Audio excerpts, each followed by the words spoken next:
Flex on the beat. Flex on the beat.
Fast.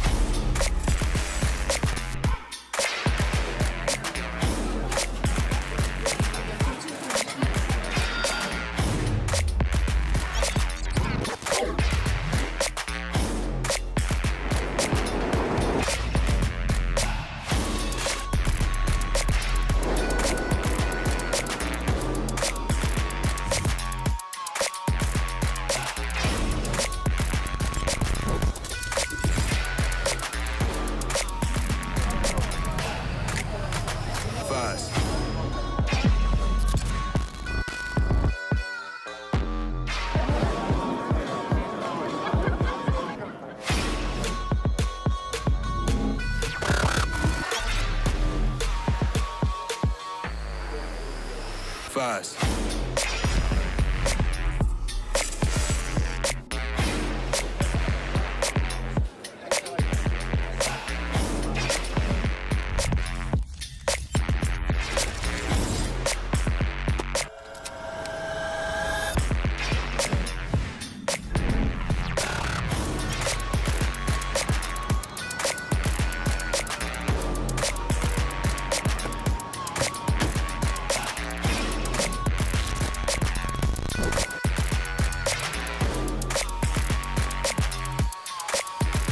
Fast.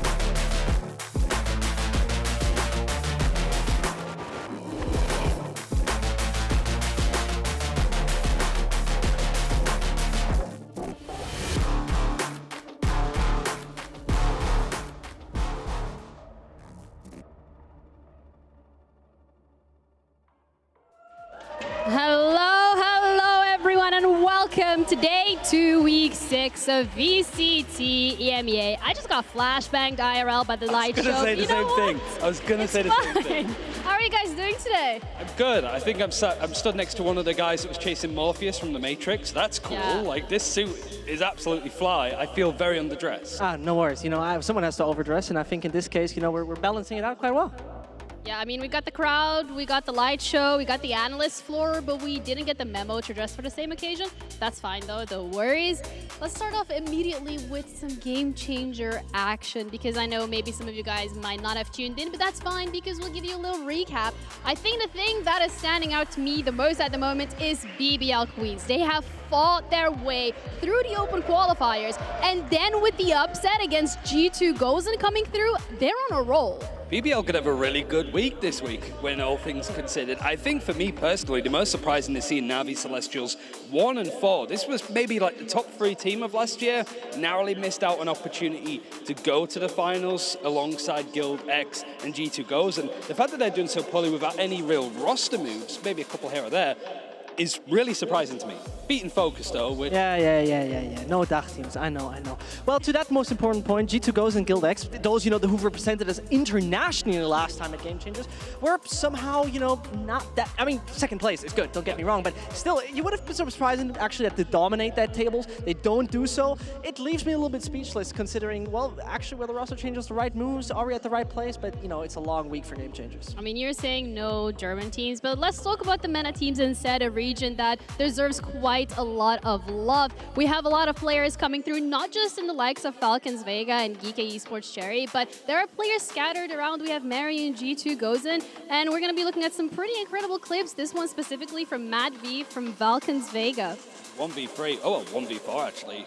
In the end, the plan still needed to go down. And I also like that it's an Ascend watch party. You got Crimson, like the manager here, watching along. Maybe not the perspective that they were hoping for, but a really nice play to close it out on Breach of all things on Ascend. Yeah, you got to see, right? It's very nice that this region is so well represented within our Game Changers. I mean, Mary, I think, is the #1 newcomer name that we have most definitely witnessed last year. Nobody really had her on the radar, and she was absolutely popping off. And this just shows how promising the entire region is, because, there's a lot of players that are somewhat, not really found on the big stage yet for Game Changers. I think they're making a great name for themselves at that point in time. Yeah, with the changes as well happening, I mean, a lot of players have the opportunity to showcase their skill and highlight what they're capable of. And it's really nice changes coming through, just having some of these players show up on the day. I mean, all in all, what else can we say? MENA is one of the regions, as we mentioned, that we wanted to give a little bit of love to. So as you probably noticed, all these players are from that region. No bias from me on that end. But I'm going to give you guys like one piece of advice. And that's going to be, please don't take financial advice from someone who dresses like he's going to have an interview at like an internship for a bank later on today. We have to swap places, right? Go ahead. Well, have you ever thought about investing into the best teams of VCT? I got you covered. Let's take a look at things and find out at what you should have done, and let's look at our wonderful Valorant stock exchange, starting with Carmine Corp. And, I'll be honest with you, there were low expectations. It's not like they were absolutely overvalued and things were not looking great. No, they were actually badly valued. And, it just got worse. It just got worse. They had a great victory versus BBL, all fine, all dandy, but it just got more worse and more worse, and it really got bad against Vitality. That was close to ridiculous. But the people who are paying attention and reading the news and reading the papers knew that this can only be a promising turning point when Zeish came in.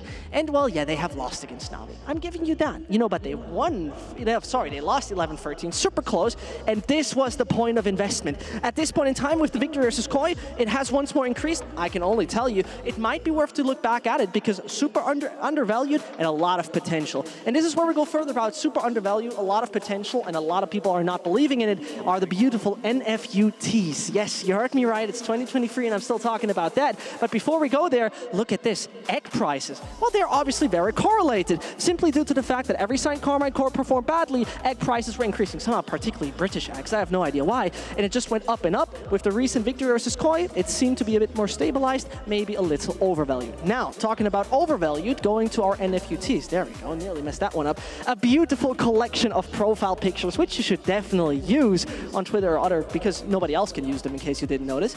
So I have to very much tell you, those are all very beautiful, but how is the price development looking of those? Let's take a look at that. The NFUT started well and went better. You have to see, particularly versus Vitality versus Koi, being there in that third place, second place region, we're all convinced.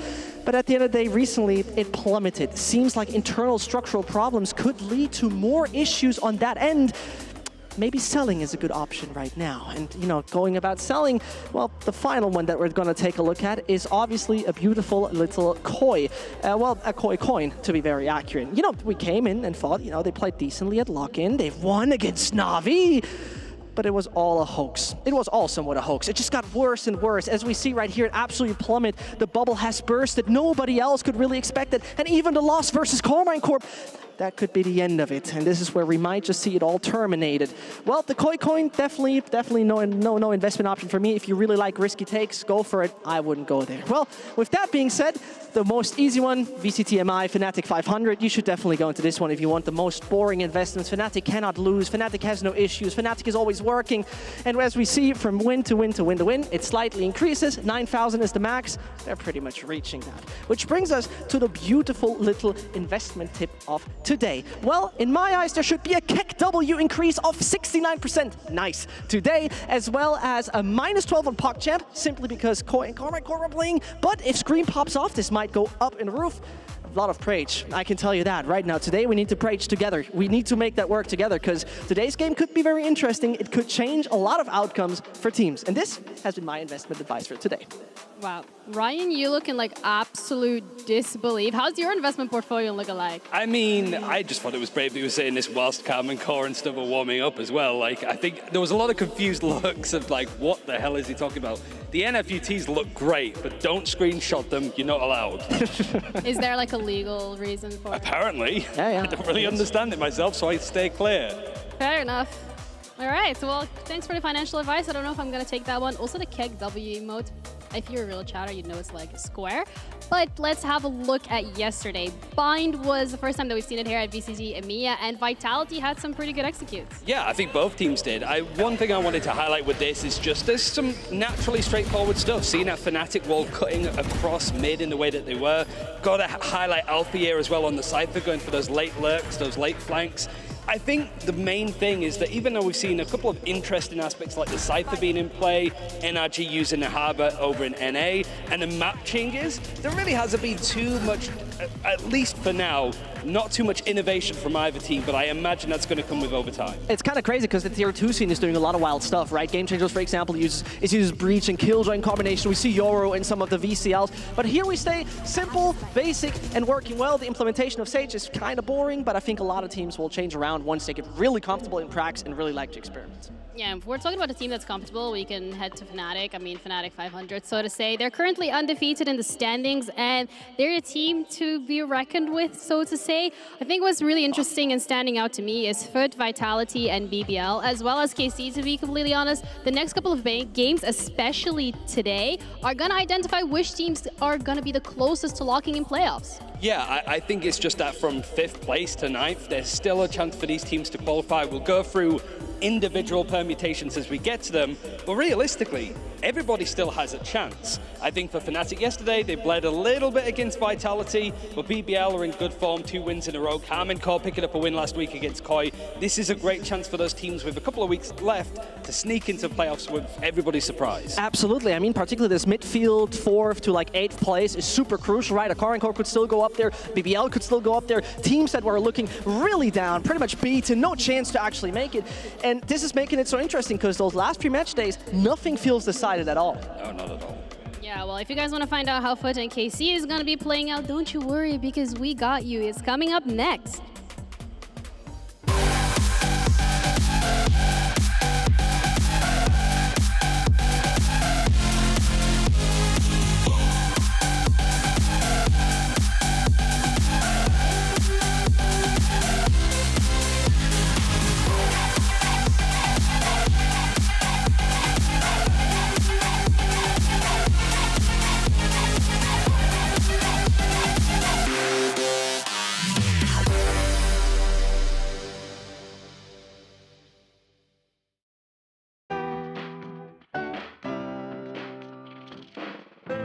Ben de maçlara çıkmak Türkiye'de oynamak gibi bir şey aslında.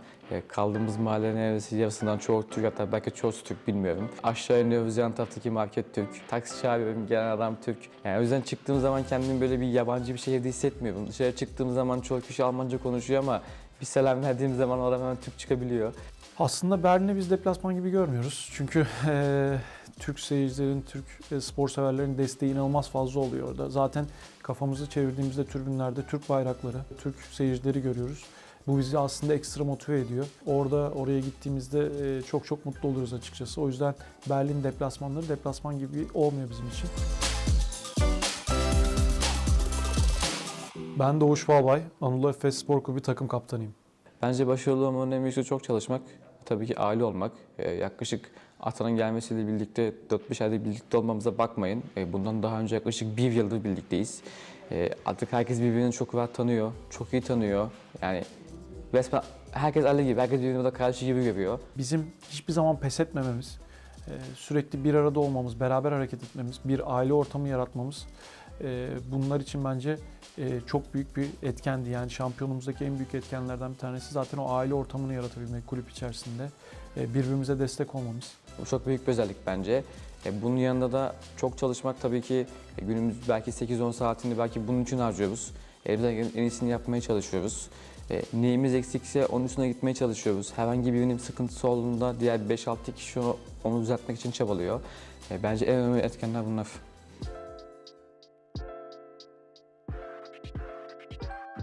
Takım içerisindeki liderler, yani takımın o anki koçu IGL Valorant'ta, bizde de point guardlar. Aslında ikisi birebir aynı diyebilirim çünkü bazen maç içerisinde o kadar çok adrenalin oluyor. Tabii ki koçlarla iletişimimiz çok fazla olmuyor. O yüzden basketbolda point guardlar birçok kararı onlar veriyor. Hangi setin oynanabileceği, hangi elin sıcak olduğu, rakip takımın zayıf yönleri neler, ona göre atak etmemiz gerekiyor. Bunları point guard hep düşünüp orada karar vermesi gerekiyor ve takım arkadaşlarına, diğer 4 kişiye, saha içerisindeki 4 kişiye aktarması gerekiyor. Aslında karşı rakibi biraz okumaya yönelik hamleler yapmak demek. Çünkü oynadığımız oyunda karşı rakibin oyun tarzına göre bir oyun şekil belirleniyor aslında oyunun en başı safhasında ve en son safhasında. Şimdi IGL'de de aynı şey aşağı yukarı o anki kararları o kişi verdiği için liderlik bakımından aslında birbirine çok benzer özellikler. Hem IGL hem de point guardlar genelde takım içerisindeki liderlerdir ve doğru kararı vermek durumundalardır. Bizi desteklemeyi unutmayın. Bu takım her zaman çalışmaya ve daha fazla başarı etmeye devam edecek. Hoşça kalın. Hello and welcome back. I know you guys in chat are probably spamming caster start game, but unfortunately we do not have that power. We're just the analyst desk, so you're gonna have to take it up with the casters later on. Foot up against KC. What a treat here, because we did say it ourselves. Those standings are yet to be changed, and there is so much on the line for both of these teams. You also have to look at the strength of schedule, right? I think we even sort of look into Foot specifically on that. They had a really good start overall. They've had some really close games. Maybe sort of livening up by week 2 when they won up against Vitality, but since then 2 losses back to back against Fnatic and Giants. Scary teams to fight, don't get me wrong, but absolutely it is a great chance for other teams to catch up to them in the standings overall. Yeah, I see your point. I think the Fnatic one seems to be a default loss for most teams. I think that is a fair point. Maybe Na'Vi can be the one big challenging. I think that is a fair point. If we take a look right here, right, as you've just mentioned, by week 4 everything looked fine and we were all like, okay, Foot is actually as good as many have predicted. But this has been very different in my eyes, considering that the matches they've recently had were just challenging them. And you know, if you take a realistic approach to it, I think the Fnatic one is close to near impossible. The Giants one was doable, particularly with some of the results we've seen. So I'm personally just right now in that situation where yeah, you had tough opponents. That's just part of the game. Just this time, it's going to be better. Yeah, you're up against KC, so in regards of whether or not we're expecting Foot to be making it into those playoffs, we have the permutations ready once again, so thank you, my man Flynn on Twitter, for making that possible. Without you, we wouldn't be able to do so. So, 69, nice. Locked in for KC. Yeah, I think here the ultimate thing is that this again isn't odds, it's the amount of scenarios, which there's still 30,000 different variations of timelines that this could go down. If Foot just win one of those 3 maps that or one of those 3 series even that they have left, they're in a really good position to effectively lock it in. For Carmine Court, it's similar sort of stuff as we'll go over, but it's just this kind of game that you sort of expect for Foot with the games that they have to play still. This is their best opportunity to get a win, and even though Carmine did win last week, Foot have shown that they are consistently a stronger team and should be capable of pulling this one off. And particularly, none of those victories were lucky, right? It's not it's not like, oh yeah, you just made a first 13-11, 14-12 kind of win. It was definitely not the case, and therefore with today playing against Carman, I think when we talk at the bigger picture, I'm very, very hopeful. Particularly, okay, let's be real. The Na'Vi one is kind of hard. Okay, but BBL seems kind of possible when we take a look at the upcoming match. I just don't think you want to leave it till the last week to confirm your spot. When you have KC coming up, Na'Vi, sure, it's something that could definitely win because Na'Vi are a coin toss at the best of times. Oh, okay. You don't want to go into that final week in the Turkish derby and have it all on the line because at that point, BBL might have also secured a win against Koi today, for example, and then they're pretty much neck and neck with you when it comes to the wins and the points. It might even come down to head-to-head, which would be even worse. Seeing FUT have this great playoffs opportunity and have it slip out their hands would be a real shame because they have looked so good, especially on maps like Lotus. Yeah, and this is only further highlighting how much is on the line for both of these teams today, because you lose, you're potentially out of playoffs. If you win, you just solidify your points even further. How does that affect players? What is Kiwi doing to make sure that he can stay up to date with things? Ya ben Fransız raplerine bayılıyorum. Yani Fransızların yaptığı rapleri aşırı hoşuma gidiyor. Hiçbir şey anlamıyorum ama aşırı böyle bana zevk veriyor. Böyle gazlıyor beni. Böyle bağırıyorlar falan. Hoşuma gidiyor.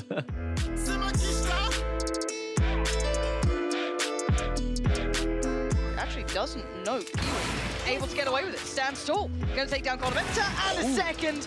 Kiwi looking for his first in the round and finally it lines up. It's twisted into a second.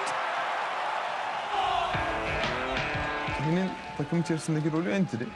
Tabii genellikle entry yapmıyor. Ona arkadan ne kadar yardımcı olursak olalım genelde korkuyor. Ama arkasından onu hadi aslanım yaparsın aslanım yürü oğlum sen çok iyisin dedikten sonra arkasını yani zorla onu sayda sokuyoruz.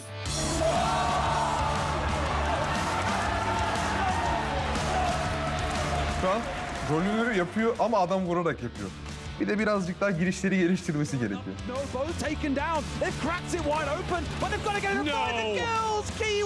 Bence oyun içinde hem iletişim olsun hem arkadaşlarıyla olan ikili oyunlar olsun. Aynı zamanda aldığı pozisyon olsun. Bence bunlar en büyük göstergesi. Biri linkte. Oturdu. İşaretim. Helal. Helal sana. Çünkü sıkışan noktalarında oyunu açabiliyor. Bazen kapatabiliyor. Açma ve kapatmada çok yardımcı oluyor. What on earth is that? There's nothing left to be done. Incredible work. Kiwi outstanding off the back of just picking up that rifle. Ya turnuva bence takımım için çok kolay geçiyor şu anlık. Çünkü çok çalışıyoruz. Çalıştığımız her şeyi de yapıyoruz, uyguluyoruz. Playoff değil de ben Amerika'ya gideceğimizi düşünüyorum. Masters'ı da artık garantiledik. 5 yıl geri giysem kendime ne söylerdim? Yo, yaptığın şeyi yapmaya devam et derdim ya.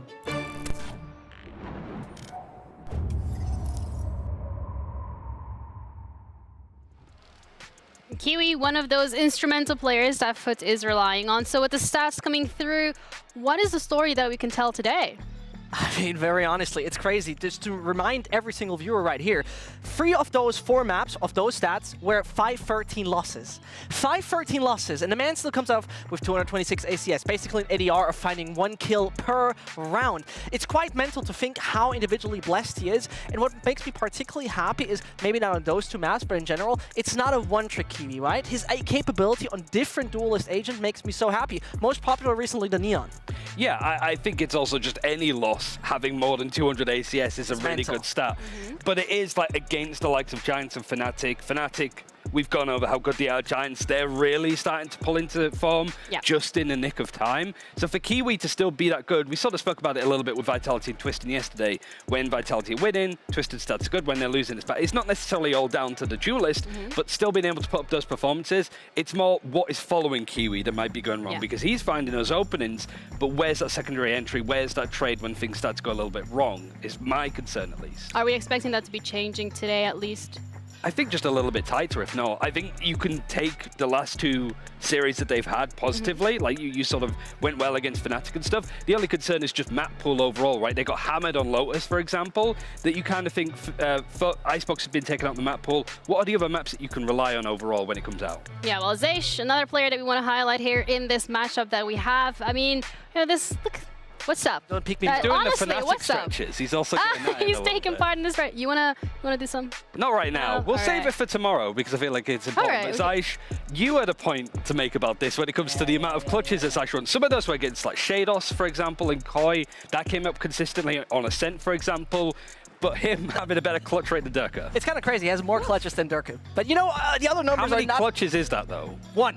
So he's at 1 Oh, clutch? wow. Exactly 1 clutch more. I mean, Okay. Durka's not needed to clutch, really. I'm just saying the numbers. It's just statistics. It's all Numbers I'm don't saying. lie. Exactly. What's crucial about him, this man not only need to step in the role in a pro team, he also had to readjust the strategies, readjust the compositions, and readjust the way the team approaches the game. And this is more than just an aim routine and playing scrims, which makes it so crazy to think that he performs quite decent, particularly the first 2 maps versus Koi. The man had 211 ACS.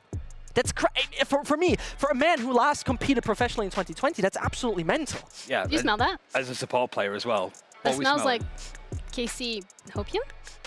Maybe. See, I didn't think Tons of so. I don't want to get carried away with this Alright. kind of stuff, to be fair, until I saw one thing in particular. Absolutely. Obviously, the chances of Carmine going to Tokyo are extensive now. Like, the dream is real. It's alive. And All right. so many tough games. The one thing I noticed, on the left, the Eiffel Tower, the icon of France, and Carmine are French, heading over to Tokyo where the next Masters team is going to be playing. You got the Tokyo Tower. These are effectively the same thing. So I do think the Carmine call across, I'll get the flight myself with Ryan Central Air. Don't quote me on that. I don't have the money. I really don't want to put myself there. But it's going to be Carmine potentially coming all the way to Tokyo, painting the Tokyo Tower blue. What does it take to run an air company?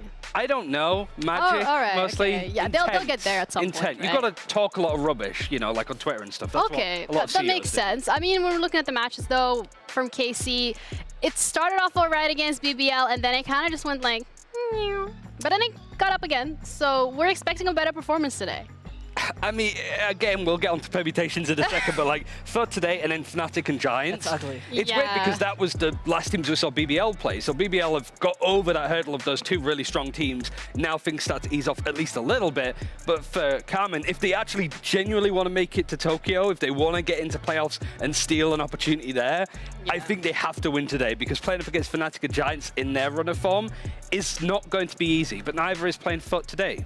I mean, to be very honest, it's a mandatory win, period. It's an absolutely mandatory team. So it also feels like, you know what Mini said? You remember yesterday where he said, like, you know, maybe I'm going to sub myself in next time we play against Carmine Corp. I think Oh, that was- yeah, the that was the concept. right kind of banter for it. But genuinely speaking, this is like the game, the one that they have to win, and the one that they need to be victorious. Yeah, well, if you're hearing from our analysts, honestly, just win. 5-head, that's advice that we're getting. Let's head over to the maps to see which team is the one looking the strongest in terms of the map picks and the advantages that we can be expecting. Yeah, if this was any more obvious, this was a bit earlier in the day. I think the map bans in themselves should be fairly straightforward. Fracture, neither of these teams really want to play. Carmine have a bit more of an opportunity to take a strong map out, like Lotus, but instead they take out Pearl. 2 maps that both these teams really haven't wanted to touch, at the very least since Lock-in, if not at all. Yeah, and this is also a map change that pretty much came in with Zaysh, as Pearl has not also been played against Na'Vi. The Haven pick comes in, Ascent as well. From Carmine. Yep, I mean, exactly. They haven't managed to win it so far. I'm picking it, but where's the Lotus? This is what FUT did last time. They have such a strong map in Lotus. Sure, they lose to Fnatic, but they haven't included it at this point. They've taken out Bind, so we don't get to see the reintroduction of that in this series. And then Carmine just take out the Lotus, so it means that we're going to be having Split as the 3rd map. We saw FUT do this against Giants. They had such a strong choice of Lotus that they just let it float and they don't get to play it. Don't get me wrong, I think this is still a good map pool for FUT Esports, but not including Lotus against a team like Carmine that can play it but have still looked iffy at best. That's a weird one for me. I think they were going for this like 13-11 close performance against Koi, where they're like, yeah, you know what, we can beat them on that. I'm still not 100% sold on that, Ryan, considering the recent performances on foot on that map, which leaves me, questioning if it is the best pick in that regard. Because one thing to remember, that was the composition with Gecko that they played on that map. Oh yeah, that as well. I mean, it was a while ago since we saw Foot play it. It was against Vitality in week 2. It was a surprising result then. But ever since, we've at least had that confirmation that Foot are actually a really strong team. For Carmen, I mean, yeah, that win against Koi went down to the wire, finished at like 2 a.m. in the morning. There was a lot of rounds where they really shouldn't have won, that Koi really let themselves go with. But it doesn't surprise me that I suppose Foot have gone, yeah, we're going to take you there because we know how you play, how rough it is, and we can exploit that a little bit. Are we expecting this to be leaning one way or the other in regards of the map picks coming out? It feels pretty equal. How hopeful are you feeling? I spoke to PM earlier and I said, you know what, you're going to win today. I said it straight to his face. Okay. I said it straight to his face because I believe there is a universe where this is possible. So I'm on Koi. I think this is like Foot's to lose at this point. I think they have to be in control and show that their playoffs potential. Playing up against a team like this and being in full control on maps that aren't Lotus. They've got to be better than their overall map pool. All right, well, that's a lot of expectations on the line for both of these teams looking to lock themselves into playoffs. Everything to win and also everything to lose. We have Carmine Corp up against Foot coming on.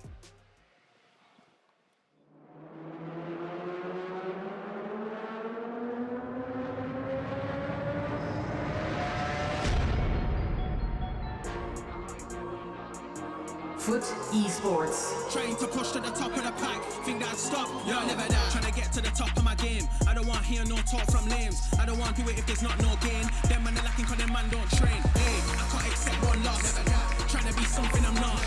Trying to push to the top.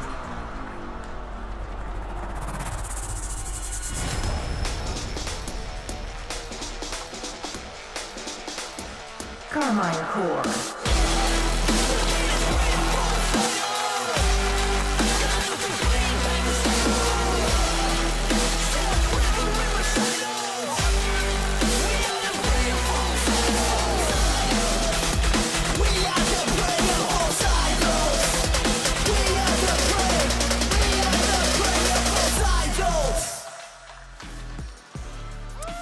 Playoffs on the line, and Haven, the first map that we're gonna be heading to. Foot so far looking in a strong position, but Carmine Corp are coming out swinging. I mean, it might be the first time that we've seen a team maybe a little bit scared of the Carmen music coming through. It was a while since we heard it played at the end of a series when they won out against Koi last week. But it's pretty much all in their control, I think. The only concern I have for Haven is we haven't seen it for a little while. They looked really good against Vitality, but a lot of it was individual performances. Ada Captain came in full-time instead of a sub, absolutely dominated. We saw pretty much every player get a 3K or a 4K at some point in that map, never mind the series.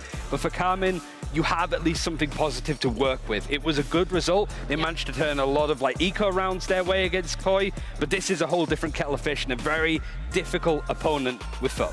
I fully agree. The thing that I see coming right here is the absolute no pressure on the side of Carmine Corp. Because who is disappointing? Nobody. They're surprising everyone with how good they play already. And this brings me to the point where I very much believe that it's their game to play. Yeah, we said that it was down to individual performances when we were looking at Foot. We even kind of highlighted the Gecko being locked in. Not the case this time around. We get a Sova and Sedrum shit. I think it's all a different side, actually, because it was Foot that was playing the Gecko before. This comp is exactly the same near enough from what Oh, there it is. Never mind. I spoke too soon. Still dedicated to wow. it. All right. We haven't seen Gecko for a couple of weeks, and even then, Qrax's like ACS was like 90. He really wasn't involved in the win at all for Foot versus Vitality.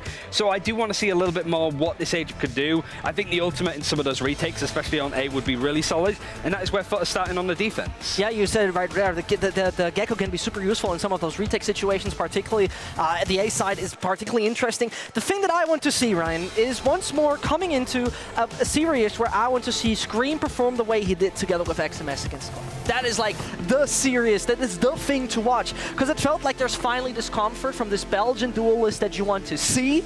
and that is exactly where Command Corp could strike, besides their capability to have actually reached a really decent team play recently. Yeah, I really liked how Carmen played their defensive side, most certainly with Zeiss coming in. I think it was a great way if you learn in the game and want to look at how utility is used, look at Carmen, because they are having to dedicate around a substitute player coming in as an emergency. But I think Nivera is that one player I'm looking at. He had some horrible rounds on Omen, just some really poorly placed smokes, trying to overextend, hoping to teleport out with the operator in a lot of those cases, right? So Nivera, I think when he played Ascent versus Koi, which we'll see a little bit later on as map 2, it looked a lot more cohesive and there was a bit more structure. On Haven, maybe because it was late, maybe because it was a really long series for them, it looked a little bit more awkward, so I want to see some more clinicalness from him. All right.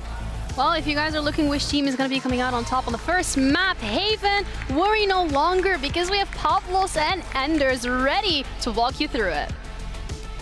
It really is a battle for playoffs at this point. Foot, they've been shaky throughout the season, but they've shown strong performances. We know what they're capable of. Well, Carmen Corp started from the bottom, and now they're here. Well, not here, but they started from there, and now they're here. It's kind of tough to sort of set the expectations for these teams, because I don't want to overreact completely after Carmen Corp, even though week on week they have been improving, you know, before and after Zeiss. It's been a different time. Remains to be seen yet whether we're going into the Dark Ages or the Renaissance for them. But then at the same time, Foot, I was so pumped for them out of the gate. Now, the last couple weeks I've eased off just a little bit, but definitely want to see them come out and perform very crisply here to have confidence with moving into the second half of the season. It's progression and adaptation, basically, for these two teams, right? We know there's weaknesses on both sides. We know there are things that they need to be worked. Different for each different scenario, right? Different for each of these teams, but all the same, they've got work to do, and this is a time to show us they have done it. 100%. Interestingly, Carmine Corp deciding to start off on the attack here. They're going to be attacking these first two maps. I forget what it was on Split, but we're going to see some pressure here over towards A just right off the bat. I like this deep smoke without a lot of utility behind it, because if you sort of default this smoke down a lot of rounds and the enemy team isn't using information over there, you can just passively put on this pressure. Ooh, K-Corp have read into this. Kiwi point blank into it, but obviously with multiple players looking in that direction, his life is done. A-Site is fully under control of K-Corp, and Foot gonna have to play retake. Yeah, no one really there to help him out in that type of a situation. Now, good news for Foot is they've got a lot of util on the retake, right? Ada Captain goes full utility on that. They're trying to go in quickly. The push from Scream catches them off guard completely. Now 5-on-3. Dizzy cannot be recovered. Just 2 flashes to work with, but they're getting cut down. And forced to play aggro. That's how they like to play, and it's paid off, right? Foot eliminated. As soon as they tried to cross, K-Corp was there to stop them. Scream up in their faces. Maybe Curax with a chance, but no, Nivera's putting a quick end to that. It's going to be first blood for K-Corp, going to the side of the men in blue. Yeah, fantastic start. And what I want to continue seeing from K-Corp is, like, with that smoke they place, like, they don't even necessarily have to play behind it. Because, you know, maybe Kiwi doesn't play that forward position in the future. Maybe he sees the smoke goes down, then he backs up a little bit more concerned that space could be taken. Maybe it can pull a player off of B while you're testing other areas on the site. There's a lot of options, because they weren't willing to show too much. Well, it seems like it's going to be a quick move back over towards A once again. So we've seen these two teams play on Haven before, right? This is not the first time. Foot playing at Gecko is definitely a staple of what they brought out last time around. What are your impressions on it? Well, honestly, and I think Ryan touched on this a bit on the desk, we didn't see too much out of the Gecko. I think attack-wise, there wasn't a lot of proactive utility with the Gecko, and they sort of used as like a second supplementary piece of util next to the breach, sort of using the Dizzy to break crosshairs when they went in. But there also weren't any of those, you know, sort of like flashes where you can, on defense, throw it straight into the air, reclaim it, playing off of the cooldowns. It honestly was not the most influential pick, I think, so I'm hoping to see some improvements with them coming in. Definitely could be some improvements. For hoping they could have brought out something explosive here by placing a lot of their players on defense of this A site, but it will not be paying off. Only one player falls from K-Corp, and considering here Scream only had a pistol, no trouble to that. Yep, just absolutely cut apart. Now, one other thing that Foot do a lot, I noticed in their last match here, is they don't use a lot of early utility necessarily. They'll do a lot of jump peeking from Mr. Fallen over towards C, whether that's where he is now behind center side or even back plat. Sometimes they'll even just hard hold the angles. And I've noticed that, you know, it works really well when your players are taking those fights and finding the openers, but a lot of the time, you know, Moj and Fallen, too, the heavier fraggers on Foot's side will sometimes put themselves in positions where they could fall or fight in front of their utility and end up falling without taking advantage. Quickly, can you talk to me through the logic behind XMS and Zaysh not buying a gun? No. They're still in ancient times where it is a true bonus from them. I am of the opinion now with the light armor meta that like 9 out of 10 rounds you just upgrade in round 3 and it turns into a swing round as opposed to a true bonus. Let's see if it does pay off for Foot though. This slight oversight from KC, or maybe there is reason behind the madness. Nivera taking down Kiwi. Captain in trouble. He has to call for reinforcements as he dropped back. Aftershock to delay the push, but Scream is not holding back at all. Dashes forwards. That's a kill for him, and the site fully under control of KC. I think the pace from KC after they find that opening pick, now 2 rounds in a row, they've caught Foot trying to flood back onto the site. They weren't stacking 3 players towards A. It was just, you know, the Jet player down in sewers, and then 2 players quickly trying to rotate in. I think KC, if they can keep that up, Foot are going to get really punished as they play on their own completely. This is a little bit of what I was talking about, where a lot of the times it's one person posted up, makes sense on the Jet, but things quickly go from bad to worse when you try to sort of funnel in one by one there and just get cut down with Scream going haywire in the backside. We've all been wondering why KC have suddenly found some stride in their play. The way that they do navigate around the map seems to be a lot more fluid, a lot more controlled. And what's really interesting to me is that when we look at how these players have talked to us about the situation, Scream was very positive about Zaysh's addition, not only because he's been placed in a duelist role, but he feels like the style that Zaysh brings, the aggressiveness that he brings to the table, is exactly how he loves to play the game. Yeah, and I think a lot of the time how Scream sort of gets to play on attacks, it's like, okay, where do you really want to go? Scream a lot of the times on Haven likes to sort of contact his way into Garage, not necessarily overcommitting. And you saw in that round too, where it's like looks for the fight in Garage, then can pivot back to the team and look to fully hit out onto a site. You're going to see that a lot throughout these next 9 rounds of KC, using Scream to tempt into an area and then pull back into the majority of the team and capitalize off of that. But to check back in on the money conversation, look how wealthy Carmine Core are after not upgrading, taking the true bonus last round. They're all calculated. Buy round after round after round. A race to the accountants. Ooh, a death cry from Curax and Moj. This is what I mean, though, where Foot will just take fights without utility. That wasn't informed, I don't believe, by any sort of like flashes or concuss on the opposite side. I may have missed something in that. But this is a trend of theirs where they just try to out-aim you and they can get punished a lot of the time. And sometimes they can just kill you. Sometimes Mr. Fallen just decides to be a deity and completely smother you. And now Shin is alone. How did this unfold? And the manner that it did, Shin stand up, face up against 3 or 3 low, but it does not matter. Add a captain to the case, and it's all off to the back of Mr. Fallen. Out of nowhere right there. I mean, Foot lose 2 players in mid right off the rip. And then it's that swing from out back sight. Was able to track Scream into the smoke. Not the toughest angle there because he's dashing directly towards you as opposed to going a little bit left-right. Then continuing to go after that with a spray transfer. Very nice. I believe he got a kill as well while he was blind. I feel like I want to see that one again. If we can for the next round, if this round is not anything, is not really fun. I hate to ruin your fun, but we've got operators in play. Navera's back on the attacking op, so they're using this concuss to try and get Kiwi into this forward spot. Also throwing down the deep smoke to just be able to take the one and fall. Very nice pick here from Foot. Obviously straying away from the 6-man roster now, really putting faith into Ada Captain. And because it's Navera that falls, now there's no smokes on the side hit. There's options to sort of play more heaven to try and take an angle up there, but they're just going to fight on through. That does not hit the operator. Avoided. Kiwi is safe, but not in the really great position here. Scream is in his own smoke. Kiwi gets one, runs away, and he's got the assistance of his team. Greatly timed, and Ada Captain right back into the fight. Kiwi shooting head. Scream doing what he knows best, but not quick enough.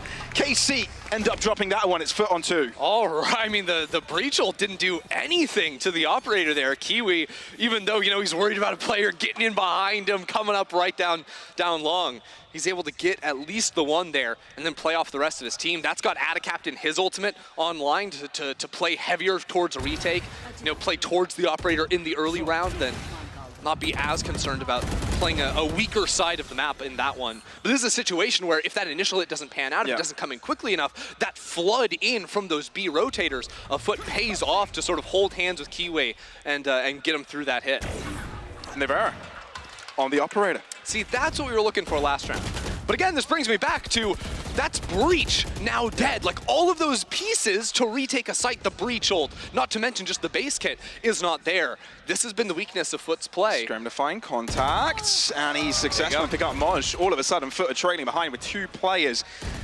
And Scream out in the open, he's confident, he's feeling it, and you cannot be comfortable playing up against a player that just doesn't care taking fights. No, sir. That'll be the immediate save from Foot, and I hope Foot have done their homework, because Scream loves going Garage on attack, and a lot of the time, it'll just be a full-on contact play. Sometimes if he's going in there with Zaysh, he'll have a concuss, but it's very rare that Zaysh even throws the flash in there. I think one of the things that I think could be effective up against that style is playing more of the tight angles, maybe even, you know, getting the Judge online inside Garage can punish Scream because he's having to worry about a lot of different angles when he breaches through those double doors.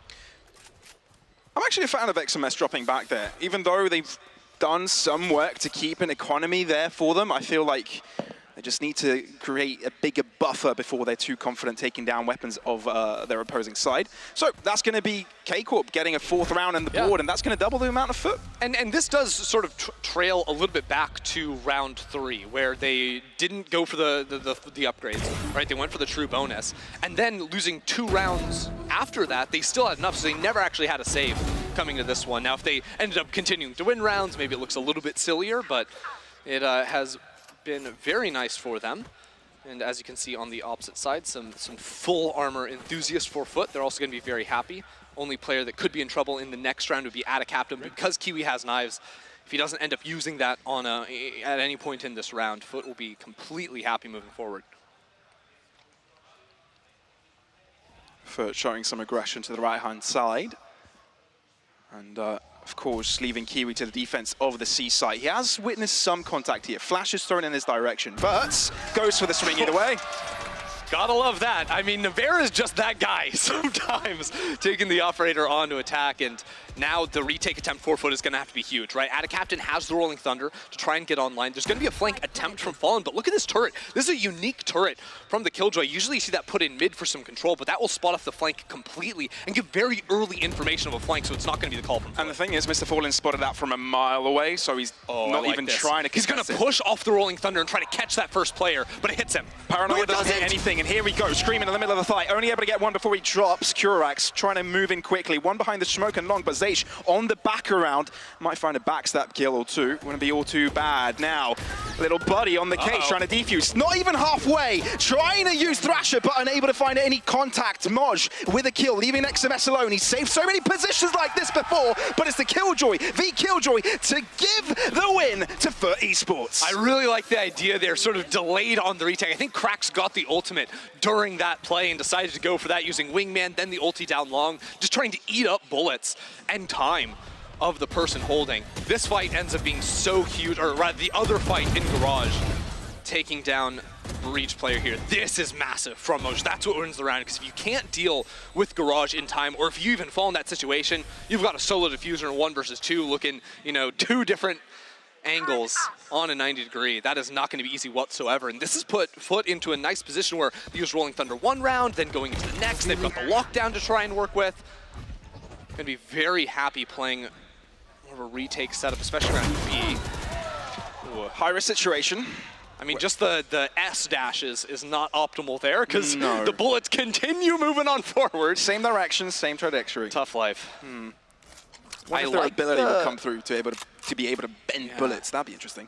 I like the position of Captain up until I consider the fact there's a drone into the ultimate coming out of Shin. Great blind, because if he gets pinged by this, Captain is complete toast. Oh, aftershock though, has him. Get him out of there. It's Shin tough regardless. Pushing forwards towards long as well. K-Corp have got a decision to make. Do they push, they hold back? They've got time to work with. Yeah, but the more time they spend, check out where Moj is. He's pushed all the way up, down long. He likes to go for these C pushes when he's playing towards that side of the map. He's got an inkling that a rotate may happen, but that's not the case. Mr. Fallen in position. Curax as well. Foot are finding their kills. And there's no real counter back there from KC. It's Foot all the way in that one, and that gives them the equalizer on the board. I always like Foot's chances when it gets into a very late round situation after both sides have sort of had that attrition war of util just being thrown around. Foot fight themselves out of tough spots all the time. This is one where, oh, he just gets the kill. Wall flash. Okay, you know what? We take a 1v1 in that situation, as looks like good old Ben has returned for us with Mr. Fallen. It's a week 1 throwback if you've been watching for a while. Gotta love Ben. Gotta love Ben. Gotta love Ben. Ultimates on the table right now, still guns on either side. This is their setup. Oh, Nivera slightly out of depth. See, this is tough though, because they're trying to use the TP to get in front of the concuss and beat that Opera. This is the second time we've seen this exact setup from Foot defensively with the breach done and the op, but Nivera not in the right position on that one. The timing is not favorable. It really feels like for K-Corp, the best solution is more offense and more aggression. Scream, XMS finding the first shots. Kurak's not backing out, he wants blood, and he gets some of it. Whoa, there's a lockdown on one side, maybe Hunter's Fury for Shin, and he's going to be enabling it straight away. Mr. Fallen, is he going to aggress off the back of this? Oh my God! Yes, he is! Does not matter! He takes him down, and now it's all down to Scream. Blades out. Serious face. Carry pants on, and Mr. Fallen has dropped. Up, dropped into the air. Acrobatics by Scream, putting them on top and showing them who's boss. Oh, Scream is looking hot with those knives out there, man. Really nice play. Obviously has a gun in hand, but in the 1 versus 2 favors the mobility. Dance around the corner for the first kill. And I mean, this push, absolutely insane from Fallen. I respect that idea. But just... Is it a bird? Is it a plane? Yeah. No, it's Scream. Oh, man. If he puts on the glasses... Oh, my God, that's what it was. Before Zaysh came in, it was Clark Kent, right? It was a different guy. Oh, my And then he just throws the glasses off. Now, because he doesn't have to be some nerd IGL. And now all of a sudden, he's shooting people. Yeah, all he had to do was unbutton his shirt, reveal the real... Whoa, that's the After Dark VCT show. No. Go into the telephone booth, you know what I mean. All right, forget about it. Is that what you're doing in a telephone booth? Forget about it. Okay, we're moving on. Everybody knows what I'm talking about. Let's move past this. Timeout for KC. Look, it feels like this could be part of calming things down a bit. Things have gotten a bit chaotic. Sure. Where would you place K-Corp right now in the whole scheme of this game? I mean, I think they've been doing a fairly good job. It's been a ton of these A hits, which has just been a constant battle of can we beat the operator. So I think that's probably the main conversation happening in this. Because right, Nivera went for the TP to win the timing. That did not pay off, and I didn't see the intricacies of how that played through. But I would not be surprised. Coach comes in, has a better plan of dealing with that operator, because they're going to see the money. They're going to see that Kiwi has stuff to play with over on that side. But we also saw the other way, where it was sort of, just putting down that smoke down long. This is sort of the default for them. And this time you're doing a much safer teleport, just to be able to get across, make sure, you're not potentially getting spammed or anything like this. That teleport sound also means that if KC walks somewhere else, there's that little threat of a lurk, even if they had someone, posted on an angle, because of the fact that he wouldn't have even had to take the short fight, right? The long player smoked off, short is also not being fought, and he could be tucked up cubby, pushing down long, any of those ideas. So much of this game has been already dictated by the fights here on A. And it seems history may be repeating itself. A bit of a slower and composed KC on this initial attack. Some smoke sent over. Aljoin showing their position. Rotates, though. Both 3 players already here. Now dashing from Scream, concussed, but he's got the safety of his own. Smoke, aftershock into his face, flash as well. Scream falls. Where's the reinforcement? The question is nowhere. They're falling under the pressure and the lead of Foot. They're not dropping a single player this one. They're determined to get right back onto square ground. And Shin has to put his tail beneath his legs and run away, because this round is not going to be falling into his pocket. Yeah, that was odd there. I mean, the blind comes out, but KC just weren't really pushing immediately off the back of it. May have been at a captain using a concuss, some kind of stall, but I also loved the setup of Krax, who'd rotated over from people, was playing inside of that attack Omen smoke, waiting for any flashes to pop out. Then he pushes through it while his teammates are being fought, taking a great timing to swing on forward there and just shut down that hit. 10 seconds left. I'm not sure if it's wise to send too many men after Shin right here. Will cost them a bit. Maybe they'll be able to bring up the rifles back up. But yeah, that's Foot right back onto the table. this is a very different Haven to what we saw yesterday, right? When we saw Fnatic and Fnatic play in their game against Vitality. That was all about the retakes. We've barely seen any retakes. It's Foot style. They just don't want to play for the retakes. They are instantly flooding over from A, and I think a part of this is because they've usually been playing like 2 over towards A. The B floater is like very quick on the move. Even that round, they had an alarm bot on B, so they don't really have to, you know, worry about any sort of flanks. Also, Karmine Corp haven't gone for a single flank. They've done like that late reflank through Garage, but not like a true lurk or anything like this to try and punish out Foot, which may be a different layer for them now, because as you can see, they are playing a little bit towards mid early on. Scream looking for some kind of fight with the Sheriff. I don't think they've got the facilities for that big man this round. This is true, this is true. Yeah. But the idea is there. I think, right, you know, of course, your money's terrible, so you have the options. Do you go for like the fast hit, try to trade out, you know, maybe 1 for 2 players or something like this, and then upgrade into a hero gun? Or do you let Scream try and find a headshot? I don't hate the odds. May the odds ever in your favor. Scream. Calm down, Caesar. I wish I remembered all the character names. I was a stan. Peter Miller, Katniss Everdeen. That's all I got. Gale? Yeah, Gale, right, yeah. Oh, you were a PETA stan, weren't you? Anyway, back to the game. Yikes. Imagine being a fan of bread over the power of the wind. Bread's awesome. I mean, bread is awesome, but I want to eat it, not kiss it. 30 seconds left. All right. Mosh there we go. slightly in trouble. Nibera, capable. Again, Foot not willing to go for retakes up in their opponents' faces, and it's paying dividends. XMS left behind. Casey needs to die. It's very important that you die here. They will. They will. Shin's trying to take someone with him in the grave, but it seems that Foot are guaranteeing they'll at least be equal when halftime hits. Yeah, maybe a little bit more, because they just got the Rolling Thunder for the 2nd time in this game. Also, Cracks back there. And I mean, in terms of this is just gonna be an ult-heavy round. Both sides have their big sort of site-clearing ultimates online. So this is a situation where maybe in the past you'd like to see KC maybe look for Scream to find some kind of a fight, but in reality, you probably don't, because you might just want to slam the site, take very forward positions, maybe see something that we saw from Scream earlier where he tries to play inside of their own smoke and push in to that big ultimate. Although just a scouting ultimate down long here, you can see Moj is quickly taking the space down. See, this is something he does a lot even without the ultimate. You can see KC have done their homework and they're very aware. Maybe even just hearing that, they're aware that a flank could be on the cards. That'll put the pressure on them, though, for sure. And by the time Curax gets that A site, Thrasher will be available to him again. They're always here with 3 people, though, and now they have the ultimate. So on contact of a utility, he can slam the Rolling Thunder. Scream peeks dry! That's how he goes in, but still traded out. Rolling Thunder still available, and both of the players in backup are locked down. Concuss, Shin trying to do something about this to save his teammates, but only 5 seconds on that, though, so now they're ready to re-push back into site. Kiwi was holding with the operator. And he's locked out. He won't be punished, but that is brutal, because now they can't try to equalize in any way. Zaysh has the Rolling Thunder for the post plant. All the big ultimates are dead or gone. 4 Foot, they've got to fight their way through. Shin may have been the difference maker to allow his team to get on side, but all of a sudden Zaysh ends up falling to Nano Swarms. How? And now KC have got the disadvantage in regards to the players. Shin wants to take affairs to his own hands, saved his team already. We'll try and do it again, but it's XMS, the clutch god, the site king. Can he hold it? There's 2 players, it's difficult. It really is. Tries to figure out where both of them are, but they're together, they're sticking together, the power of friendship. They're holding hands in this effort. Spike touch, XMS swing!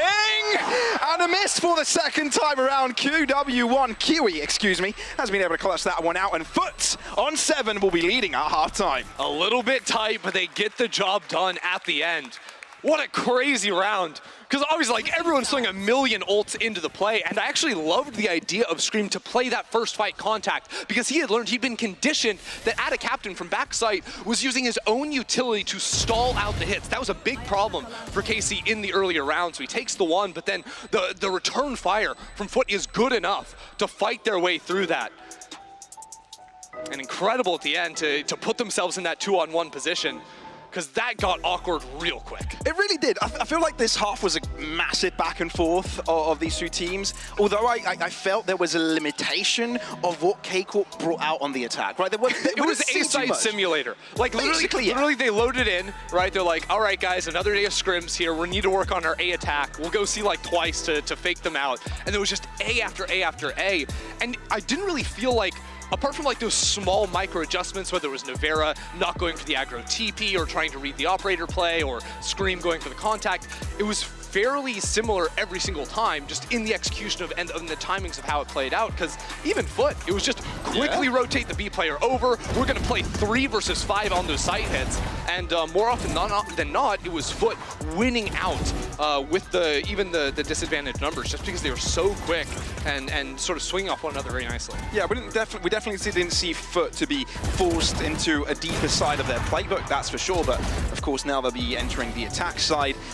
Also, I just remembered in the last round that Zace just died to a molly while he was holding the Rolling Thunder out. I wonder what happened there. Like, my brain completely blanked that actually happened, because that's where the numbers were sort of tossed towards the opposite way. I feel that round was weird either way. The fact that Shin was able to stay, even though the rest of his teammates were looked down, but they were further behind than he was. I don't know, that was a weird one.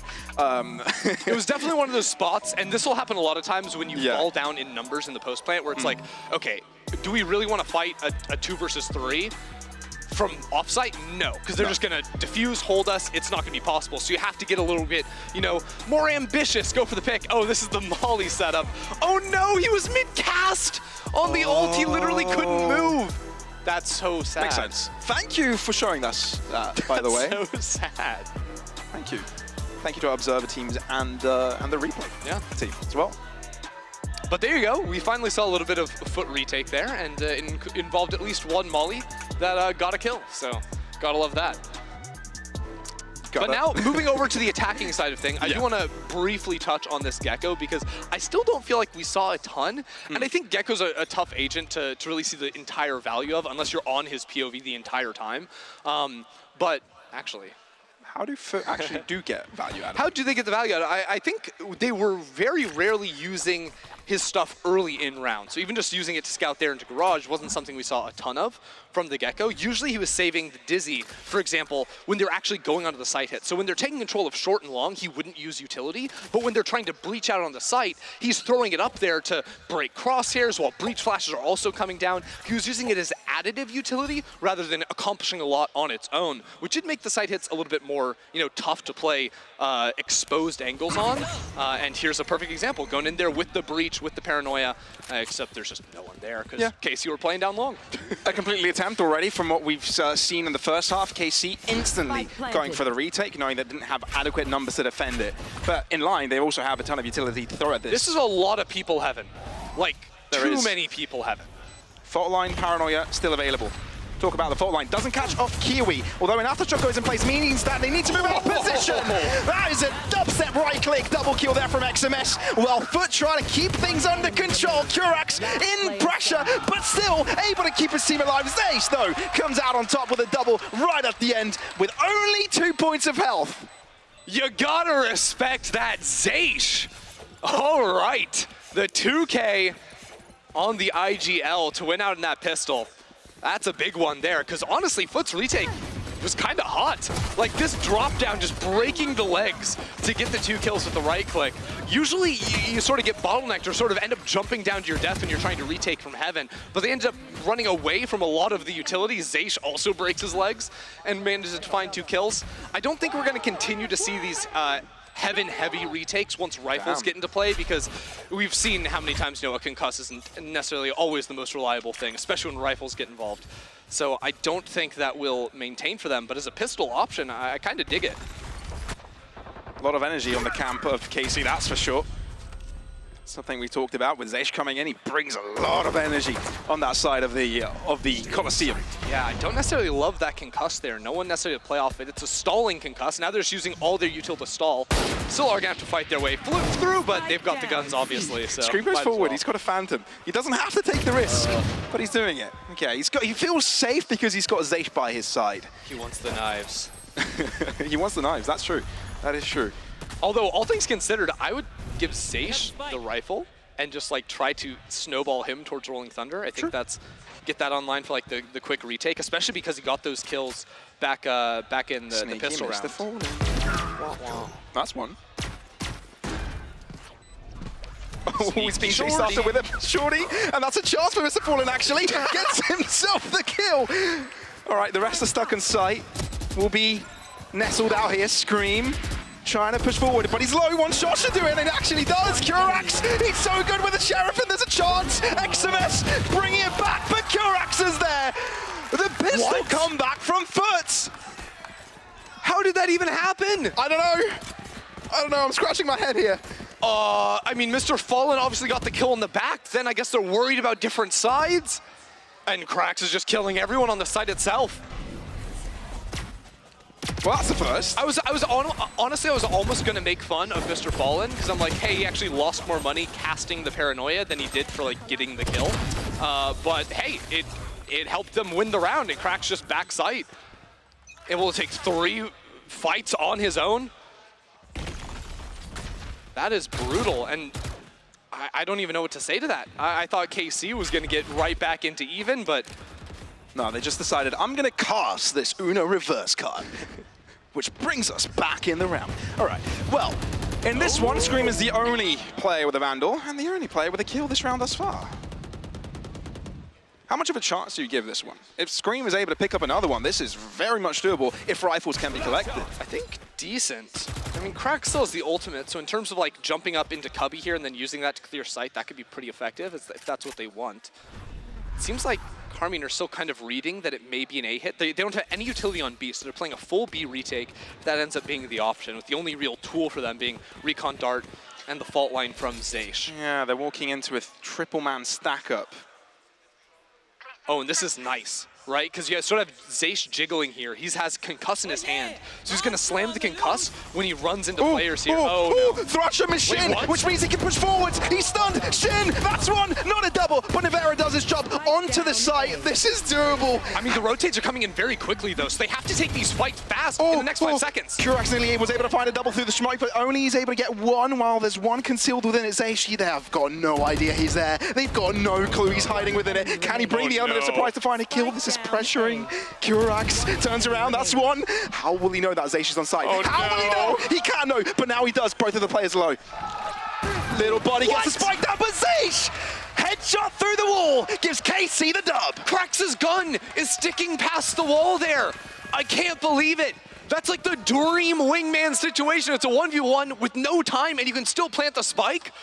There's nothing more unique that Gecko can do there, but with just the tip of the barrel extending past that, it does look like the Sova was revealed, but it didn't matter because the Concuss came through. I really like that setup. Wow.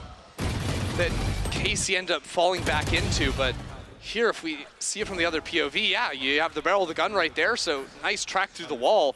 Zaysh has just been racking up these clutches. He really has. Assistant coach. I think he had 1 kill at the half, and now he's just straight up won 2 of 3 rounds for KC. He's definitely ironed out those aiming skills. He's been working in those aim trainers, that's for sure. Oh my. There is turret behind this, so it shouldn't end up meaning too much. But if the resistance is strong enough on A with third player coming in, and they're ever forced to pivot off, that could be tough. So I like them going for the deep smoke there, just trying to stall.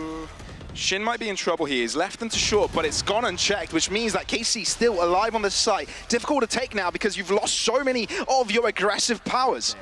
But Zaysh still sticks by, stun.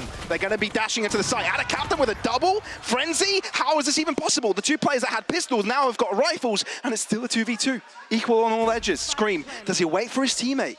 XMS is far behind. He's going to play the patience game. Mr. Fallen looking in Scream's direction. Moj holding back, still patient. XMS needs to come in. Wondering, is Heaven the player here? No, it's going to have to be CT. Scream just walks forward. XMS met with a smoke. Fake updraft. It's all about timing. And Mr. Fallen is just going to have to be patient here. Scream trying to challenge him out of the position. Stands alive with 30 points of health. Both Foot players at the right time pull their triggers, and that's Foot on top with 9. God, Mr. Fallen and Moj are so solid in these late round situations. So good. They're sort of taking their respective 1v1s. coming away with it at the end, because that got pretty dire for a moment. Luckily, this timing from Adacaptain just completely insane to find that one, because the initial kills absolutely went KC's way.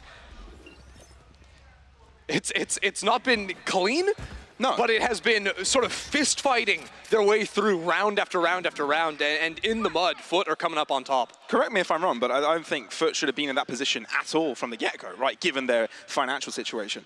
But 5 ultimates on the side of KC, and with Scream on Blades, never count them out at all. First blood goes to his name, but has to drop back given his low health. Yeah, almost one shot there. 44 HP, so it could tank 1 bullet, but not the best odds.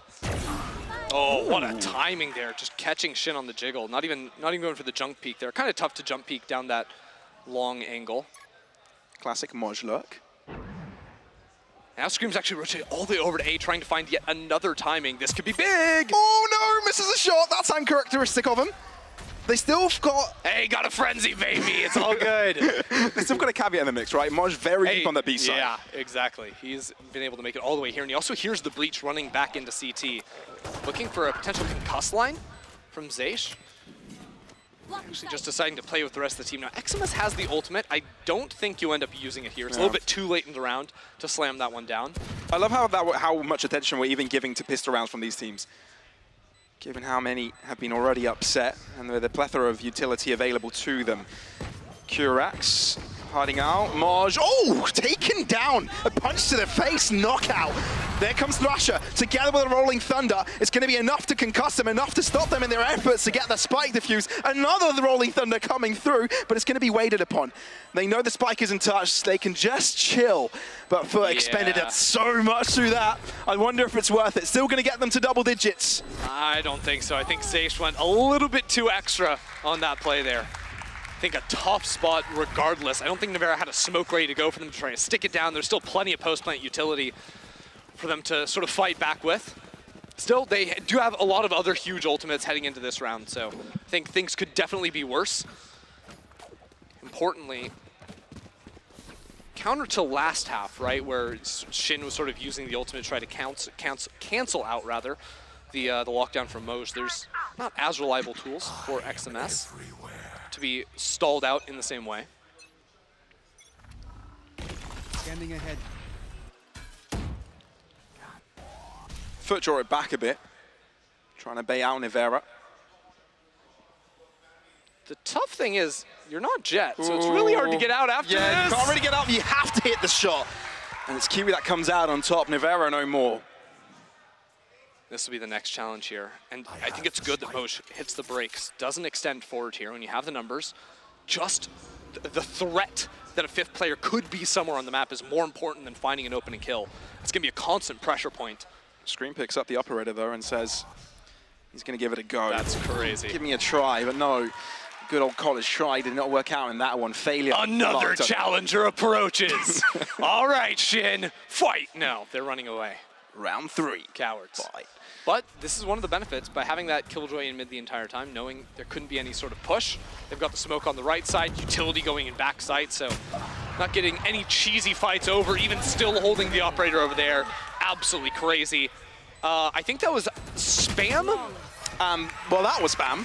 Yeah, I think that was spam with the help of like a C4 from Adacaptain. The spam sort of had the aim punch so that whoever just died there in the smoke ceiling couldn't actually escape from that one.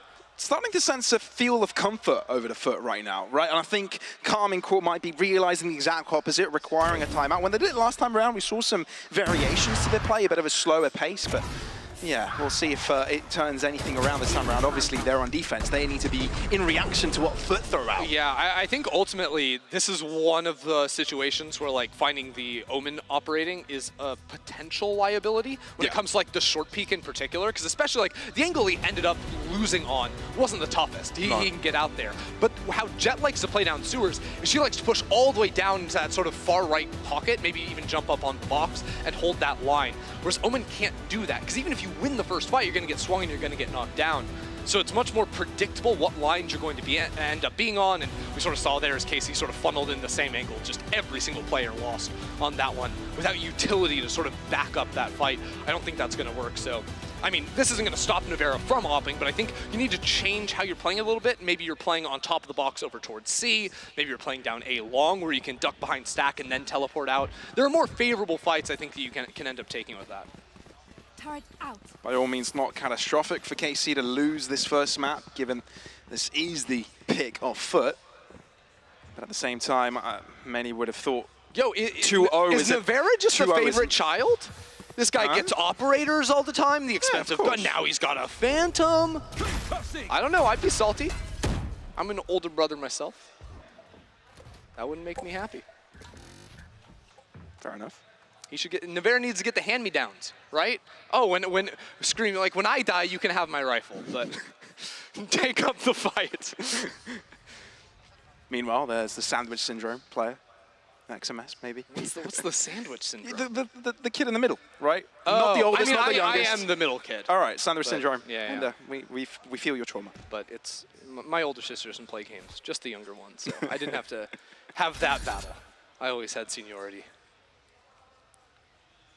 Foot will be walking into a Baron A site. Crazy contact in with just 3 players. The operator on Kiwi is taking it really slow down short because they're going to re-clear with the rest of the team.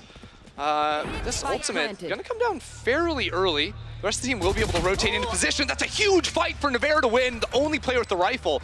Actually, wait, Shin could have run down to pick that one up. Wait. That's information from Mr. Fallen. Is it worth him being concussed? Cracks at the back line, still able to rhyme some kills through this situation. Rolling Thunder, but I feel it's avoided by all of these players, apart from Nevera though. Aftershock to his face, so are some blades. Foot are really amping up the pressure now. Foot on the gas, and they're looking across that finish line. Only 1 round between themselves and that all-elusive 13th round. Wow, I think the idea there from Mr. Fallen was to try and dodge away from the lockdown, but because he got shot and canceled, it sent him back inside of that circle. If I caught that one correctly. Even if this fight paid off, didn't end up mattering at the end of the day. Foot was just really good, and actually nice movement from Kiwi. Tons of utility being thrown around there. I didn't even catch that on the initial retake, but that was absolutely gorgeous with so much on your screen. Like, it's just like information, you know, overload, and he's getting around it all. And the timing of that would have been vital, right? Because if they waited a couple more seconds, they would, their opponents would no longer have been concussed. That was the moment for the kills to come through. Hold on, this is actually an example of like coach comps in the KC timeout, because remember it was Nevera opping down short, now it's Scream taking the operator into the potentially final round, holding down long. So they're gonna play to fight tooth and nail over on the C site. And that'll be big for them, but they're getting split down upon, and this concuss, it needs to be at a better angle when they're actually moving out onto the site. I think it's smart that Zaysh doesn't pop it too early. Because you want to try and catch them as they're coming out of this tight choke here with the paranoia from backside on Nevera. Nevera doesn't actually have a paranoia now that I see it. It's only Zaysh that can help them here.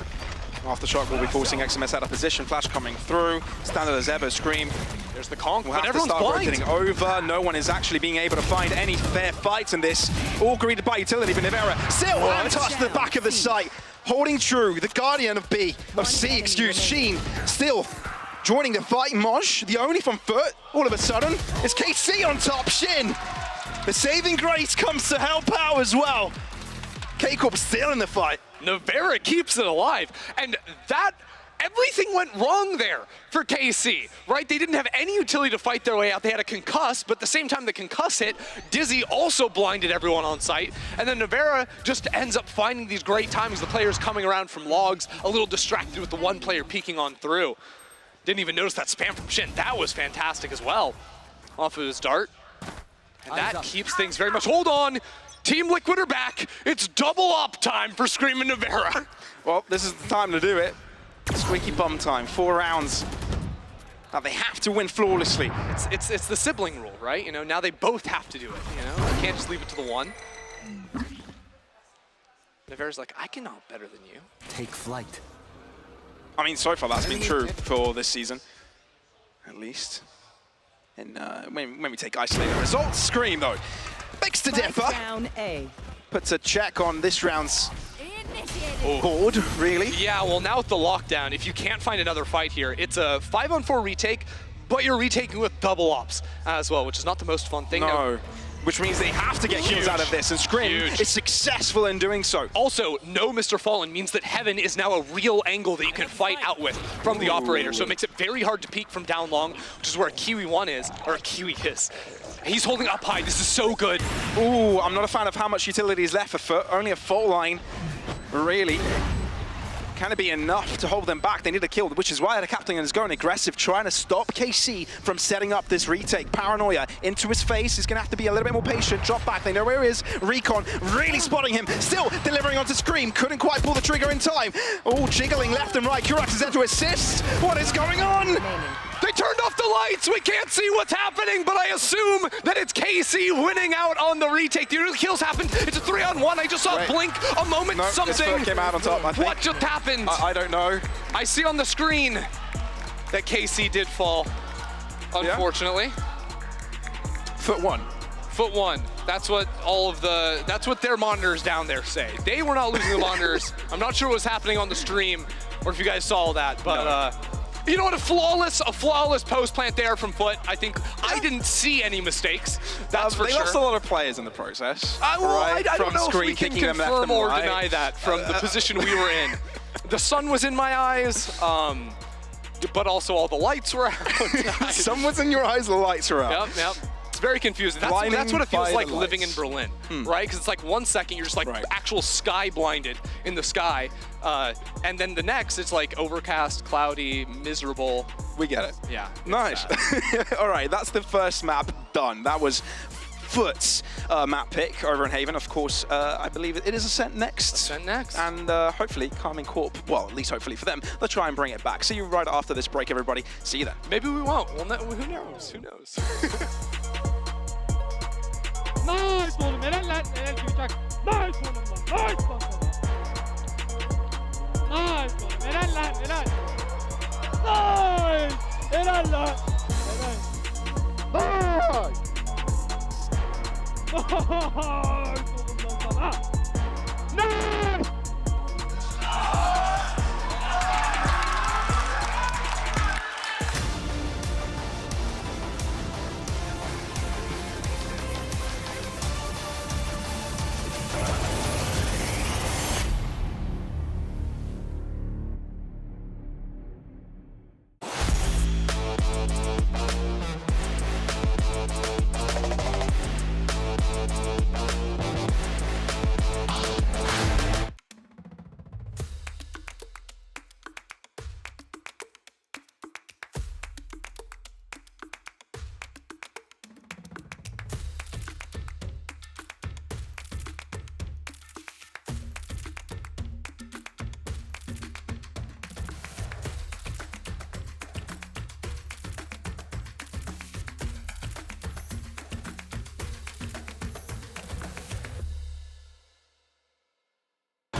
Red Bull gives you wings.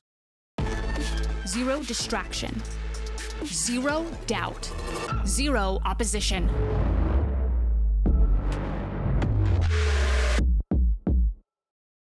Usually when I see a target, I won't miss. I try to find weaknesses wherever they are and just game by game try to pick up on anything I can. So this training course is a way for me to really showcase and demonstrate all the questions you guys have been asking, you know, how to get better aim, and it really enables me to answer a lot more and kind of expand on the first video I made like so long ago about VALORANT fundamentals.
Allô, allô. Allô, ouais, c'est moi quoi.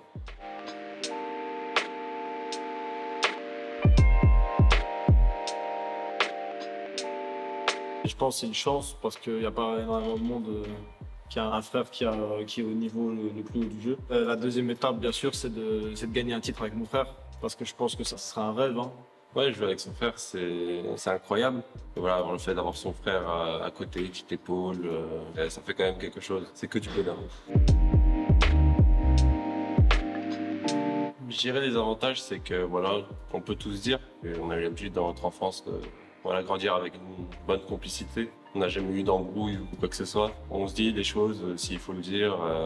On n'a pas la peur de vexer l'autre. Voilà, puisqu'on se connaît, on sait quel mot employer. Je pense que c'est directement, ça aide beaucoup plus en dehors du jeu. Et même dans le jeu, voilà, on se comprend dans certaines choses, pas besoin de parler.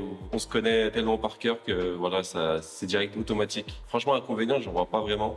Bon, pour moi, il n'y en a vraiment pas. En étant vedette, c'est vrai, il n'y en a pas, on s'entend bien, et voilà, on kiffe. Pareil, pour moi, il n'y a pas d'inconvénient. Le seul inconvénient, ce serait si un de nous deux n'avait pas le niveau et qu'on essaierait à chaque fois forcer à rester dans la même équipe, mais c'est pas le cas. Nabil et moi, je pense qu'on a le niveau largement et il n'y en a pas un plus faible que l'autre, donc ça c'est très important. Il y a une confiance en plus, je pense, parce que tu sais que au-delà du joueur, il y a l'être humain et que l'être humain n'abandonnera pas son frère. Tu vois. Dans une équipe, on est tous des frères, mais après, quand c'est vraiment ton frère de sang, c'est différent quand même, parce que tu as 100% confiance en lui sur tous les aspects, que ce soit en dehors du jeu et dans le jeu. C'est avancé lui, hein, ça se voit même à son gabarit. Là, actuellement, on essaie de reprendre un peu le sport, mais j'ai fait pas mal de sport dans ma jeunesse. Là, je suis vieux. Non, mais on essaie de reprendre petit à petit, mais Nabil aussi, il voulait s'y mettre. Donc, ouais, voilà, c'est dans le projet. C'est le projet chez lui. On peut tous avoir des moments où on est un peu plus tilté que d'autres. En vrai, ça c'est équilibré, je pense qu'on rage tous les deux, mais quand j'avais le lead, j'étais plus amené à rager, parce que sur des petits détails, sur des petites erreurs, donc c'est une rage différente, mais ouais, voilà, de manière générale, on rage plus. Je pense pas que c'est de la rage, voilà, comme étant de la rage, je pense que c'est plus un peu de frustration. J'aurais dit plus le terme frustration, parce que la rage, voilà, on n'est pas des mecs qui ragent, qui s'énervent. Gagner un titre avec son frère, c'est le but. But to actually be able to win a title with his brother, you gotta get over Curax, because that guy is a hurdle in their way. I mean, I think it started off pretty well for Carmine. Like, they pick up the pistol to win a bonus. Their attacking side looks a lot more cohesive, well-structured, and we saw Foot just sort of running into them, just dry peeking them each time. Vera brings out the attack up and just gets 3 kills. But then Foot started to get a bit more control, and certainly as we got into the second half, it was all Foot Esports from then on out. You know, the problem about it is you're displaying it is in the sense of, like, you know, it was actually well played by Corman Corp. I'm gonna give him that. But the way they lost towards the end, this is like the heartbreak to me, because that was the fashion is really what hurt it. Yeah. All right, well, we're looking at KC, and you have that 3-0 start. You're then falling off quite heavily. I mean, also got to give it to Foot, the ability to bring it back after a questionable start of the game. But again, Curax, as we already mentioned, this guy, we said the Gecko was coming out last time against Vitality. We weren't too convinced, but Ryan, are you convinced now? I mean, it looked a lot stronger. I think it still took a while for us to see any of that utility have a huge amount of impact from Foot. Also, on the subject of, like, KC, they win both pistols, win a bonus, and they still only get 8 rounds in the end. That's, like, a little bit catastrophic. But I think in regards to the fact that it's, again, like a slow start from Foot, and it took theatrics from players like Mr. Fallon to actually get rounds on the board initially. You know what's even worse when we're talking about numbers? There's a +9 advantage in first kills for Cormaker. +9. This is immense. Both Nivera and Scream ended up on 6 entries each. But as you've mentioned, it was really coming down to a lot of individual performance on the first half in particular, when we're talking about buy round versus buy round. I think this is the crucial part, right? It started great with the retakes. This is what we've seen, but here it started. This was the turnaround moment for me. They were playing, no sheriffs, they were playing pistols, and they were succeeding with just that. As Corman Corp had every advantage in those rounds, they were throwing it away. And those were 2 crucial rounds that could have definitely had a different outcome, but Foot had just pistols.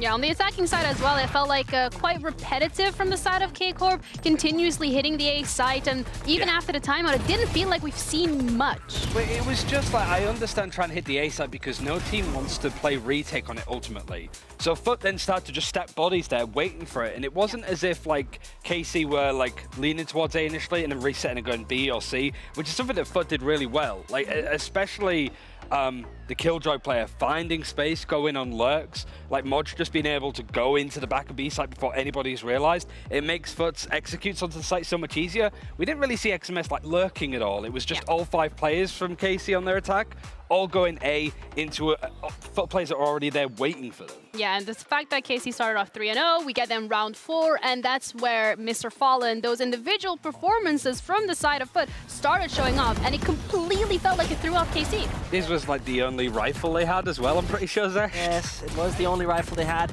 And most importantly, like, those rounds seemed like there were so big advantages on the side of Carmine Corp. There was no real issue. There was no real problem. Taking a look at it again, look at the spacing, look at the placement, look at the movement. Like, this man should have been punished for what he has done. But what happens in the end? They succeed. And obviously they succeed because, you know, we've been talking about great Turkish performances on the tactical side of things. But if one thing they never stop doing well, it is aiming. And that worked in that round really well.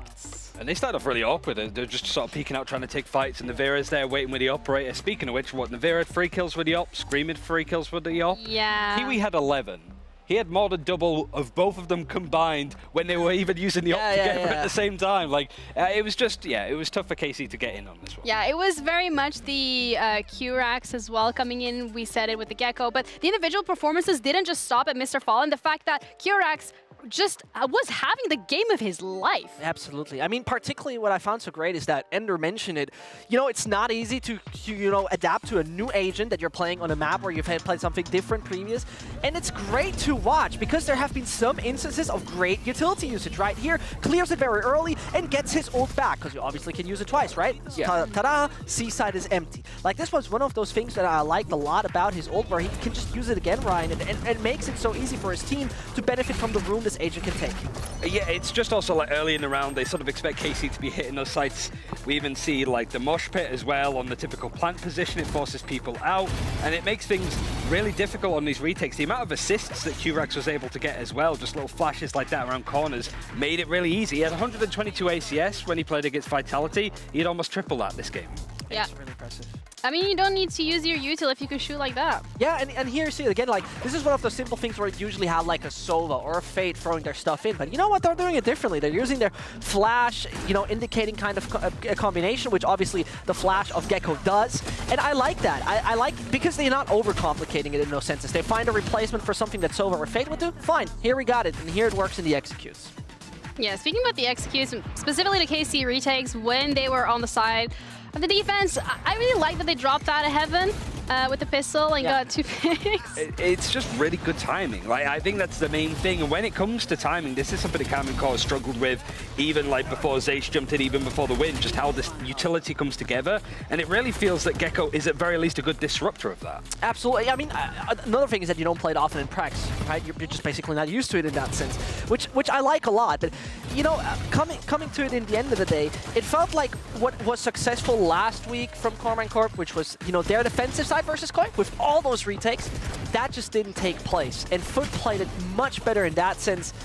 I just basically enjoy it. It was basic Foot. It was not, you know, I think, you know, S-tier Foot that I know, but still worked well enough kind of Foot, and that's all right for me. Yeah, I think Foot initially I was nervous about because they looked nervous themselves, just trying to peek into stuff, but then they had a bit more cohesion, the timeouts did them wonders, and it was a really dominant attacking side. I think outside of the pistol, Carmine only picked up 2 defensive rounds, which is crazy. Ridiculous. Yeah, once they got into the swing of things, Foot was looking incredibly scary, but if you're wondering how important it is for KC to actually win their own map pick and push this to the 3rd mapper, we got some permutations ready for you, because if they lose this, it's not looking good, bruv.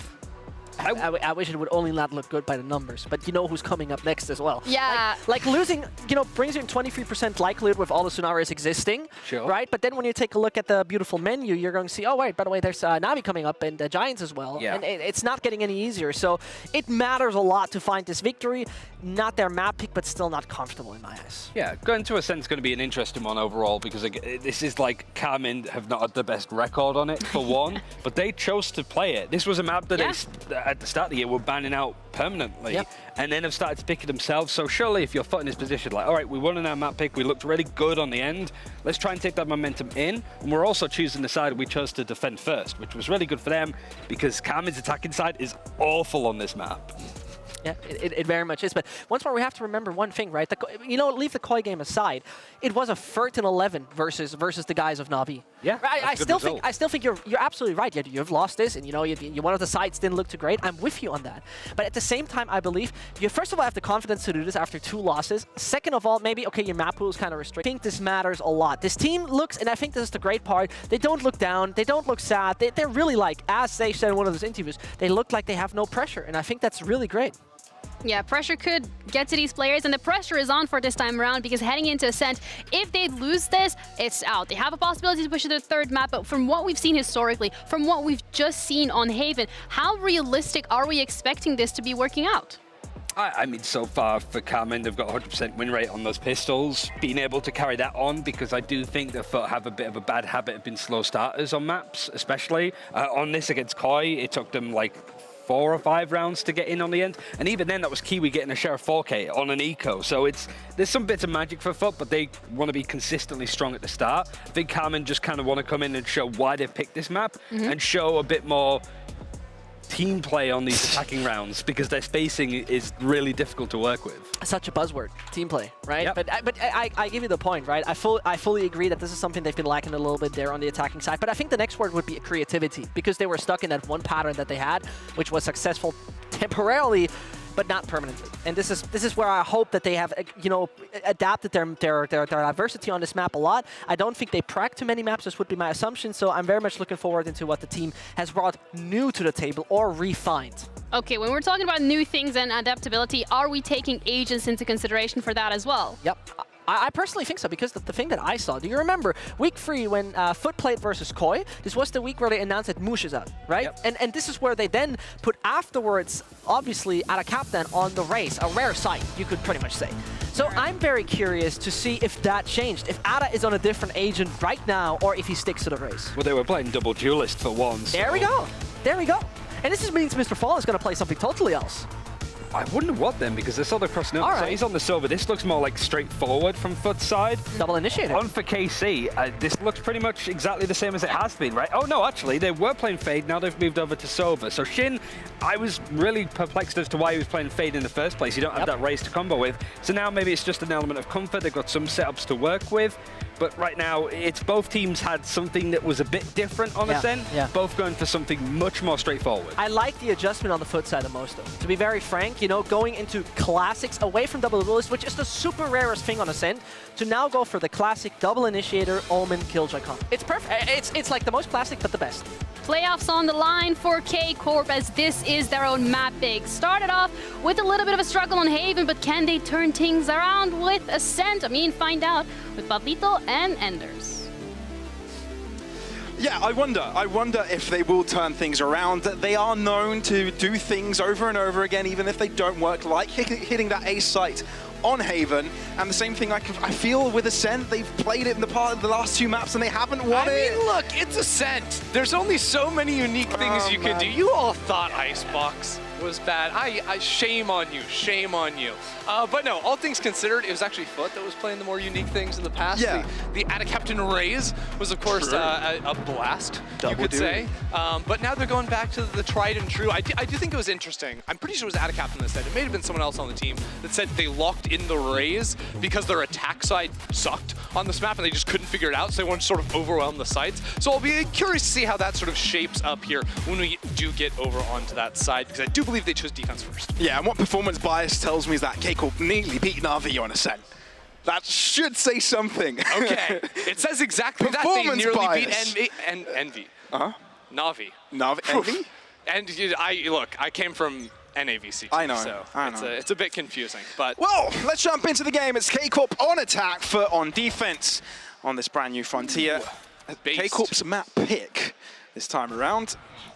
There is a movement towards his right-hand side with 3 defenders nearby. Scream got Superman'd here, so was dropped the Frenzy by, I believe, Shin, and then just has the light armor on top of that. Here we go, we'll see what he can do.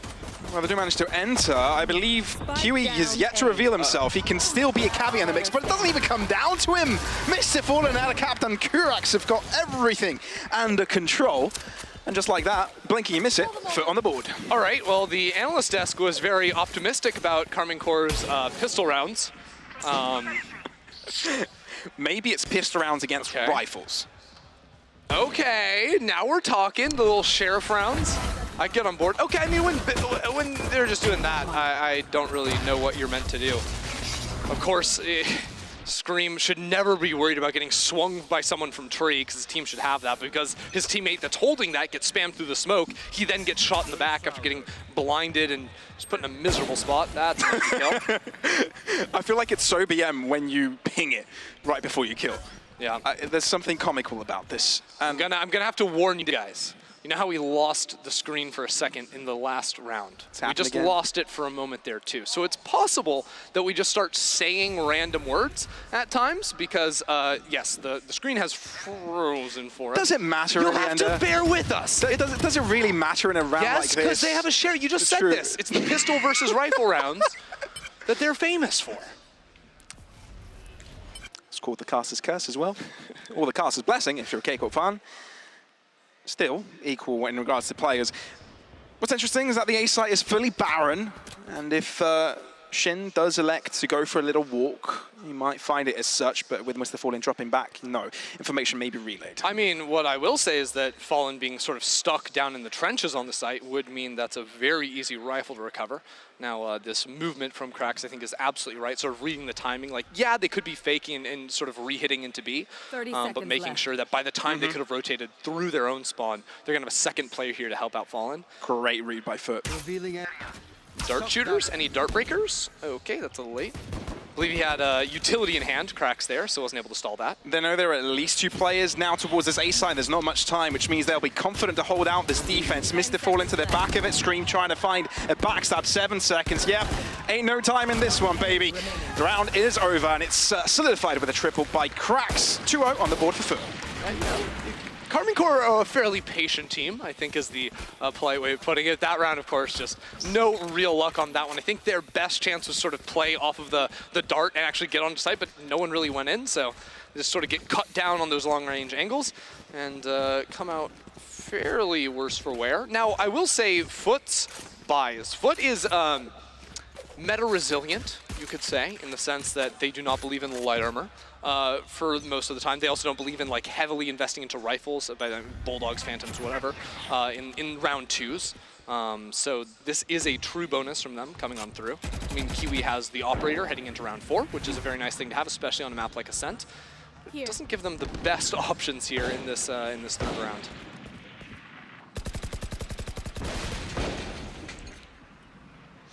Now, well, Foot might not be a believer in many things. But they may be... Did that drone... Wait, which direction did that drone go? Did that go through market, or did that... I think it had to have, and then somehow caught him in the back. It's crazy. Scream fairly deep now up in this mid position. No reinforcements really. Rest of his team focused on positions that Foot might be pushing, but no, everybody's holding back. Struggling to kind of gain ground towards short either. Not much utility expended on the Foot side. They're really waiting for Scream to find something. You can see they're not over-committing towards A. There's still utility on that side, so if he finds a pick, they instantly slam into B, but now the clock is working against them, and there's going to be 2 players stuck back site. With the clock going down, this could just be lost on time. Now you've got 3 players. They don't have to fight into Scream. They can just focus down onto this fight around stairs. It's dangerous. It's really dangerous. Foot with 2 players to the back of the site, yet to be challenged. They've got no idea that this position is being taken place, but no, the Marshal has started to shoot here from Kiwi. Push from Krax is going to stop them from even pushing even further. XMS on the case, Shin as well. Interrupted by Mr. Fallen. It's clean. Zeish, the only player alive, and he's got the spike in his hand. 7 bullets, 13 seconds, not much going for him. But he's going to try and 10 seconds left. plant. No, it's a fake. Runs out of bullets. Gets the first one. Will try and plant for a second time around. Again, a fake. 4 seconds. Has to commit with it, but it's out in the open. And that's where Adacaptain would have put a brain. Well, put a brain in his bullet. No, would put a bullet in his brain. We'd have to go retrieve the brain afterwards. But no, just the Ferrari swing right there. Running and gunning with the SMG. Exactly what you need there at the very end. And I mean, yeah, KC, they weren't able to find the pick on the screams. They stall out so much time. And then on site, the fact that they've got the Spectre's not too bad because you're taking all these low to mid-range fights, feeling completely happy. You also have the KO playing back in the smoke towards CT with a quick flash out on the right click, instantly able to find the one. And it just falls apart for Karmine Corp. They didn't even get the plan, so it's not even like they have the extra money to try and go light armor plus rifles. I think that may have actually ended up being fairly impactful there, and like I was saying, the operator in round 4 just puts this side on lockdown. Yeah, and you can see Karmine Corp completely spread out. Not wanting to interact with one another, maybe mad at each other. That would be interesting, but no. I think you're reading a little bit into I don't want to play with you. I'll do my own thing. No one's holding hands on the map, so they must hate each other. Yeah, that's totally the how kind of drama works, right? That's the drama esports is missing. Like, figuring out how the teams are playing in-game and then just making up, like, paparazzi stories about them, right? Like, Scream wants to join Foot because he was hanging out in their spawn. Like, XMS was hanging out in pizza with no one, which means he wasn't sharing his food. Oh, man. Oh, that missed. Okay. Kiwi's a pacifist, refuses to kill Scream. All right, we're reading into it a little bit too deep here, but there's a lockdown enabled and clearly an opportunity here for the KC side. Mr. Fallen, is he able to get out of this? They know this is a corner that has to be checked, but the Odin still keeps him alive, somehow keeping this team alive in that one, and the rotates are already there. 4 in the back for Foot, none for KC. This, I mean, I don't love calling timeouts so early in the half that you don't really have a read on what the opposition is doing, but we've seen this sort of idea from Karmine Corp a couple of times now where it's just sort of scream, run down mid, see if you can find a fight towards spawn, and then pivot off of that. But I actually kind of dig the way Foot are playing. They're not playing too heavy into mid. If they do fight into mid, it'll be with the operator early on into a round. And then they're actually playing to like close the door on B a lot of times. Sort of give up that whole pathway up towards Pizza because it's really hard to peek into defender spawn from mid because you have to worry about both left and right. Yep. Not necessarily always having players watching that on the defense, but just the fact they could be either side of you makes it really tough. So, yeah. Down mid. And if Kiwi's allowed to do that all day long, he'll be taking advantage of it over and over again. We'll be dropping back. Just throws his shorty out the window. And that's actually sweet. That's actually great tech, though, because you only have the 2 pumps and the shorty. So on the Classic, you wouldn't mind, taking a shot, but that lets you blitz on through. The unfortunate for Karmine Corp is they're losing players left and right. No trades coming forth either. Nivera isolated yet again. And XMS and Shin again playing alone. Yeah. It's just isolated play. I mean, they were walking together earlier, but the fact is, it's just taking these fights sort of unsupported, whether it's running into the operator a couple of times or that re-aggress into A main that I liked from Foot as the tree hits coming in, knowing, hey, A main probably weak. You probably have 1-2 players there max as the enemy team is working up cat at the same time. So I like the idea from Foot to call those sort of mid-round re-aggresses, and a lot of times, if you can catch out the enemy team when they're trying to split into your site, you're going to feel so great about yourself, because Ascent is all about being able to find control through mid and then pivot into a site. It's why I think Jett is so powerful on defense, because it's really hard to fight over mid, I think, on defense, but just posting up an operator looking for a peek into mid forces, at the very least, a bunch of utility out of your opponents to sort of cut off those angles. And as we enter into the 6th round of this game, already we fear that Karmine Corp are falling quite far behind, not in the position they would have liked to be, given that in the pistol round that they had, they thought they were going to win by investing some ultimates that they couldn't use now that they had the guns. Now that they did indeed invest into weapons, they end up dropping another one, falling victims to the proactivity of Foot. So slowly but surely dropping back here and being already a map on the bounce. This is definitely not a grand situation for them.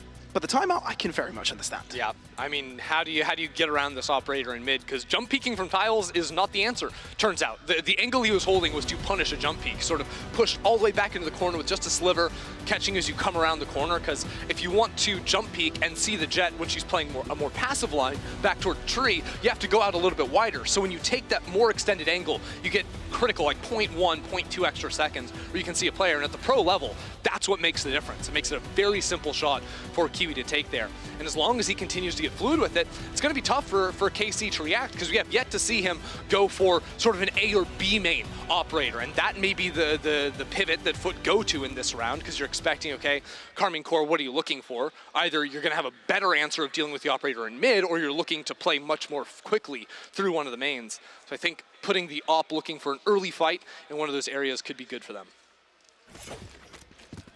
Time for a switcheroo, basically. That's what we're looking here from Karmine Corp as well. Playstorm available for Scream. I would be interested if a Vandal would have been dropped, so he could utilize that. Wait, have Scream, more guns give your in the rifle game. to a teammate. That's what I was thinking. Wait, that's just incorrect. Wait, Zeish has 3,100 credits, and he didn't buy. They have enough to get 4 rifles and knives, and I'm sorry, but I'm having my Karmine Core forgot to buy again moment. The maths ain't mathing. This one, it wasn't even a celebration. They had an extra minute to make this choice. Flash. Maybe Bladestorm next round? No, Is the call? Nope. Well, that is the call, but whether that is a good idea, questionable. Kiwi holding it out yet again. No, there's movement in his direction. Aldrone will be spotting it, has to shoot it down and repositions. But here comes a push. All of them from short. There is Nivera further back in the main angle, but hasn't positioned himself too aggressively to put too much pressure at himself. And with Scream already out of the equation, it's already getting tougher by the second. And we're already down to 40 seconds. I mean, Karmine Core have one pivot, and it's like you play up a solo player into mid, hope you can get a kill and work into something, but nope. Shin backs up off that angle. They're going to work into A, but 30 seconds left. The XMS isn't here, so it's just a 3-player site take. It's a 3-on-3. And that does not work for the defenses, although Shin is able to find one. Mr. Fallen with the Hunter's Fury is raining from a distance. He's relevant even without him being there. And yeah, XMS and Nivera locked out. Nivera doesn't even have a gun to save. Imagine you're coaching Karmine Core. You call a timeout, come up with some way of dealing with it, and then you just don't have rifles. You want to slam that button again right here, but you literally can't. I am shocked. Shooketh. Foot 6-0. Good start for them, right? They are playing solid Valorant right now. Not that they're being pressured, at least to the extent that we've seen the past couple of rounds. It's been an operator show. It's been Kiwi just constantly grabbing pick after pick. I mean, okay, hold on. I'm like trying to think this through, because obviously he had to have bought a Sheriff. So the actual theory, because I think now Nivera has an operator, is that they so desperately wanted to have an operator on attack that they were committing a heavier save that round, if I'm trying to like do some kind of mental gymnastics. I still don't think that's worth. But, okay. It is what it is. And now with Karmine Corp moving towards A, it splits, right? Spike to the left-hand side kind of indicates that they may end up in that position, trying to lure players to the right as 3 players try to attack. I mean, really what I just want to see is a heavy slam with the KO ult. They had that last round, and actually Moj is playing on top of his utility here, so he would get caught out by that. All of his stuff would get turned off. A lot of times when you see the KO ult ready on attack, you'll have your Sentinel player play opposite side of the map from their utility. Obviously, Killjoy can't play completely far away, but she could tuck in a little bit more towards spawn, as an example. Just make sure you get the mollies off. That's actually very well timed, that cover. And there's still more in the chamber for the captain to throw as soon as it's 70. They're going to have to push through this dry. Scream onto the side. Nanoswarm prohibiting the push, and it's a simple mowdown with all that hot lead up until their bodies. And still, no pick from KC really, apart from the ult kill from Shin. Watch Motion Hell right here. This could be absolutely huge. Shin's trying to take the fight, but from sight. Moj stays alive somehow. Zeish on the top. Tries to stay on site alive against 2. It's difficult. Again, a very familiar position. We've seen him before, but hasn't been successful in the past. 14 seconds and counting. Mr. Fallen elevated, delivering 7-0 for Fort. Karmine Corp cannot find their answer.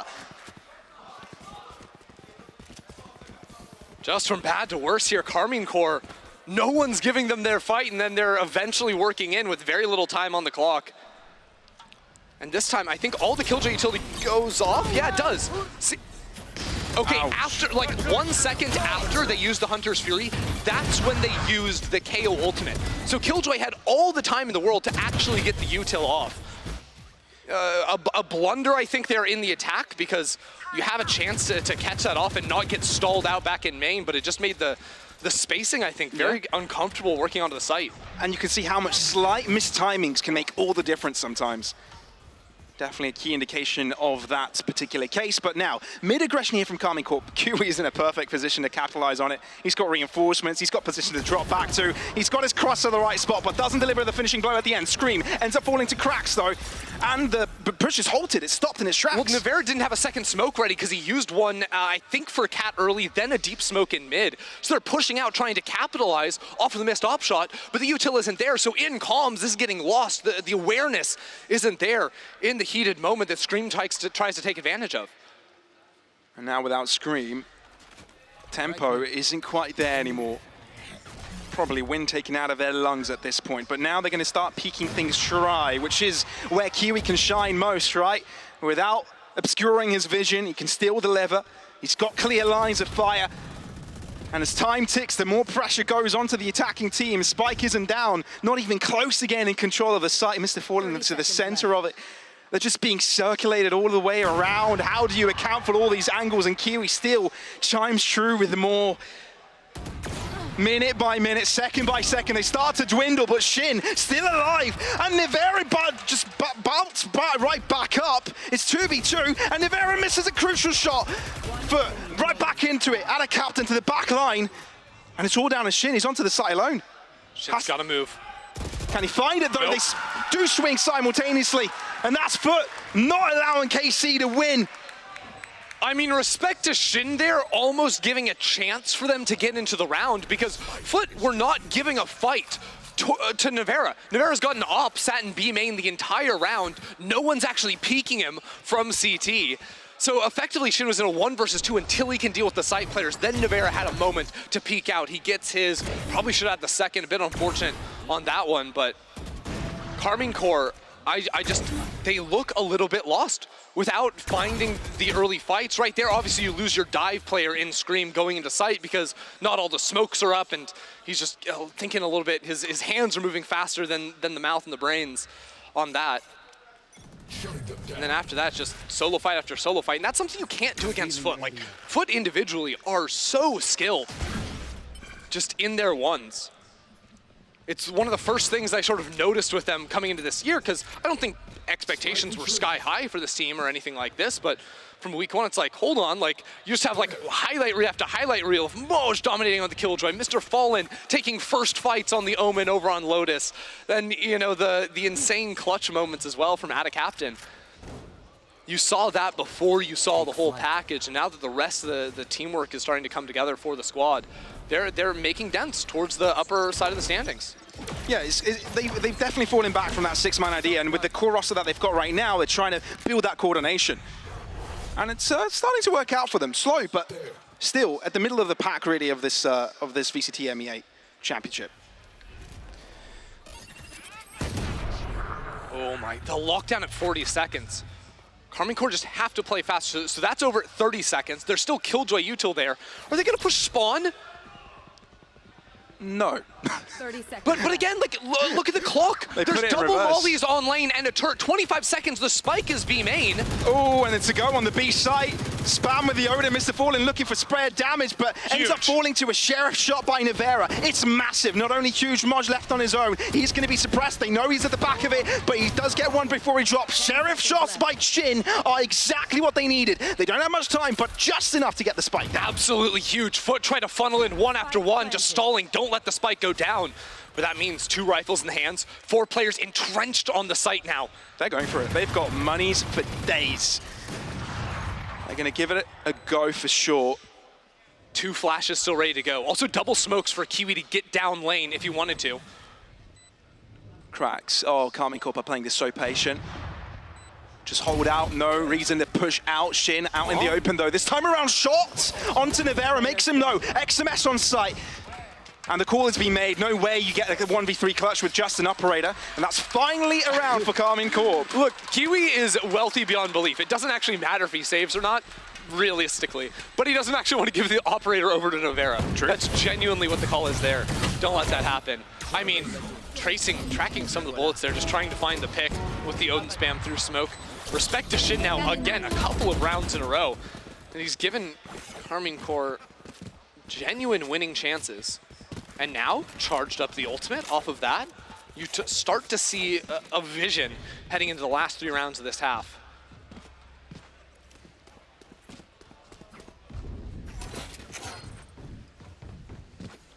It's hard to say how much Karmine Corp can gain out of this one. You know, how much momentum they've really garnered and how much this will stop Foot. It's definitely an isolated round, not unlike the others. Good knife there. Sort of investing a lot of utility, but with how slow Karmine Corp play, it doesn't actually matter. You use both scouting pieces there, trying to bait the jet into the smoke. Scream, instead of pulling the trigger onto the alarm bot, ends up throwing a cloudburst at it, which means it's still there and still has to take it down. Ultron right after him. He knows he's in trouble, so has to get out of there quickly unless he's able to find a kill out of Captain. Oh, no. He faked the TP earlier. They've got no clue he's here. He's playing the trigger discipline play. He's going to wait for more. Oh, no. He's given a call for Mr. Fallen to drop back. Scream is doing nothing. Oh! Blunders for a second, but he's got an ace up his pocket and ends up still on top. My heart! I couldn't take that for a second. Scream equally confused, but now dead. The operator is actually playing wide out on Heaven here. Look at this smoke, just trying to get a little bit of extra space on the site. It's wacky, it's funky. Paranoia. But they're still not ready for this angle. Oh. Kiwi had an opportunity there to find a kill. It's either going to be a trade or nothing at all. But still 3v4. Close endeavor. Spike gone down. Shinny's got the Hunter's Fury. I wonder if he wants to play for the post plant with that, but no, he's actually underneath his sight, point blank. Especially down in numbers, you can't abandon the site. Even if you use it for stall, you have to fight with your players or they die while you're using Hunter's Fury. Trying to set up a crossfire here. Out into the open. Nivera, very risky, but Shin is able to trade right back out. Both of the players hand in hand. Peek out from XMS, ends up dropping. Shin, good first shot. Good double up. And now he's got only one left. So it's over. Recon to the floor. Mr. Fallen swings. Pulls the trigger time and time again, but it's Shin on top, quadra kill, and a second round for Karmine Corp. Shin, round after round, just pulling KC up. Insane. What's higher than a foot? A Shin, baby. This guy is absolutely cooking. Is that what we're doing here? That's what we're comparing doing. Body parts. Is that how it all works? Look, I've got a whole bank of them. You know, like who would win, a foot or the blue wall that it tries to kick? Just unfortunately, Karmine Corp haven't given any moments to use them. Now finally a chance, but oh, that's nasty. That's kind of nasty. It won't be utilized this round. Doesn't seem there's any mid presence, but it gained some info maybe. Are we actually just going to see a full commit in with the lockdown here? Seems to be the idea. Possible. We've seen it before from Karmine Corp. You can also use Nivera's ult just to scout Boathouse and make sure no one's hiding back there. Or use the operator and kill them. You've got options. Sky's the limit. You should run. Let's see what's the limit on this defense, though. Lockdown does put them under pressure. Yes, there's a fragment grenade to drop the lockdown. So it does relieve it for a little bit. Okay, that knife didn't go as far as they wanted, and check out this double flank. But they've gained so much info. I mean, the thing is, Karmine Corp don't really fake sites, so why not look for the fake? You have so much time to come on the flank. There's no util watching the back either. They know everything. The thing is that the two players at the back of site don't really have help right now. Oh, that paranoia from bench actually hits all the players, stalls it out a bit. Ooh, and one of the players on the flank already are down. And there's no real flank, it's as if there's two players in market, so no difference for Karmine Corp really, but they've got to deal with the two at the back of the site, and they haven't done that just yet. Trying to throw a fragment towards them. Moj delivering, whoa, nice little headshot there. Moj still alive, but still trading in favor of Karmine Corp.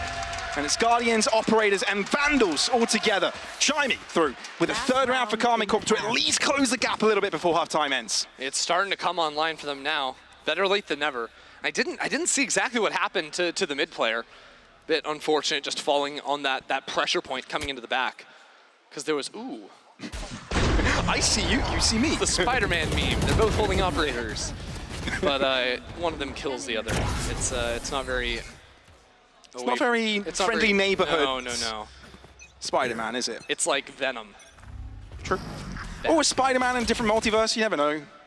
Anything is possible. Aren't they homies? I don't really know. Yeah, but there's always a universe where he can be evil, right? I don't know. Multiple variations. Nevera's getting chipped like every round. Tough spot to be in on the up. Ooh. And that's the end of Scream. That's the end of Shin Kiwi. He's been called the executioner this round, given the role and given the blades as well to just chase after him. He's looking to give him a gruesome death. But still, Karmine Corp are going to have to drop back from that initial attempt. They know the A site is a blockade, but maybe they'll try and find an opening, a crack through the other walls. It's hard to find cracks against Foot, because when they find opening picks, they're very good at shrinking their position and not putting themselves in spots where they can then give over easy ones. I was nervous for a second, right? Kiwi gets the second kill, pops the knives. Is he going for some updraft craziness? No, ends up falling back just a little bit. Although now, with the clock working down, they are reading this B rotate just a touch. Cracks coming in. Now they have the intention in mid, but that doesn't block off the fact it could still be a split into tree, so it's just the two players 30 seconds towards this left. B site. The fact that Moje's main is sick, but he's got it judged, so he can't really fight out of this spot. Ooh. Oh. Well, XMS got a pick, and all of a sudden, this seems fathomable. Kill off Curax, and that's it. XMS looking to swing past it. Does use up space, and his team is able to obliterate. XMS still alive, excuse me. And he's even pushing through a smoke here. What a cheeky man. Mr. Fallen has no clue. XMS finally put to his grave, but this puts us in an Omen 1v1. And it's Nevera versus Ada Captain. Spectre versus Op. But the HP matters as well. Nevera is down to 47, Ada Captain full. Walking into his own smoke, Nevera, you need to look at the right direction. Oh, but Ada Captain knows to close up the distance. But the swing from him allows Nevera to line up his shot and end up on top. 8-4. Karmine Corp have definitely closed up the gap here. Ada Captain has been watching a little bit too much TikTok. That's trying to get a bit extra with the teleport on that one. But Nevera holds it down. And respect to them. I mean, a 3 versus 5. Converting into that after the 2 op kills went on through. Here, the judge actually backed up. Initially was not an angle.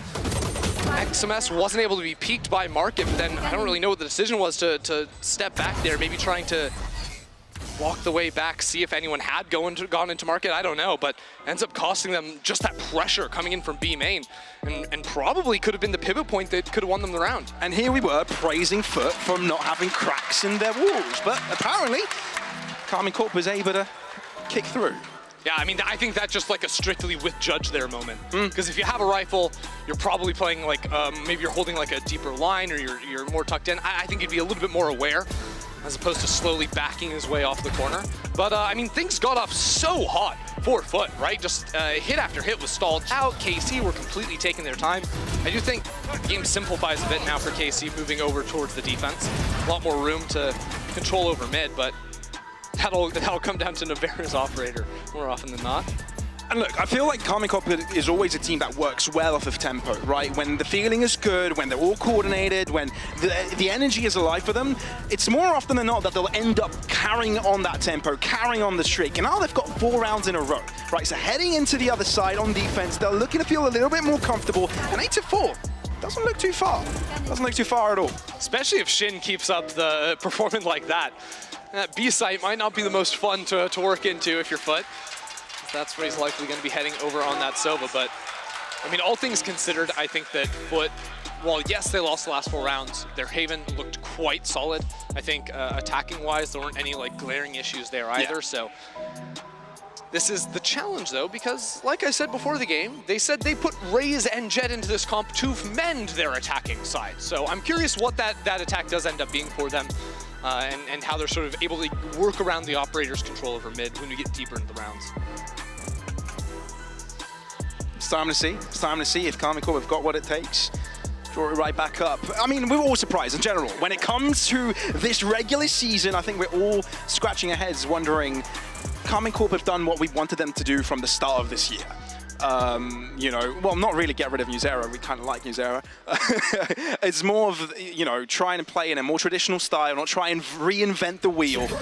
And they're falling back to defaults, fixing up the smaller mistakes, and then slowly, you know, breaching out to new frontiers. See how much they can end up doing here, because I mean, Footer just flying down tree, trying to make as much noise as possible. You can see the spike in the hands of Adacaptain, trying to slowly work towards B. As that didn't fool anyone. They're hoping to pull this player in CT. They're hoping to pull Scream over towards tree, but won't end up being the case. It's a good little recon. Does delay the push here from the attackers quite extensively as well. Already you can see the rotates coming forth. Damaged up, Shock Dart's doing so much. Softened up for Shin and the rest to start delivering. XMS unable. Shin though still alive, looking for the heads, but unable to do so yet again. Kiwi's actually the savior of Foot this round, giving them most of the kills. Well, there's only 2 left for Karmine Corp to deal with it. Tough to work out here. Player in main. And Moj isn't giving them much of an angle. Yeah, he's the guarantee at the end of the day, right? Can always appear out of thin air while the push is going on for Karmine Corp. They'll try and smoke him out for now. At least have a ticking clock on when they'll have to deal with him. But again, Footer low. Paranoia is actually quite strong, taking out 2 opponents. Nivera looking back right in time. Moj is no more. Now the 2 players on site have to be dealt with. Good flash strike, but Adacaptain still able to put his elbow in front of eye to keep himself in the game. Foot with 9 find themselves another pistol win. Nicely done there at the end. Even though, I mean, 2 versus 4, KC put up a pretty solid fight with Nivera sort of holding the peak out of the B main smoke. I just think all in all, I saw some like good sort of like map fundamentals, map theory ideas from this team, sort of double shocking the smoke towards CT. So often, that round we saw with Scream playing in there, but so often you'll see the KO player inside of that smoke looking to right-click flash his own way out there and take a fight. So by throwing a couple of shocks, it either chips him out, gets a kill, or just forces him back off the angle while you try to work down into lane. Also, the idea of making a lot of noise in tree to pull that mid player over towards that angle while you quickly move back into market. These are good ideas that we're going to see Foot continue to work with as they go towards mid and B, I assume.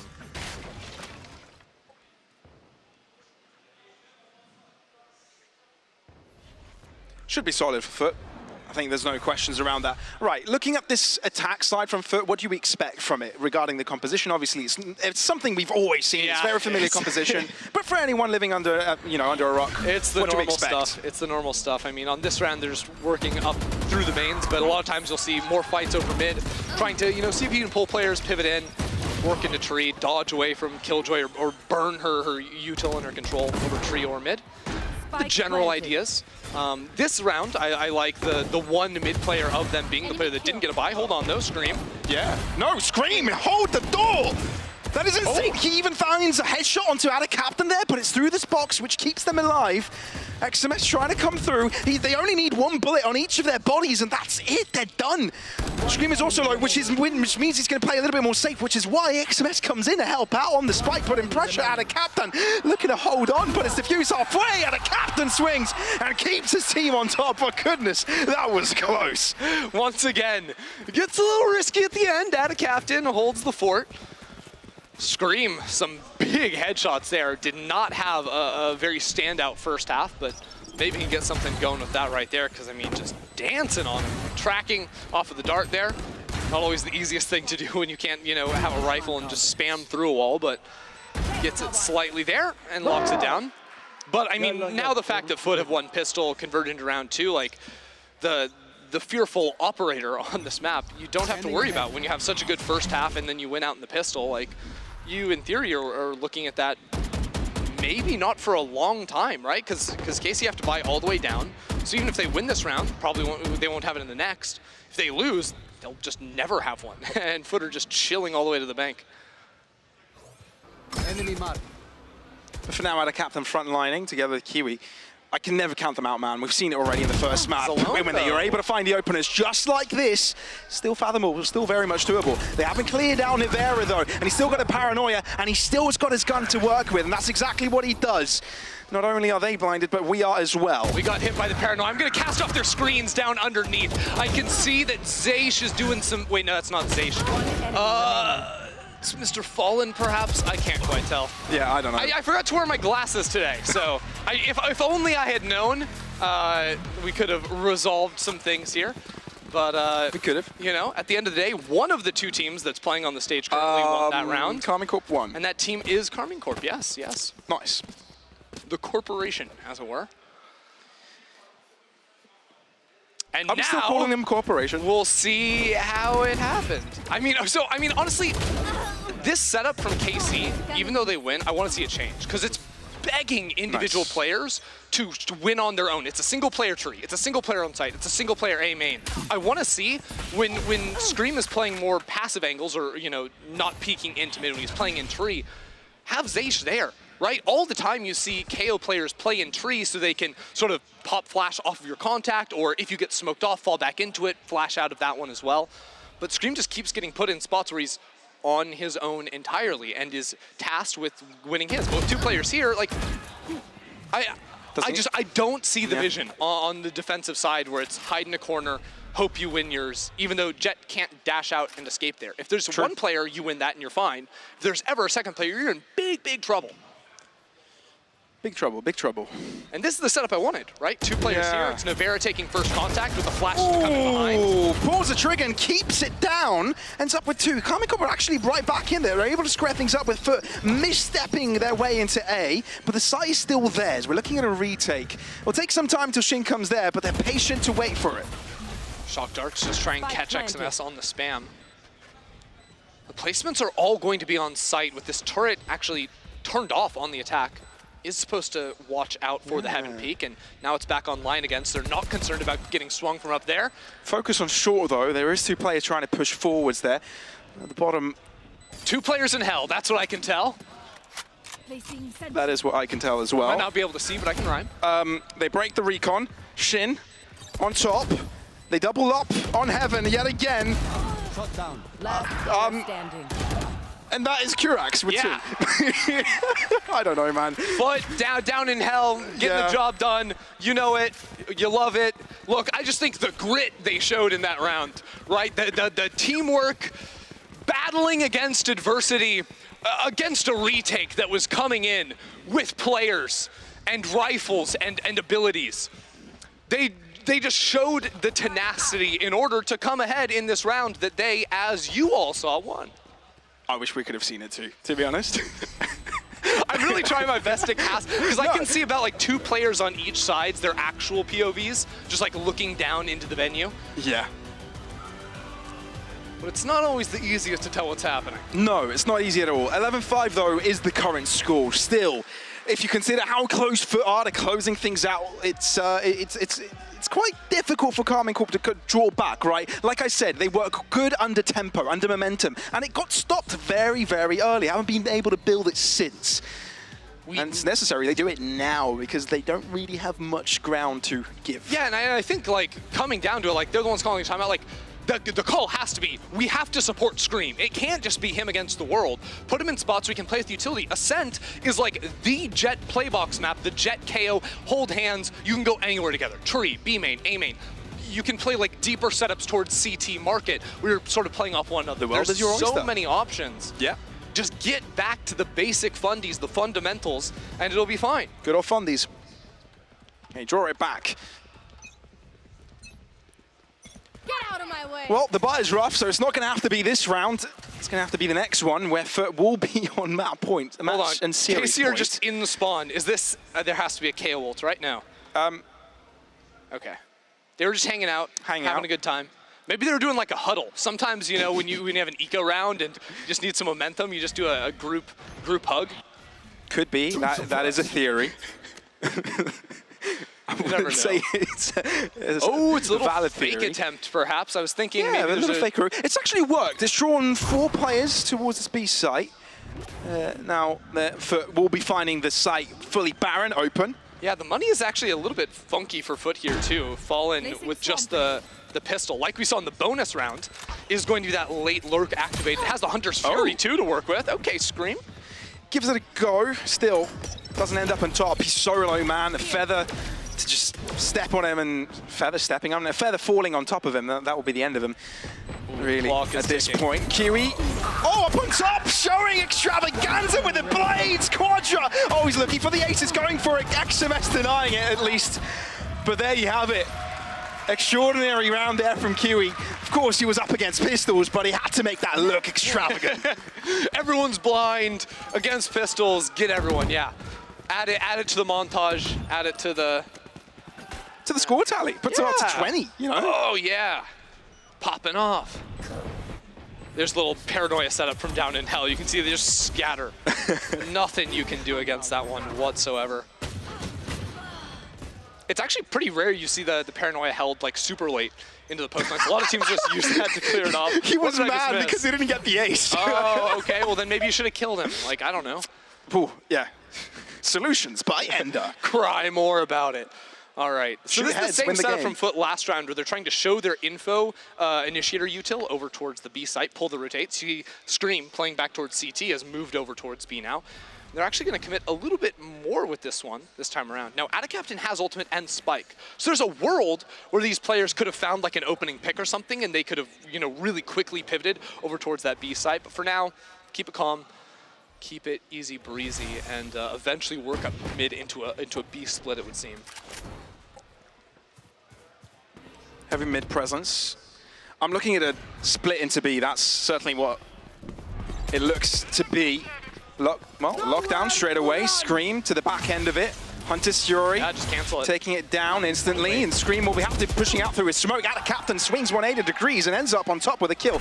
If you look at Kiwi, he's so low, but he's still pushing up aggressively. Cracks. Kiwi ends up on top. No way! And Carmine Corp are looking into this one as if it's a fishbowl because they're on the outside and his foot inside, getting themselves the dub. 2-0 on the board. Carmine Corp no more, and Foot make sure the dub is theirs. That was dominance from Foot. I mean, the start of the game just 8-0 right out of the gates, but then even after the half switch, just seemed like Carmine Corp didn't have an idea of how to deal with the attack of Foot. Foot just sort of rolling in everywhere they're showing up. They're finding the opening kills and converting it into relatively simple rounds. Yeah, a lot of similarities to what we saw on the previous iterations that they played on Ascent, right? Definitely feels like there is some progress to be made in regard to that map. Yes, we've seen improvements from him, but it's clearly not good enough to face up against a team like Foot, looking to be the Turkish pride, looking to be a team to not only represent Turkish aim, but Turkish brain, which we're really looking forward to see if they can actually end up being, you know, an all-rounder team. Yeah, you know, it's been a couple of weeks where you have to pump the brakes on the foot hype for a second. You know, wait and see, like, how does it actually filter out with them, you know, middle, pushing a little bit higher in the standings, perhaps. So making quick work of Carmine Corp. Going to instill some good hope here for Foot. Of course, I mean, so many of these rounds, Moj had a couple he clawed away with. I think the A holds from them were also pretty nice, just using the breach utility from back in sight to stall things out the majority of the time. It seemed like that Haven map was just A site over and over and over again. It really was the A-site simulator, wasn't it? It really was. And yeah, I feel like that lack of adaptation came across the entire series, right? We saw it a bit on Ascent, struggling to figure out what the solution was. But I feel like it's a proactivity of Foot that really put a difficulty into the wrench for Carmine Corp, right? Because what they played so far in the past 2 matches wasn't exactly the style that Foot liked to play, right? It was a bit more reserved, a little bit laid back, sort of try to expend utility like on the Na'Vi side.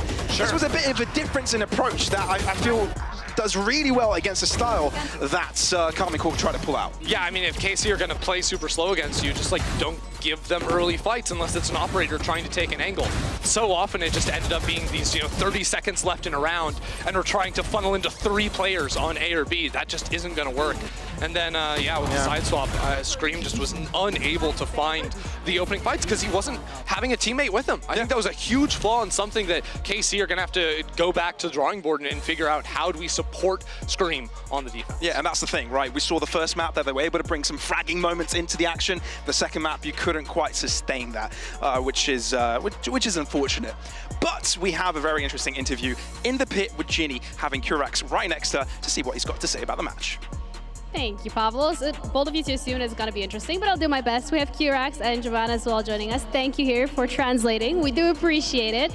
Let's just jump straight into things, starting off with Haven. We've seen you guys play it once against Vitality. We've seen K-Corp only play it once as well. So talk us through the process of the map bans. What was it?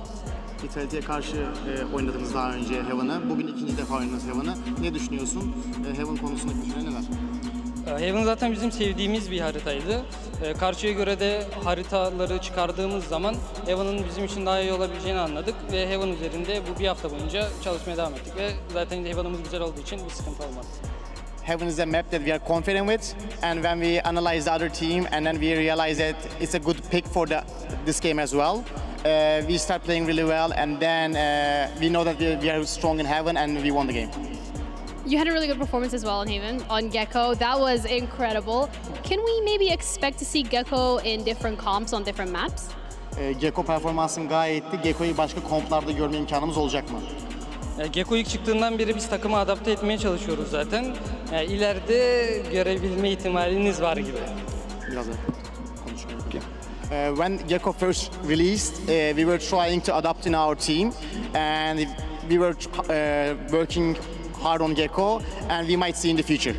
Okay, well, thank you for the leaks. We do appreciate that. Yeah, let's talk about Ascent, though. The second map that we've seen, you guys started off incredibly strong. KC found that momentum to be able to get back. You guys then got back into the swing of things. What is the morale like at that time in point, and also what do you do as a team to get back into it? Karmin Corp maçına başladığınızda çok yüksek bir momentum yakaladınız. Sonradan biraz durakladınız. Tekrardan yakaladınız. Buradaki takım momentumunuz ve mentaliteniz nasıldı? Ya, maça çok iyi başladık zaten ama ondan sonrası için birazcık boşluğumuza denk geldi. 8-0 başladığımız için birazcık rehavete kapıldık. Ondan sonra baktık geri dönüş olduğu zaman direkt kendimizi toparlamaya adapte ettik ve o şekilde devam ettik. Zaten başından beri belliydi bizim daha iyi oynadığımız bu harita üzerinde. We started with 8-0, so we start losing a bit of motivation, and then we realized that they're coming back, so we said, oh, let's keep in the focus.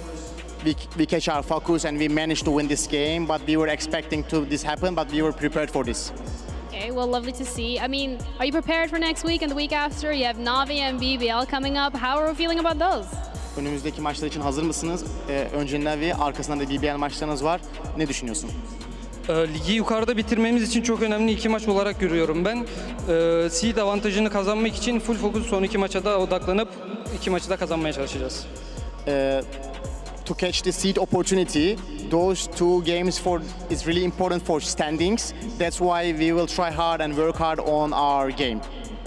Well, thank you both, Jamal and Kirax, for the interview. We do appreciate it. We're going to be heading over to a break, and we'll be back shortly.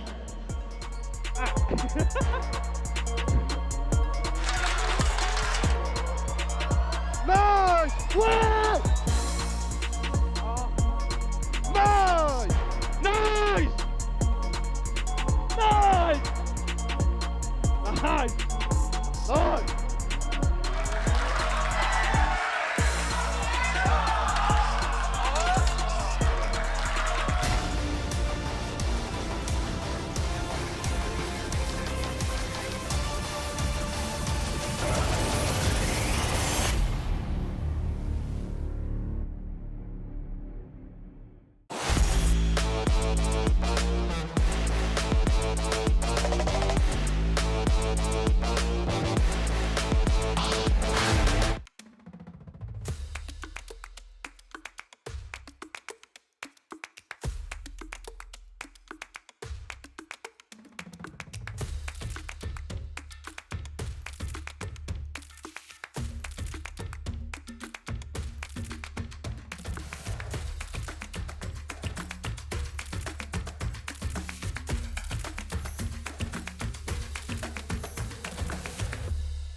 Red Bull gives you wings. Zero distraction. Zero doubt. Zero opposition.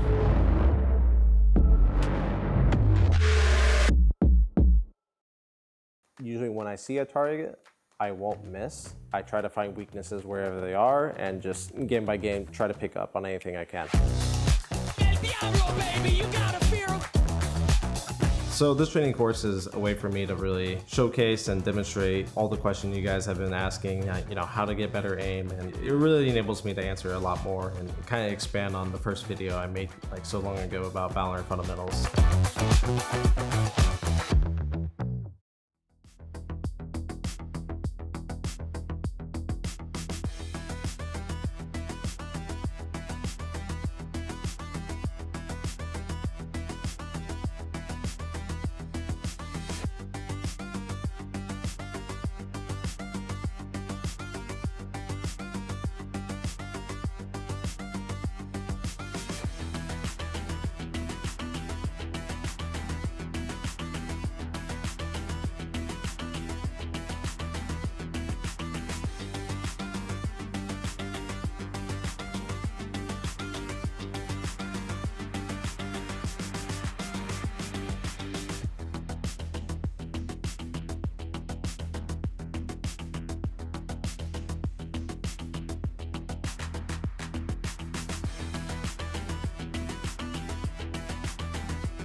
It's F-Flex on the beat. It's F-Flex on the beat.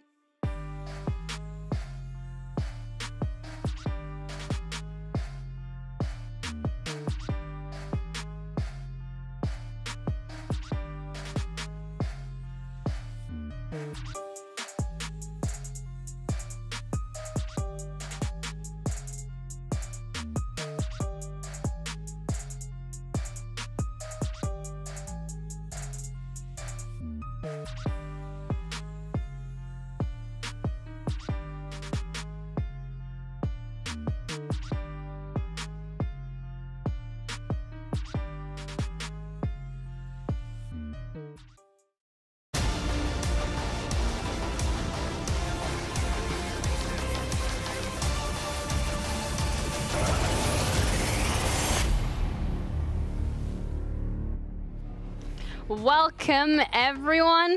We've just seen Foot destroy Carmine Corp's hopes and dreams, if the permutations are correct, that is, and that's an unfortunate situation to be in if you're a Carmine Corp fan. But that's all right. We're going to go past that, and we're going to talk about the incredible performance that we've seen from Foot, because an 8-0 start, I don't think we see that often.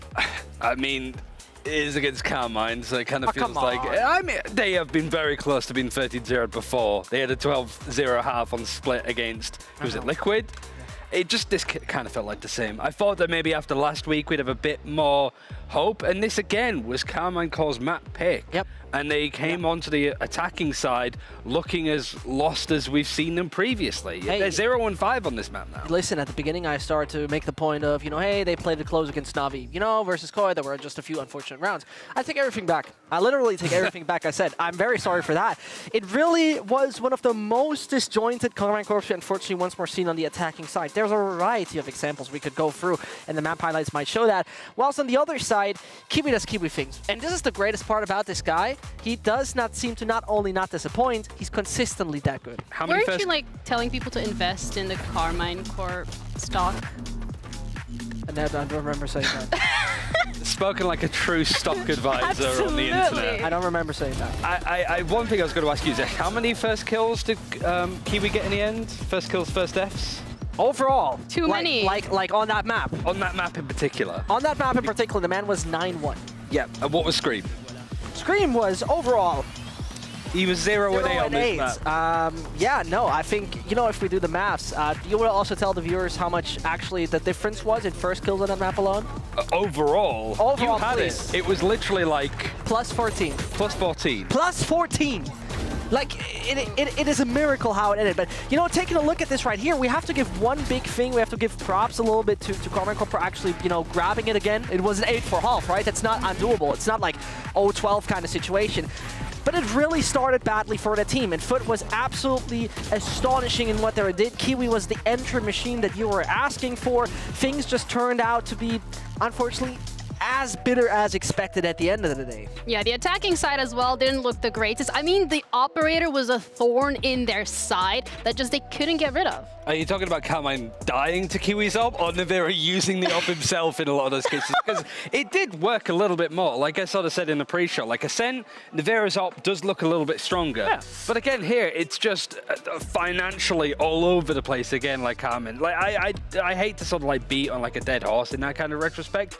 I think it's more better to sort of focus on like Foot made some changes, like role changes. Their comp on Ascent looks a lot better. Yep. And that is the kind of team that I'm really excited to see not only go into like Na'Vi versus Giants and stuff like that, previously even, and then sort of go into more easier games, but then also to get into playoffs and actually make a good shot at going to Tokyo. I think this is a positive we take away from the, you know, particularly the Ascent changes that have been made, right? I think once more to reiterate, it was a double duelist that we've seen previously versus Koi. Now they've went to this classic kind of double initiator composition, and it looked brilliant. It looked wonderful. You know, with the right kind of aggressiveness, the ingredient of aggressiveness put in, but also rational kind of comms. Oh, not back to the cooking, please. No, I'm not cooking. But either way, you see my point. It feels like this is the confident, good Foot, particularly on a map where they haven't been too great previously.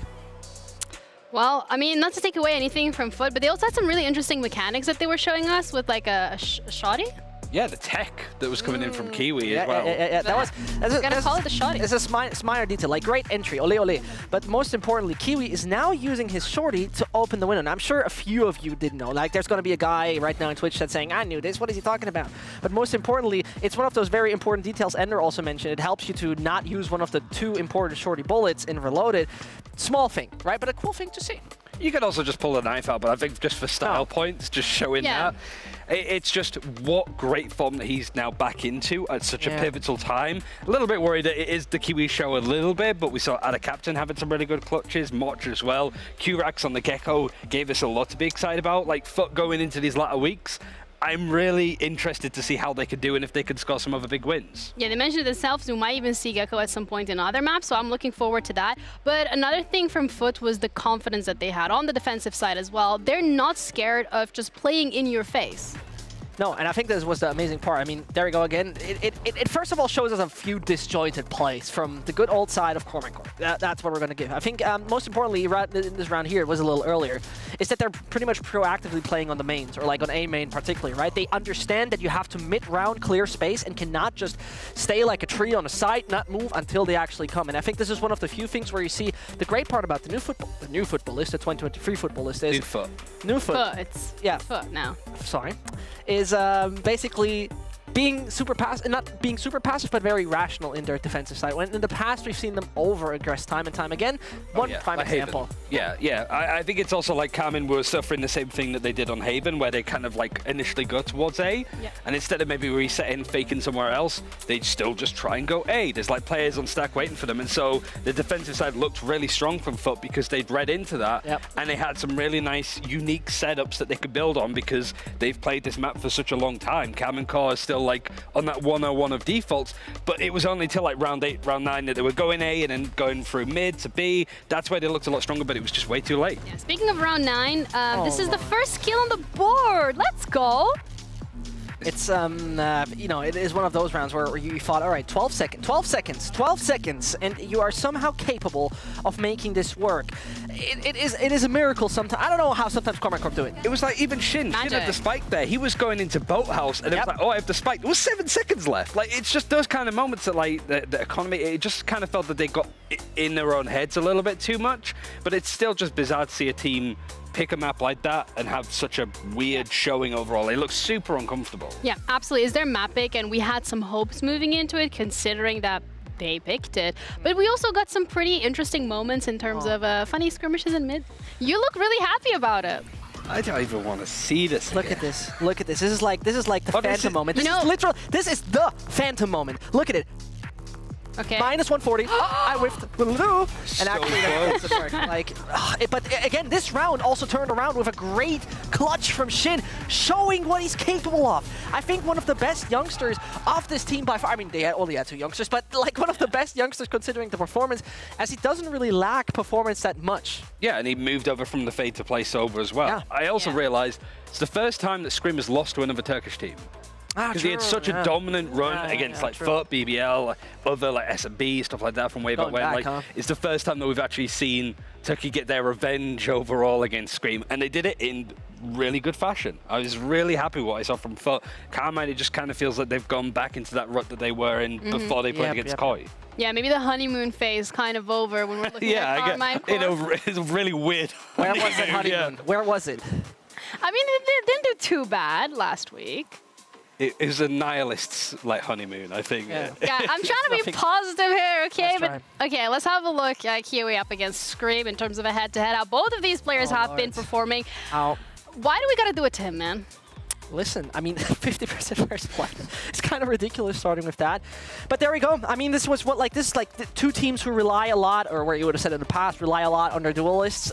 Kiwi ones were doing Kiwi things. There's not much really to add to this 22-10, 345 ACS. But man, you know, we were talking about, you know, the IGL duty is away from Scream. Now he can shine. Now he can be like the amazing player, the star he is. None of that happened on Ascend, really. And this is actually sad, because that was like one of the things you could grasp and be like, yeah, this is good for Common Core. Yeah, the most telling thing, I think, was when we saw Kiwi get in the 4K in like pretty much the last round with the Blade Storm. He's hitting the table because he didn't get an ace. Like, he is constantly trying to push himself to be the best that he possibly can. And he saw that as an error, and he didn't even really celebrate because he was so frustrated that he didn't get that kill. The Scream, he was constantly, I think Ender mentioned it, just playing on these like one and done angles constantly and being cleared, other than that one time that we saw him run up mid with Atta Captain sitting behind him. It was just weird to sort of see. I've never seen like Kiwi and Scream have such a disparity between how they play today. Yeah, I think it also kind of speaks volumes to the mental state potentially that we're expecting, or at least seeing Carmine Corp to be at the moment. It feels like that rut is just coming back, and with the upcoming weeks coming their way, the permutations that we had as well, when we said it that they destroyed their hopes and dreams, we were not joking. All right, I mean, pretty much the good part here for FUT is 97%. Great. I mean, they're pretty much secure, right? There's not many scenarios where they're falling short. I think the other side, Ryan, is where we definitely have a bit of a problem. Yeah. We'll come on to it, but it's also like FUT said in the interview, right, that standards is something that they're working on. Yeah. Now for Carmen, like 23% chance to make playoffs. This is also, again, like scenarios. This isn't odds. This doesn't really bear in the fact that Carmen have Fnatic and Giants to play. Yeah, still. I just want to can you remind the viewers out there who they're playing against next? I mean, Fnatic and Giants, right? Wow. So it's one of those cases that, like, it's going to be tough to pull it back now, but especially against those 2 teams that are in really good form at the moment, and Carmine have sort of fallen back into that rut that they had before the Koi win.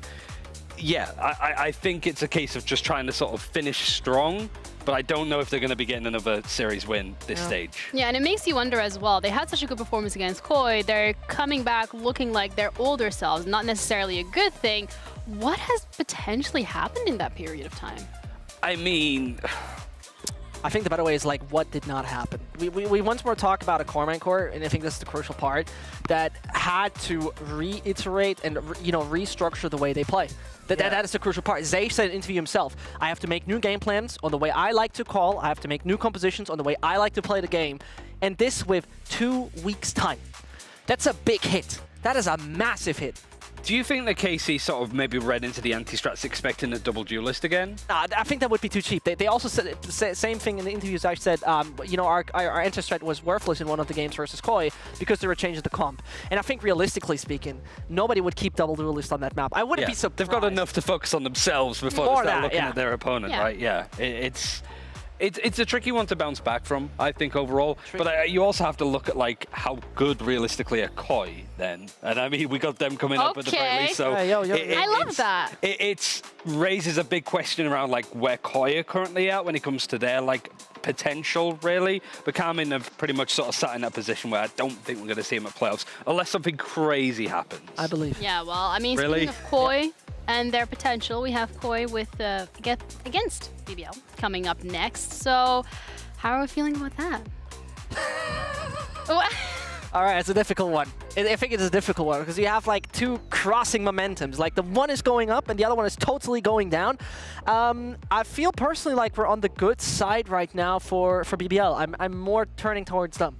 Yeah, I mean, I think the question is more like, do you think the BBL can make playoffs? Like, they've got a really good run into it overall. Like, we'll have all of that to highlight. But I think for me personally, it's more of a case of BBL had a really horrible Super Week, going down a lot now, 2 wins in a row. Koi haven't won since Super Week, I'm pretty sure.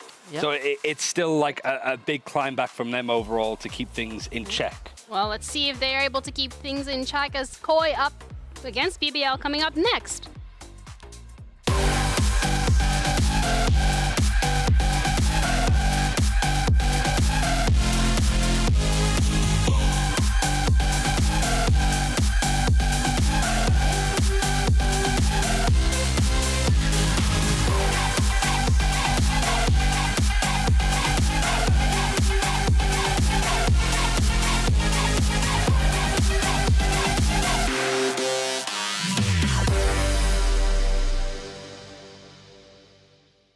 Moderatörlük yap bakayım. Alışıksın sen. Arkadaşlar şimdi tier list yapıyoruz. Olabildiğince gerçekçi mi olacağız acaba? Tabii ki de. Tabii. Neyse işte arkadaşlar tier list yapacağız. Bütün takımlar, bütün partner takımlar var. Kendimizle başlayalım mı kardeşim? Başlayalım hadi. Gerekli hamleyi yapıyorum. 100 Thieves ne diyorsun? Kanka bence turnuvada sergiledikleri performans B tier ya direkt. Benim bir fikrim yok ama C tier ya. C olurlar ya. Liquid. Direkt Lokin'e göre söyleyelim mi ya? Direkt C. Hatta D mi? C o kadar. C. Leviathan. Ya C ya B ama B ya. Giants. İyi gittiler. B'yi hak ediyor Giants. B. B'yi hak ediyor. DRX. Biliyorsun. Bizim düşmanlar. A tierleri var. Bence S ya. Biz yendiler oğlum. Biz S diyoruz. Biz yendiler. Makara oğlum. Talon iyiydi Talon. DRX'e 1-2 EG'yi MIBR'i yenmişler doğru. B tier yakışır ya. Karmin Corp da B tier ya. Bence de B. Enerji. Zaman zaman S'ler, zaman zaman A'lar. Şu an A tarafında daha çok var evet. Tabii. Content Creator takım. Şu an C'den ötesi yok Sentinels. Koy C'ye git. Cloud9. Bak nereye koyuyorum onları. Team Secret. Kanka Team Secret C bence ya. Böyle sürpriz takım. Bazen sürpriz yapabiliyor falan. Ama D'ye kimseyi koymadığımız için D'ye koyabiliriz belki. Anarcho. Bottom ya. Global Esports. Bottom ya. Vitality. Aa yakışır ya. Salan at. Tam salan attığında bir A'ya koyalım. Salan. Genji. Bunlarla pek bir şey yok. Bence D ya. Çok takip etmiyorum. Ben de D D'ye koyalım ama. Kore More. EG, BCJ var. Tam C tier'lik bir kadro değil mi ya? Tam C. Tam böyle ya. Fanatik. Konuşmaya gerek yok. Adamlar kazandı. Tebrik ediyoruz buradan. Navi. Bizim yanımızda dursun. Zeta Division. Zeta'da bir D vibe'ı var evet. Paper X. Sen bunlara ace'in var. Tabii canım. O yüzden kanka bunları S tier'e koyuyoruz. S tier'e ace attım. Loud.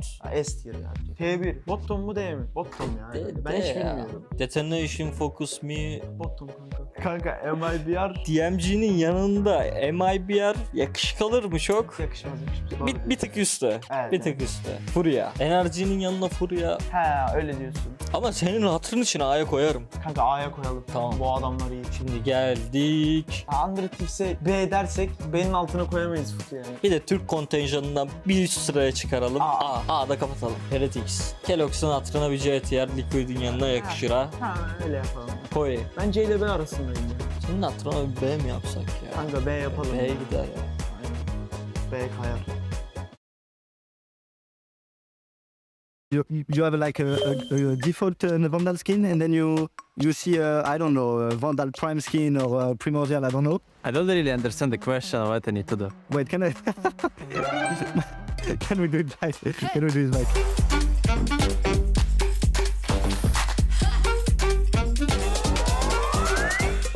If Valorant would give me a chance to create a spraying game, it definitely would be a panda. But I'm not using it. And the panda is sitting on the platform. Oh, I don't know. And on that platform is the Nat's nickname, something like this. I will try to take it to like connect with some meme, but I need to think what meme. Valorant bana sprey tasarlama izni verse ismimin yazılı olduğu bir sprey tasarlardım. Maybe a stone. Aslan olmasını isterdim ya spray'in. Aynen aslan. Spray like stone, you know? Büyük bir aslan. It could be me, you know? Because I'm like the Rock, you know? Or it can be like a wolf spray. Because it's gonna be like me also. Holding a Vandal, but this is the default skin, you know. But she's looking at a skin. But like the idea was to like she's playing, you know. If I had a chance to create a spray, it will be like operator and like maybe no scope sign top of it. I mean, again, related to my new insane Asian potato graffiti. Okay, something like that. Something about strong mental. Is something similar that's being done in another game. It's like a memorable moment of what happened in the tournament. So I would do on Fracture, where you have the ropes from one side of T-spawn to another. 5 guys going on the rope and then one guy shooting them, like what happened with energy. Because I see a lot of my teammates in ranked have weak mental. Some spread out of the hell them to have strong mental during games. I think they were already energy when Crashes killed 5 guys. So yeah. I'm playing with a skin that I don't like, you know, and I want to pick a skin like in the in the floor, and I die because of this, you know. It happens to me. It happens to the best. I don't know. The Ace logo, maybe. If there is no Ace logo in the game, like which is showing you when you are doing the Ace, maybe it's a good idea to do the Ace graffiti with a sound or something like this. You know, the sad music, wah, wah, wah, or something like this. Maybe on the graffiti, it will be insane as well. Quack, quack, wow. But she wants to because the skin is nice, and like it happens to me. I just need to explain it well.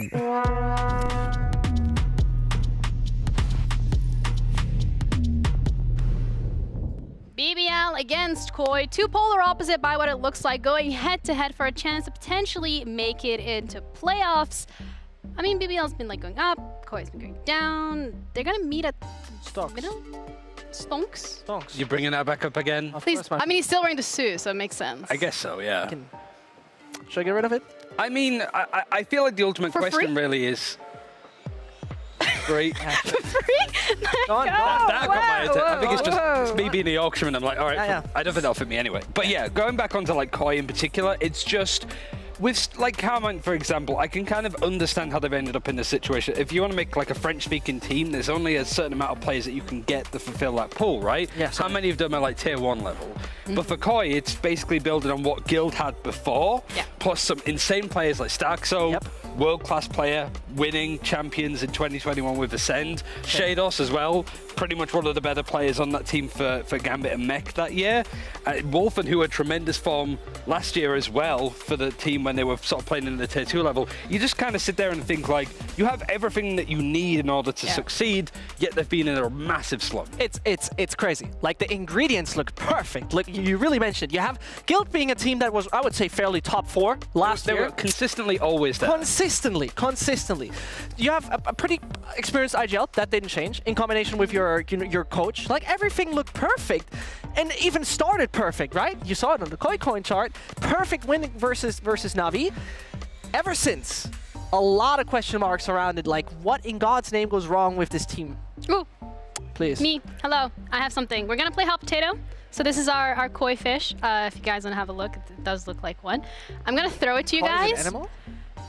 It's a fish. It's, yeah, okay, well, anyway, I'm gonna throw it to you guys, and whoever catches it has to tell me what actually is wrong with Koi, so... What's wrong with... I thought we were going, like, positive with it. Oh, okay, let's go positive. Yeet! I guess, like, upside, downside? I don't know, like... chances, like Koi still have good chances, I think, to make. We'll have like permutations in a second, but I think for Koi, it's just this sort of building off position. I think what I liked from seeing them in the first couple of weeks is that they don't have like a clear map that they really like or a map that they clearly have like a permaban. They try and be flexible in how they work across stuff. Honestly, after seeing this and the chances of Koi actually making playoffs, even if they win, it's still like really less than 50%. I'm giving you this, Koi, because you have to throw it. It's dead in the water for me. Can you throw it again when the cam comes on? Yeah, like actually, like show us your best throw. Best throw. I mean, wow, he's right there. You're throwing harder than loud. So I would definitely say on the positive side of things, I think full potential from Wolfen has not been established yet. This is it sounds weird, right? Because you think like, hold on, Wolfen is not too good right now. But I think there's still a lot that Koi could do to enable him much better, and he individually could do significantly better, if you ask me. I think this is an upside on when he actually is unleashed. He could not carry, but definitely push this team way further. Oh, jeez. That was an okay throw. I'll give that like a 2 out of 10. Just sit them here. All right. We got the stats. We got a little bit of numbers to back up what we've been saying when it comes to Koi and how they may not have been performing to our expectations. Yeah, these are the stats when compared to the other 10 teams in EMEA. What they are the worst at. And it's pretty clear. They have the worst percentage of getting first kills in a round, so they get first killed the most out of anybody. And anti-ecos, rounds where they have weaponry and their opponent doesn't, where they have sheriffs and stuff.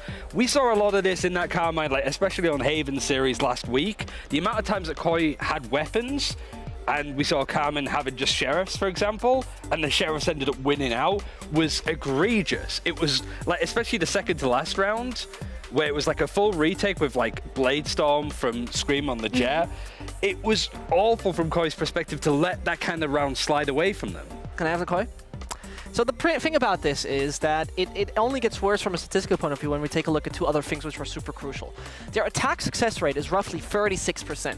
That's rough. That's a really rough. That's like one of the worst as well. I think Carmen's the worst. KC's worse, exactly. Not only that, what's coming next is that is due to their afterplan success, where they are the worst, right? When usually when you get the spike down, you would pretty much say, all right, we pretty much got in the back. They got to play a really good retake, right? Particularly on the maps they're playing. That is a big issue that we also see with Koi, where they seemingly start to fumble when those high pressure or mid pressure situations are coming, when obviously opponents are flooding the site, right? And I think this is something that I'm really sad about, because it seems like from a protocol perspective, from an experience perspective, those things should not happen to Koi. Yeah, it's like a loss in translation. Okay, this is the Koi. Yeet, it's over. I promise I'm gonna pick that up later, but let's head over into BBL because that's just that was so brutal. Anyways, I mean, so is this game. All right, I mean, look at BBL. They're in a bit of a hot streak coming into today, going up against Koi. For them, it's looking great. It's not looking bad at all. I think the momentum of BBL is crucial. Once more, to reiterate something, right? It looked really not strong in any of those games before, considering closing out things. Versus Vitality was like the changer, the absolute game changer. And I think that was the greatest part about it, is that they've done it with such confidence. It was a 2-0. They didn't drop a single map. They were overall, you know, Executioner was coming back in the performance that we would have expected from him. Those are all those kind of things where I would have said, all right, you know, everyone was hyping up BBL quite massively at the beginning of the season. Yeah. Now we're getting to the point of actually them showing it. Yeah, and also when we're looking at Twitter.com, we have some opinions coming out from Fnatic Mini as well. And I think this is something that we would probably agree with. Yeah, I mean, this was something that came from last year, like May of last year, where it was a different BBL team playing, different players. This was in the more Challengers League that we sort of seen in the past. But the story's still the same for BBL, despite having a different look. If you look at some of their previous losses, like they lost 19-17 to Common Core on Icebox, which is super long. They then lost 11-13, and then 9-13, 10-13, 10-13. Like a lot of the losses that we see from BBL on sometimes their map picks, even against teams like Fnatic, they make it so close, but they've only just now started to close out some of those games that they should be winning, and it's only taken a year. Just a year, you know, I mean, you got some time to improve, but that's also a change that we've seen from BBL is Coach Epic is now their head coach. So we have Ginny over there. She has like an interview because there's actually two of us.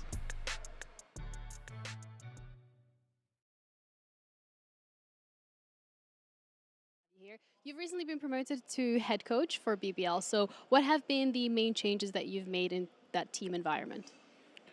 Actually, I'm a man who has a discipline, and I'm kind of serious man, I think.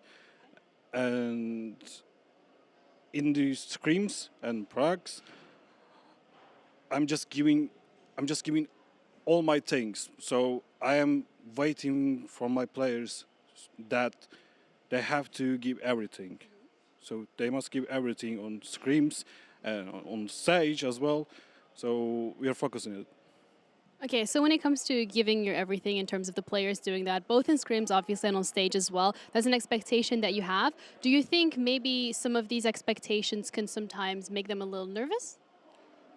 Yeah, should be, but you can't do anything without nervous. So we have to be nervous, but we are on the stage, so we're kind of struggling with the in-game problems, and we have to read our opponent. We have to apply that we just worked before on the scrims. So we're getting used to much better, and I think that's all I can say.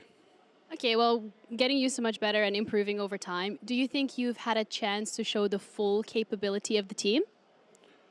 I'm certain about that. So we're going to see on the stage today versus Koi, and I hope we're gonna win easily. Okay, well, thank you so much for the interview. It was lovely to have you. You're welcome. Thank you. Damn, Ginny, you look a little confused at the end, but still, we heard it from Epic himself. A lot of expectations on the line for their players to be performing here today against Koi. I'm going to go out on a whim and also say that this might be the first time that we've seen two Turkish teams in EMEA VCT both win on the same day, potentially. Ah, wow. Okay, yeah, that is a statistic into. I give you that. True, could actually. We need to double check, but the map Vita's coming in, and to begin with, this was fairly like standard, right? Neither team really wants to play Fracture anyway. Yep. At this point. Okay, wait, is this a pick? This is a pick, and once more to reiterate for the people out there, Koi in this year did not play Pearl at all, not once. And they've just decided to pick it now. I wonder if it is because Icebox going out sort of means that they can adjust and show a map that they've been working a little bit. They also get rid of Haven. Oh, wow. We also see it twice. Wow. Just to further confirm. Yeah, we saw Koi playing Haven against Carmen. That's their first ban that they want to sort of take out at this point. Yeah. Lotus is also not going to be involved. So wait, does that mean that... Is that Bind as the deciding map? You, my friend, have very, very good attention span, and absolutely, it is Bind. It is Bind, which makes it very interesting if we go there. If we go there. If. Yeah, Not once, but two ifs. Yeah, if. Is it you're not convinced with Pearl? Okay. When we talk about Pearl, we need to talk about numbers and what has happened in the past, right? All right. Pearl you do love your numbers. Yeah, I think numbers are a great thing. So most importantly, Pearl BBL was a free 13 versus DRX. Fair play. It was versus DRX. Okay, I'm gonna say that. It's like losing against Fnatic. You know, it's kind of the same thing. But they were running a weird comp. They were running that Euro thing in there. So I'm just curious, is there a big adaptation? Because both teams must have been sitting there in the kitchen, let the chefs cook pretty hard. It's also like we haven't seen much Pearl from EMEA teams in comparison to the other regions. I, for one, do want to see a little bit more Pearl than we do. So I want to see Koi like have a statement on this map, you know, really go in with some clinicalness, I suppose, overall, and trying to actually be in control of a map as opposed to being very reactive of what's happening. Okay, so it feels like we're just continuously upping the stakes. Well, it has to be, right? It's playoffs or bust, and I think Koi's expectations are at least to make playoffs. I mean, to be fair, when we're looking at Koi, playoffs at this point doesn't really seem like it's something on the table, but they're going to be heading up against BBL. Koi is going to have to make a great showing if they want to continue, but BBL on that hot streak looking to continue.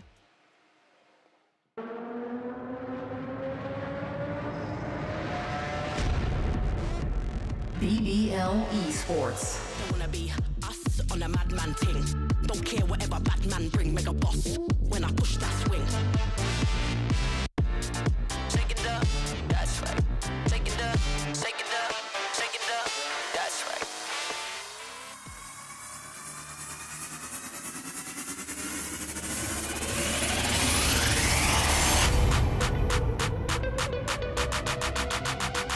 Koi.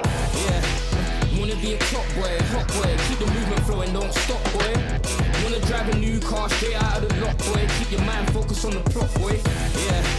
Wanna be a top boy, hot boy. Keep the movement flowing, don't stop, boy. Wanna drive a new car straight out of the lot, boy. Keep your mind focused on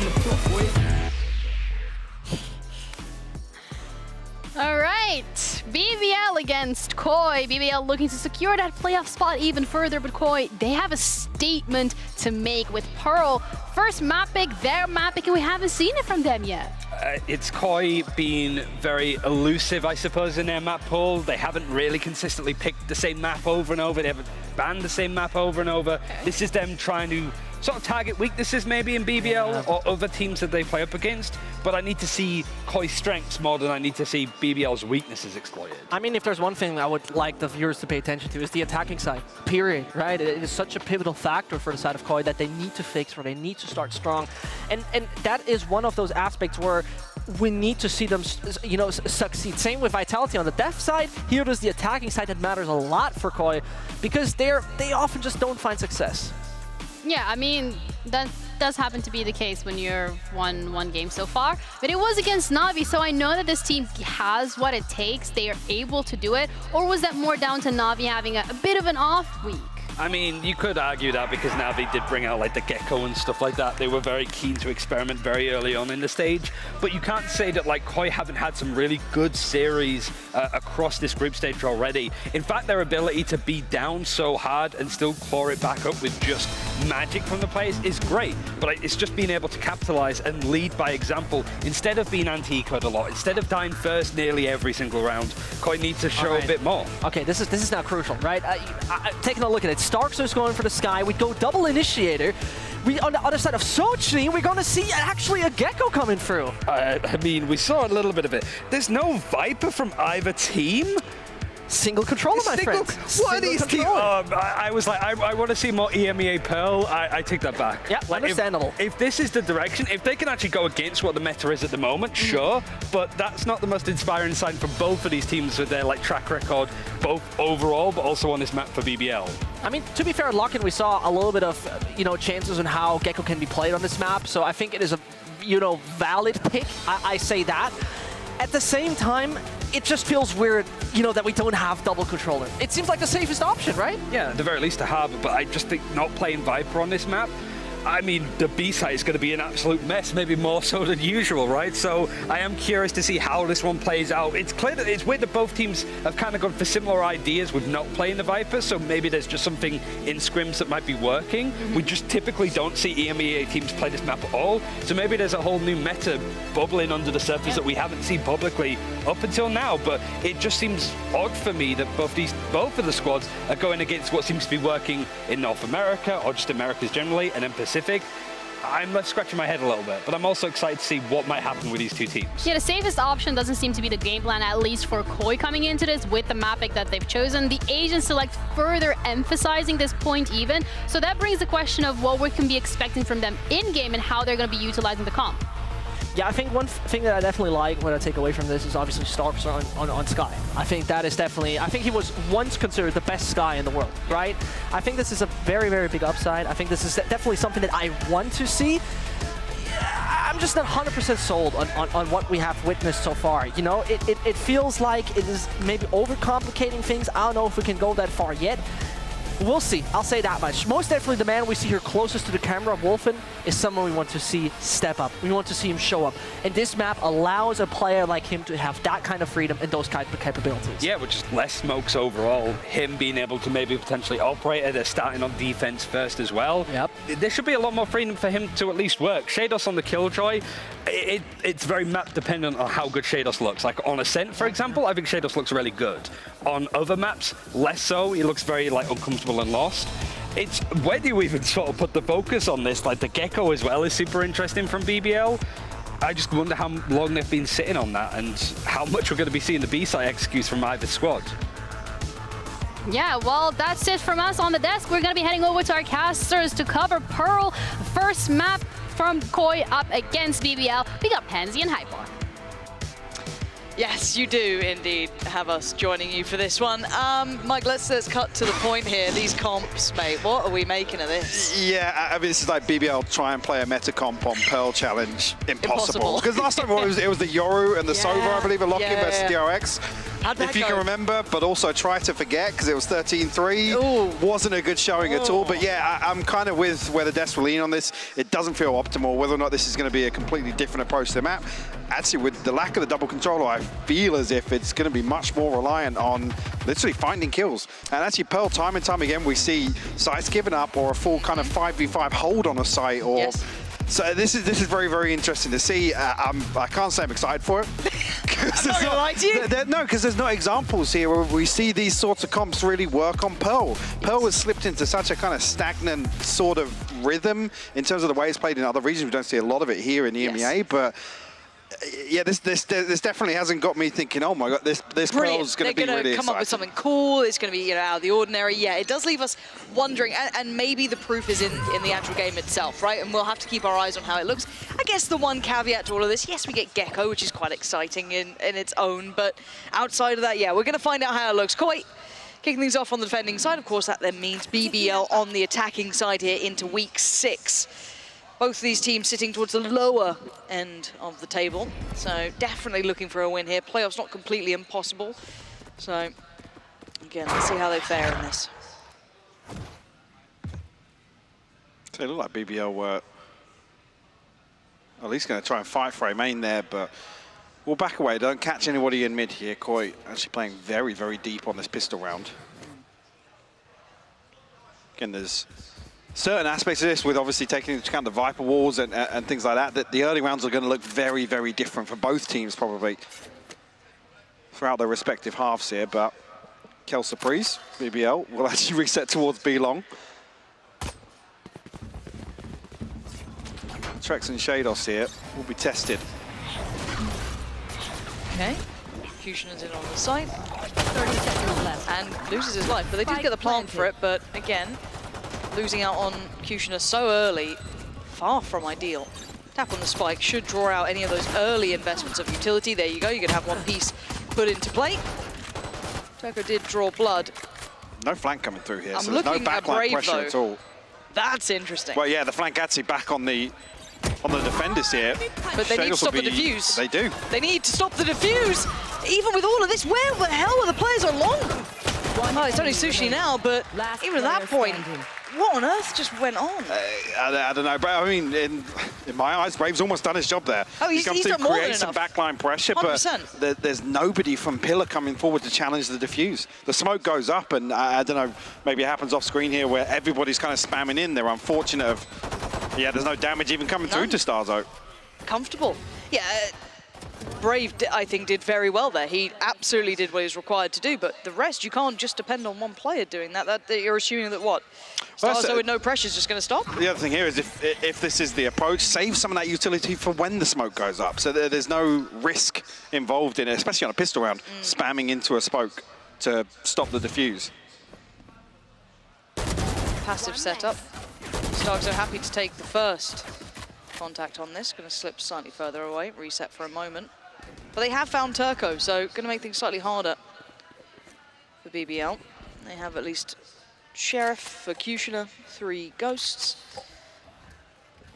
Do you know what, the sad thing is, I used to quite like Pearl initially. I enjoyed it, and now it's just really in the bin for me. Just really liked it for a little bit. Actually, we won't know anybody actually getting Yeah. ahead of the smoke. And nothing actually caught here by Suchni's utility either.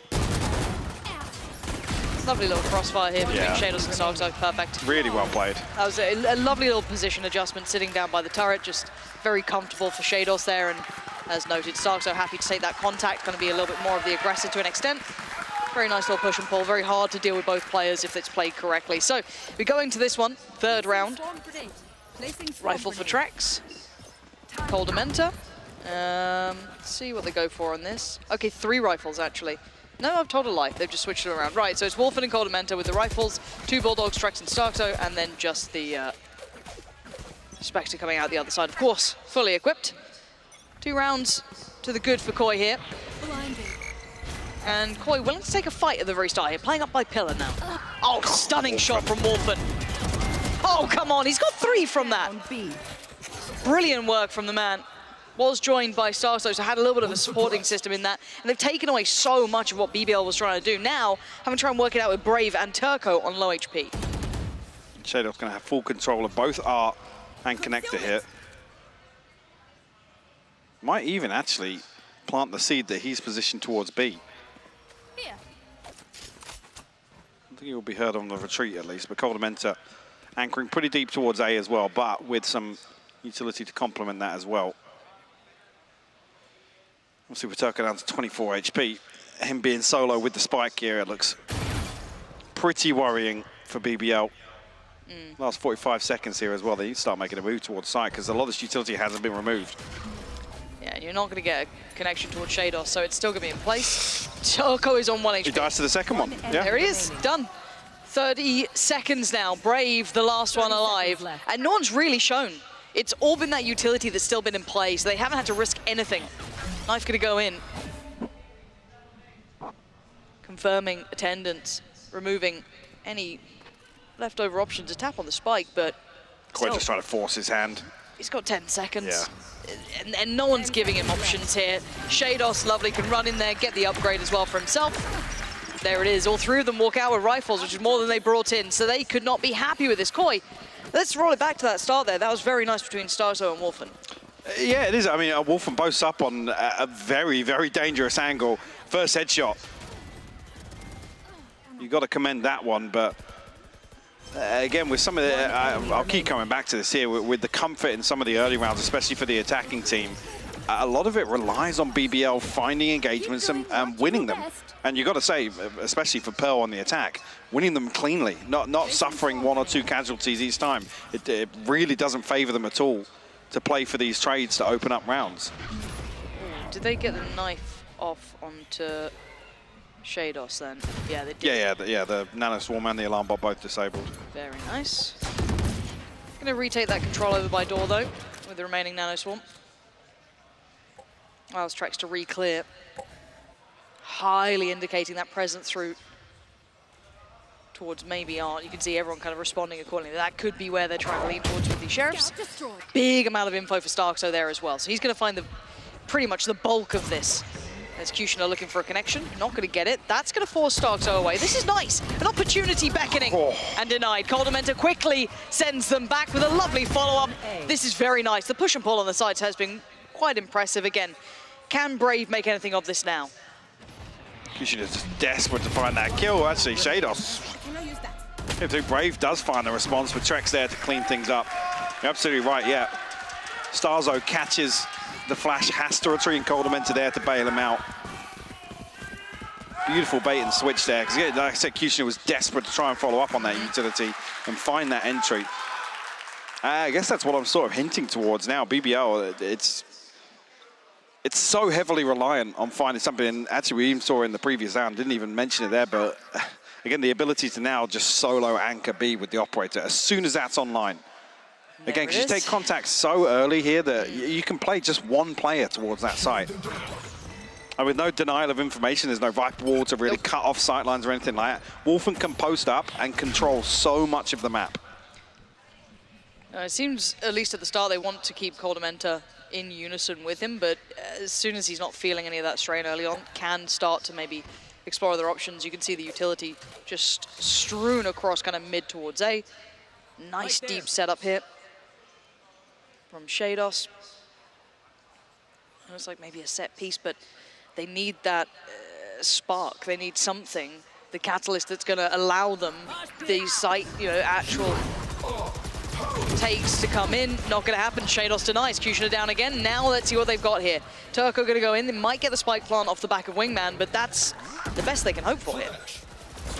Turco looking to get a little more aggressive here. Trex actually re-exploring the space out to mid. Does have someone facing off against him? Is he going to be looking for it? No, Brave actually turns his back. The timing, absolutely dreadful for him. Okay, with the lockdown coming in, it's going to force him at least away from the site and into the hands of Trex more than anything. Turco was so blind. Fully white on that. So Sushni and Aslan, it's very tricky to do anything with. Not going to halfway yet, so Sushni can still do some serious damage. And he's done just that. He's made something out of this. Look at the HP of Coldamenta, the shorty. Gets the job done. Defuse was quite ton close. of damage onto Trex as well. Yeah. I mean, there's a world where he catches all three up, there. yeah. I think you even said Coldamenta down to what, 10 HP or something? It's actually Koi to call the timeout here. Maybe take a breather. I mean, very, very comfortable string of rounds for them. Turco catching both of these blinds.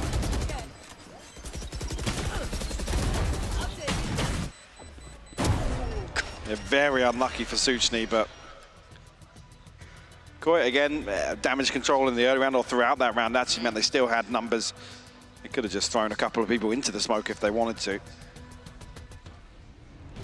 So yeah, curious really. The other thing as well with this composition there, what's the adjustment you make? Because it feels very one-dimensional, this comp. Yeah, the problem being, again, just coming back to the oh, sorry, actually a BBL timeout. Did flag up on the screen. It's flagged up Koi, but again, I didn't know whether or not they were taking a breather. Yep. Just, Thank you, production. Appreciate you. But yeah, I mean, what is the adjustment we see from BBL? I was going to talk about them during this timeout regardless, because really the onus of pressure lies with them here. But I'm curious of whether or not they do try and start focusing towards double doors.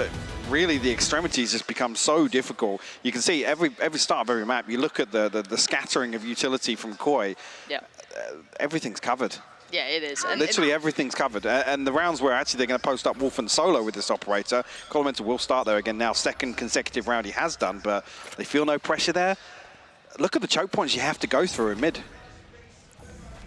A little bit of an adjustment on the turret as well. That's going to be popped over towards kind of, I guess, A connector or backside of Art. And Trex's angle just wasn't accounted for. Brave just floating through, completely unawares of the possibility, and gets punished on it very early on. So that attempt at maybe dealing with the more middle sections, trying to maybe split through that, has already been handled. This is a bigger problem now. Losing out on Brave, how are you going to try and deal with these sites? And the spike is in spawn. Thank you, Mel. Is that Mel? Maybe. Maybe. Yeah, it's Mel. Hey, Mel. The problem being as well, one thing I've got my eye on is Aslan and his ability to find value in the lurks, right? If they don't hit B and he's trying to lurk against an op, yeah, good luck.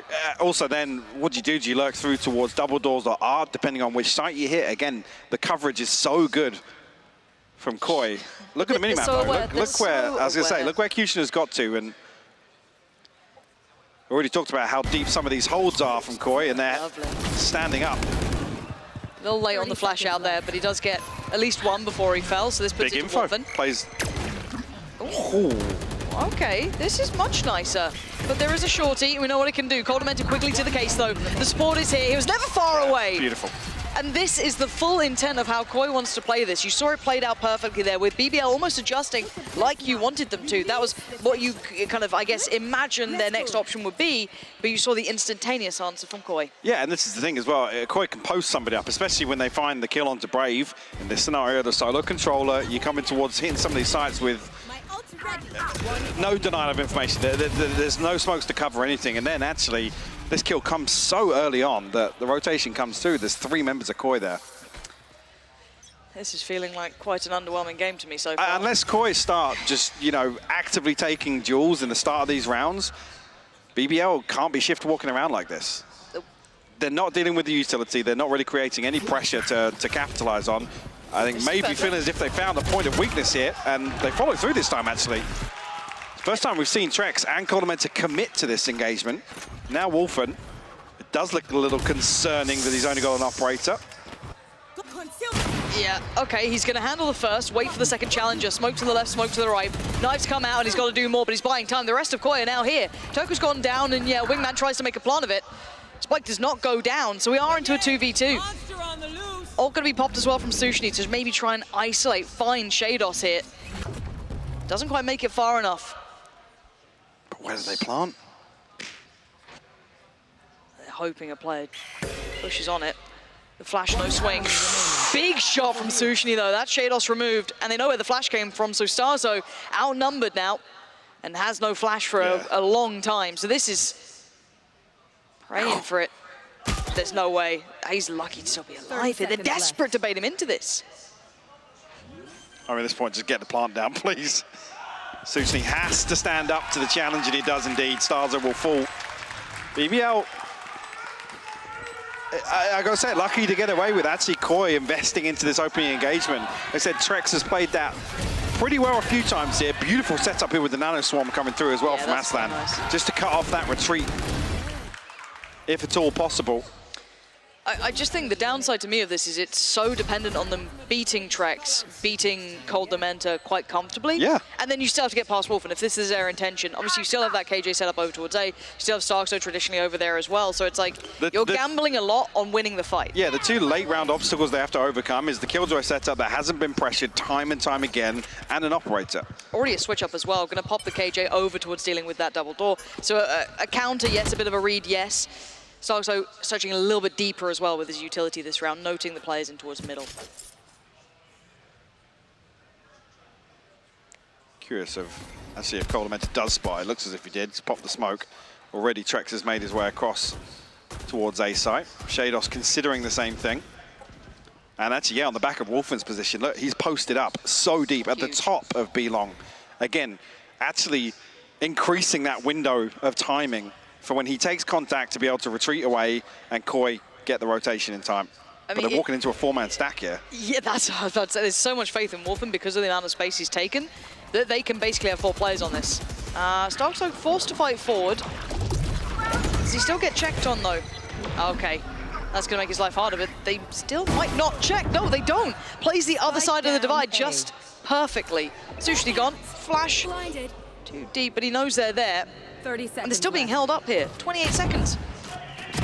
Oh, come on, Starkso. Stunner of a shot on that one. Aslan punished for the temptation after seeing the barrel off that jump peak comes in. And that was 18 seconds. BBL don't have no information on the rest of the map at all.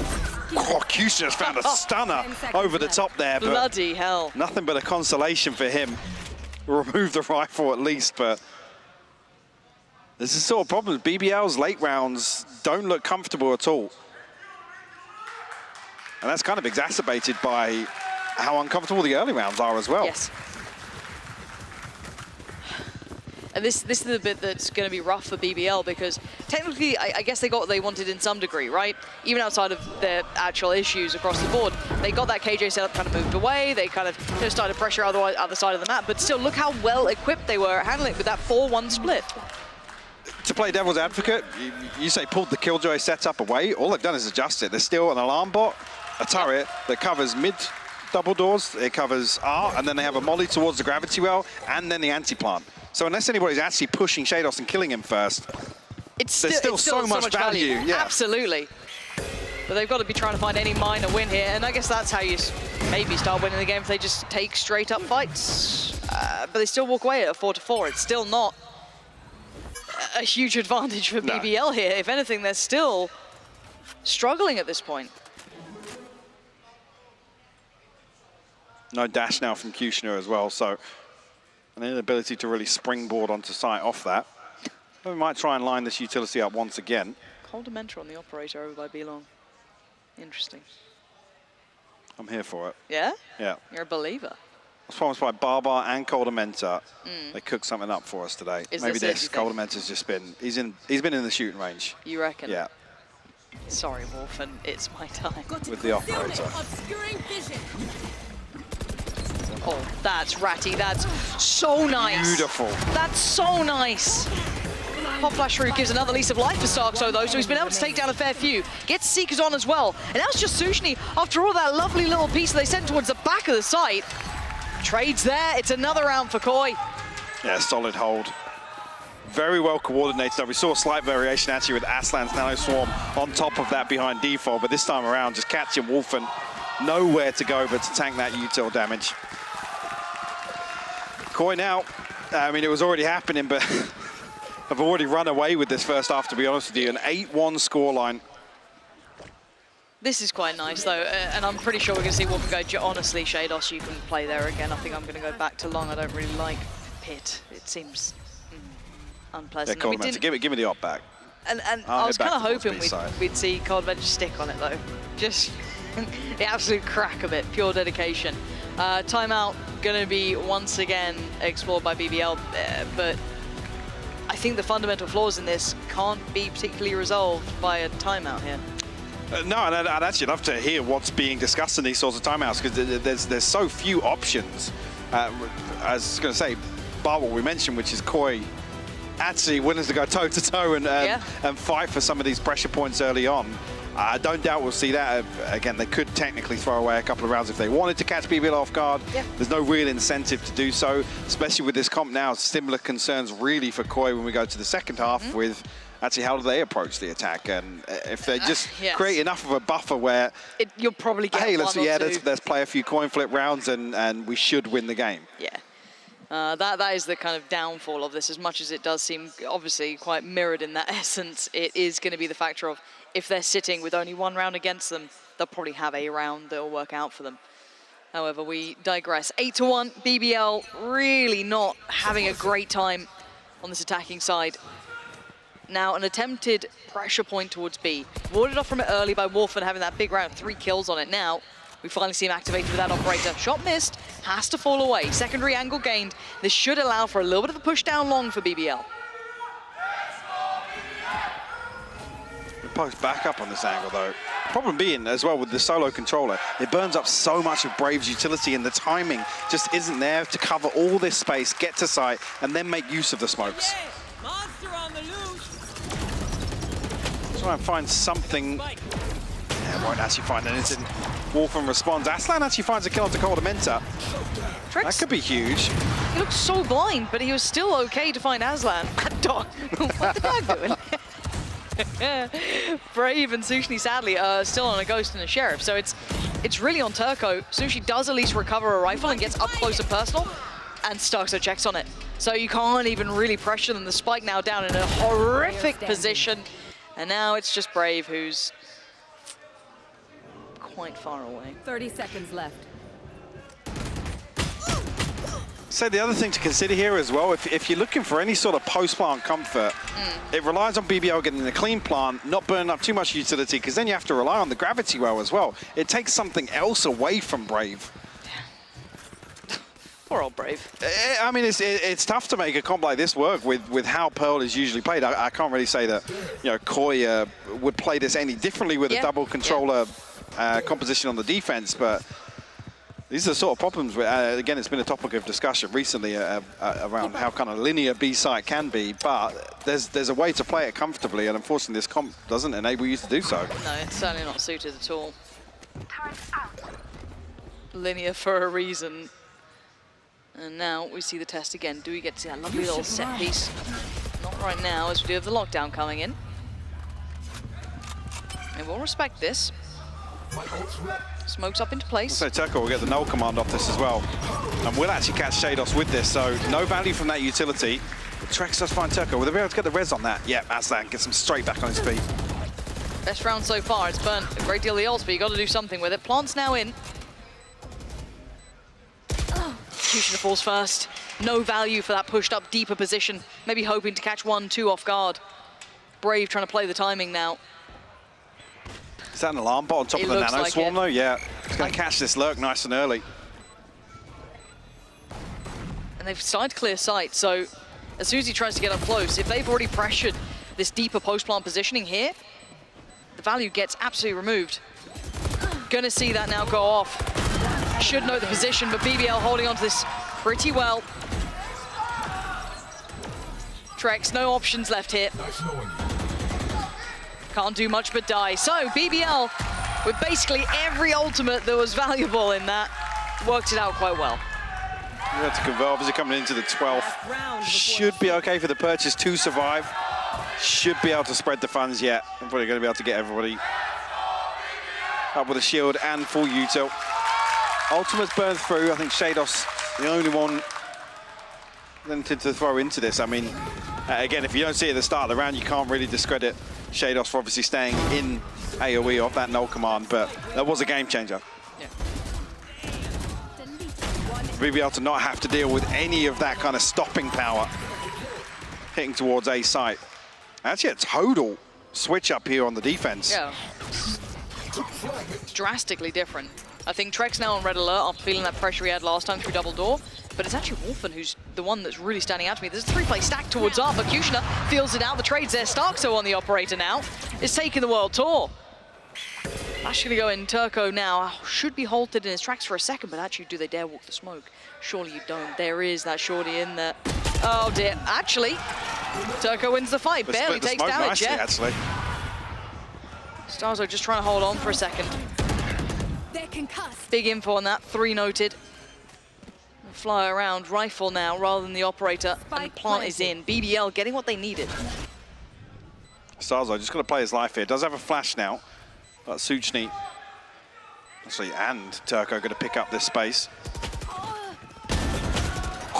Track's good for the first here. Can he catch anything with his flash? He does actually catch a second.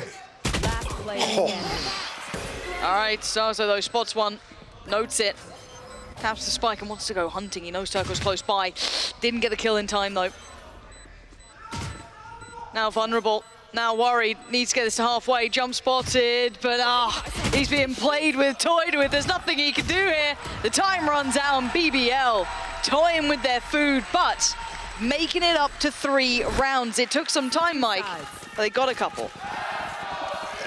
Yeah, I mean, they've created a window.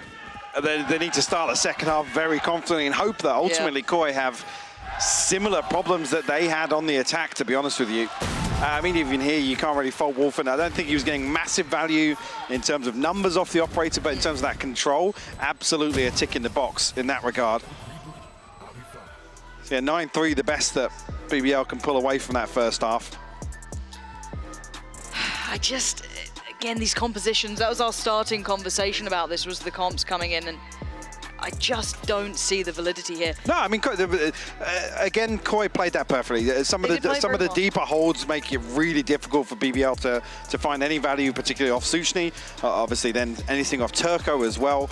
So don't get me wrong, Koi actually played that very, very well on the defense. I'm not sure if that was actually an adjustment based on BBL's composition or the composition that they were playing, and they wanted to play into its strengths. Like I said, the coverage in terms of utility in some of these early rounds was absolutely fantastic from Koi. And they weren't really looking to engage until that utility was gone. They were heavily reliant on it taking contact and, you know, slowing down hits, forcing BBL to reconsider kind of death balling towards the site. So in that regard, you do have to give credit to the way that Koi played this defense. Hands down, but then we flip the conversation that is 3 rounds enough to try and convert second half? I don't think it is. If you're looking, I guess, just defaultly, right? If you're just looking at it across the board, someone like Koi, I feel like they're going to get, let's say they get a pistol, that's probably 2 rounds. I mean, the margins are so fine. There's an asterisk next to it because, again, we've been concerned about some of the performances from Koi, right? And particularly on the attacking side, we then look towards question marks over Wolfen's performance and what he's able to achieve on that duelist role. Then actually looking at the second layers to this, which being Trex and Starzo, again, there's been some fluctuation. The delivery has been very sporadic in terms of what Koi can do to work together as a team. Okay, well, the proof is always in the pudding. We have to wait and see until we're in the game, actually see if they have the same issues, if they find different pressure points, different issues that actually start to plague them. And is there a timeout straight away? Like, this has taken a second, or am I out of my mind? I was going to say that halftime felt like forever, but... Yeah, that's... I left Barbar calling a timeout before pistol round. That would be... Next level. It's too Next much. level. It's too much, Michael. We can't be doing that. Okay, let's see. BBL. They have 3 rounds to play with here. And in the nicest way possible, if you genuinely want to make a game out of this, you've got to get that pistol. So this becomes highly valuable. Nice utility actually to force a couple of players into this opening engagement, but Coldamenta and Shados working together in unison. Like that little piece there from Suchny, but unfortunate not to find anything. I'm not sure if Kushner was feeling a little pressured, unable to really find an opportunity to capitalize on that, but there's going to be a brawl here towards the Orb on A side. Good damage, and Brave, who was unnoted initially, but he made the most of it by finding Trex there. And what's crazy is in this 3v3, it's actually BBL that have the HP advantage. Starzo can heal Coldamenta up, so should be able to get about level here. And Brave down to 22, Starzo on 17, so... Lots of utility on Starzo as well. Yeah, still got the Trailblazer and the Flash, actually. It's pretty big.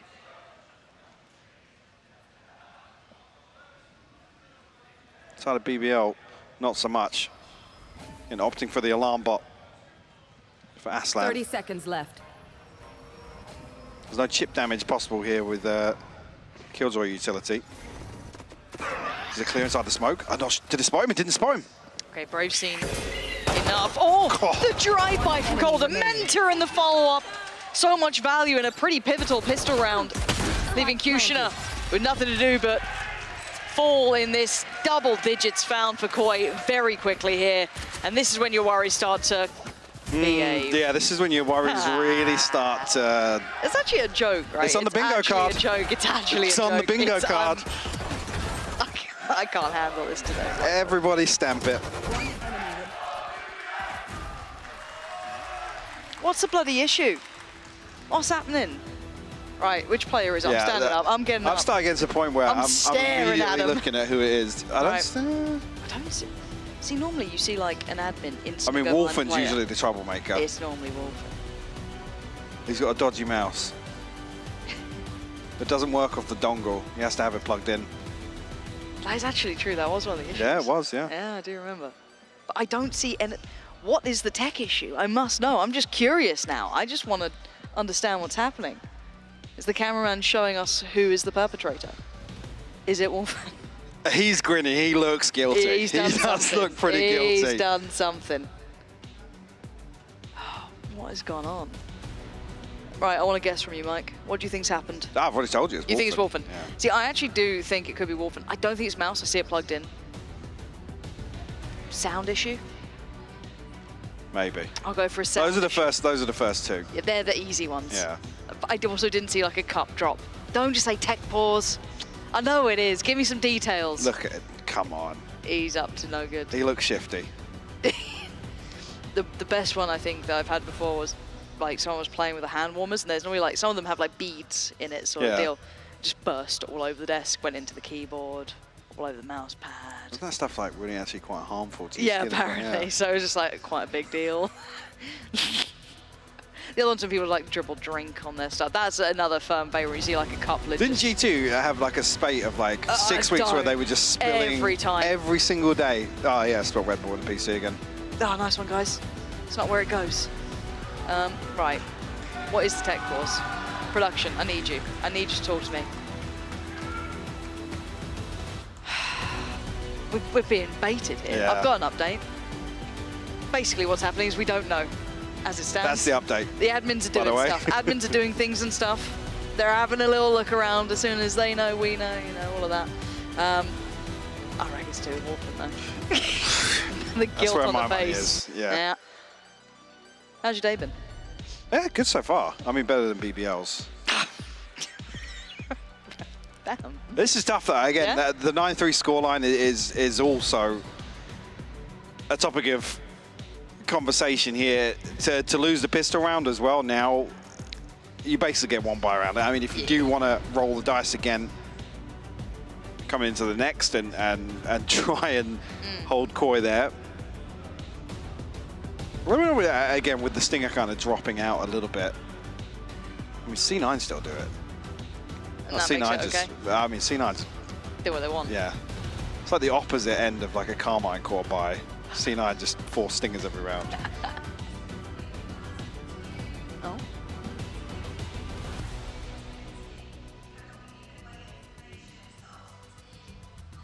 I think I know what's going on. I'm not going to say it. I'll wait for confirmation, but okay. I had an inkling earlier. But okay.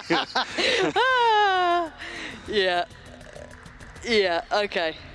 So just a heads up for you at home, if you are wondering, we are just going to be reminding the audience that, you know, we're not giving away info. We're you know, we're chilling. We're good people out here. We don't hold up signs. We're well behaved. We love a good, competitive environment.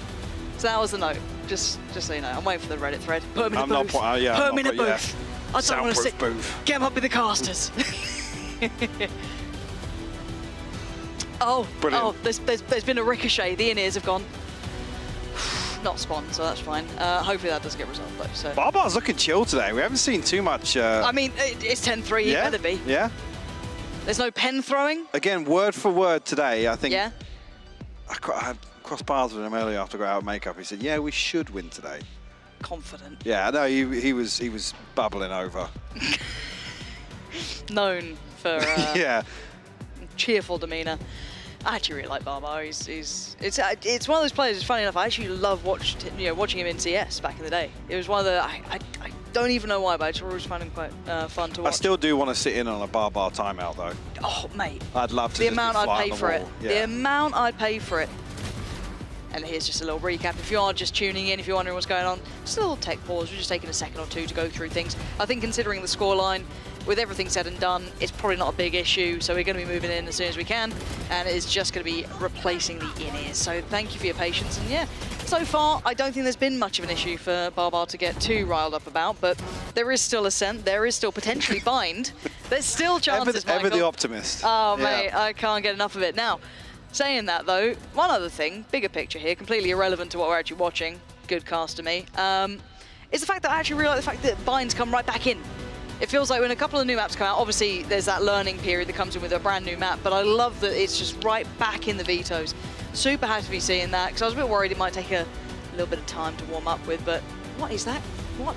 Is that There's the a man. cameraman? Yeah, there's a man waving. Hello, Ollie. Ollie. Ollie, how's your day How going, then, mate? Ollie? How's it? It's like when cats get really confused by their own reflections. You're just like, oh, what is it? Do you think we see Bind today in this series? What's that? Do you think we see Bind today? No. Okay. But I just like the fact that they're actually... Oh, it's just a... Oh, okay. That it is coming back into the statement, vetoes. Yeah. It's not that... I don't think it's going to come out here today. I think, as it stands, Koi looking pretty good. Little confidence builder in the first. Second, probably all right as well on Ascente. Yeah, I'm not overly optimistic about Bind, but if it happens, then perfect. I'll take it, because I actually love watching Bind. One of the maps I absolutely miss. Again, how do you feel about Bind? I never... Oh, hello. You love... Was it Abby? I think you got a text. You love Abby. Okay. Not sure who Abby is. Hopefully she's quite Abby, nice. write into us. Let us know. Let us know, because you got a fan. Big fan. Not even like I like Abby. I love Abby. Love's a big word. Yeah. Strong word. Committed to it. I mean, positive, just to come back to the Yeah, Ascent go ahead. discussion, other than the loss to Na'Vi, I was talking about the 13-3 to DRX on Pearl. Actually, in that series, they did play Ascent as well. We've seen Ascent 3 times here from BBL and EMEA. Yeah. I won't say it's looked very comfortable, but again, it's always the argument of the Turkish playground, Kushner ability to really have an over-delivery that's a massive win condition for them. Yeah, and as you So again, see, if you're looking towards map 2, it could happen. Yeah, thank you. I like, do you know what? Ever the optimist, you. So I think, would Koi sit at 2-2, I believe? What do you mean overall in the... For Ascent, I think. Oh, in Ascent? No idea. But as it stands, you can have a little look here. That is the veto we're coming into. We're talking about the third, or at least the chances of making it to that third, right? Of unlocking Bind, which I think with a nice little kind of ray of sunlight on it, the Ascent is the Turkish playground. As you said, it's always been comfortable for them, even when they were having... Anything's possible on Ascent with a Turkish team, or just any individual Turkish player playing Yeah, on Ascent. to be has like honest. one pop-off game. And There's it's just something like, in the water for them. Yeah, I see it. Everyone chilling. I still wanted to say pan-pot pause or something. I mean, at this we've been asking for years at this point well now. over 18 months. I just, you know. It's only just made onto the bingo card. People are only now actually officially yeah. calling Maybe it a we pan pop should tech pause. fancy make some merch for it. I think we Should make get- something pretty yeah, cool. Yeah. Just a cable unplugged. Yeah. Good logo. I always like that, or like, you know, when like TVs would go on like the stand. Do you know who I think would be perfect for the job, actually? Oh, yeah. Devard. I Yeah? think he could design us some Something great pretty tech nice. pause merch. With the MS Paint faces. Oh, and, yes. Yes. We've got some good potential on that. Or just an in-game skin, I mean, right, if you're listening. Yeah, you know, a buddy, gun buddy. I want a whole skin. A whole skin. Oh, yeah, okay. whole well, line, okay. whole line. We aim for the Let's stars. start, I was going to say, let's start small, but... Well, those in-ears are taking a bloody second, aren't they? Yeah. Where are they getting them from? There to nip down to the shop? Oh. Resuming momentarily. My Get back in favourite it. 2 words to Let's hear. go. They're your favourites. Yeah. Yes, resuming momentarily. Momentarily. Can't even speak. I'm tired, Mike. I'm tired. We've actually got to talk again now because the game's starting again. I thought it was time to waffle for a bit more, but you're absolutely right. The game is going back live, so thank you for your patience. 10-3, however, is a bit of a brutal awakening. As I said, if you're just tuning in, you're just checking back out on the score, Koi did very well in that first half. BBL not really making much work, and it was all those aspects of things that you highlighted perfectly, noting some of the issues with the composition, how it was going to maybe falter and come to some incredibly difficult ways to try and open up the map, and that was exactly the case. To make matters worse, we come into the second half, the pistol, and the 9-3, you're praying, you're hoping for BBL. It falls to the wayside. Now, they got their work cut out. Opted not to invest back into this as well. I mean, a Sheriff in the hands of Kushner and Aslan. Upgraded pistols. So Koi definitely wanted to mitigate any risk of this one slipping through their fingers. Their sights set towards B here. Now we're going to take early contact here on the side of BBL. Actually, I mean, Kushner solo challenging here. No teammate coming through. Brave finally swings to on it, but Koi has to double down, triple down on that entry. And it just turns into a 1v4 now for Turco.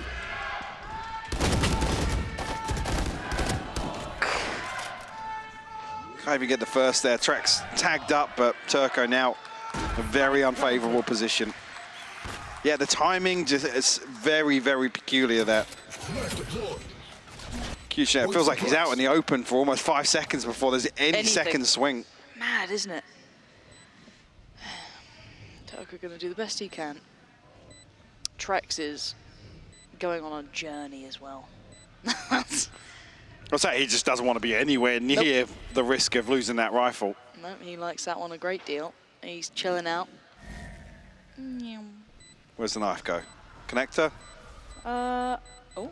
That's it, man. Oh, wow. That's definitely a line. So the backside towards spawn. I don't think much is going to come from this round. Turco just going to accept his fate. Go down with the ship, and it's 11-3 now. We are staring down quite a quick round map, at least. You know, if you're talking about the tech timeout, remove that. This has still been quite a clean run. This is the round, though, that maybe really defines the rest of the game. Do we have a game, or is it over? This round pretty much determines that. Now, the buy coming in for Koi, actually not too bad. Still 3 rifles coming through. The Bulldog for Stark, so yeah, the SMG for Shados, but that's not the end of the world. Yeah, Wolf and full buy is up as well, so again, not too close to that blade somewhere. I mean, yeah, I don't think they're going to be able to drop across the rifle here, so.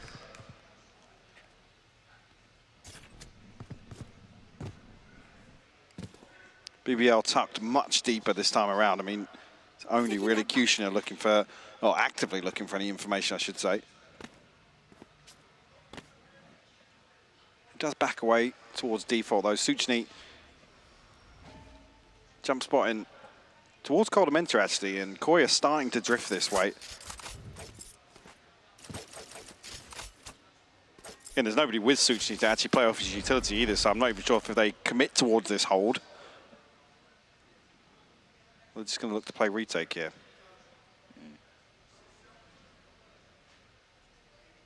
Wolfen's timing could be really nasty here. Just spotted an elbow. Yeah, but it's worth it. The value there, brilliant from Wolfen. Little hit and run. And all in the meantime, Koi creeping down by B long. Going to invest the dog to clear close. Probably going to spot out Suchny. Yeah, and a second player as well. Almost certain spotting Aslan. Plant's going to come in. This is going to be hard for them to work out. Spike planted. Moshe Dizzy going to be sent on in, but to what extent they need to get Kushner over. They need to make a real damn good go of this one, because that's going to be 12 otherwise. Just looking to slow things down here, but actually even on top of that finds a kill. Aslan responds with 2 though, and a 3rd as well. Aslan, so much impact. Shados though, trying to keep his cool here, and plays it well enough. Shados still Shados! He cleans it up with a Spectre. Spectre of all things. Out of all of them, the least likely to do it, but finds the perfect position. The timing just right, and BBL completely unawares. And Aslan turned that on his head. He did so well to find these 3 kills. Wolfen, even at this point, I mean, you see this happening. Wow. Has to step up the pace a little bit. There he is. Wow. the fact he was able to divide all those players into 1v1s as well is crazy. BBL a massive disadvantage there coming back onto site as well. Like I said, they have to deal with Wolfen eventually, or at least that the hand be forced. Stars obviously...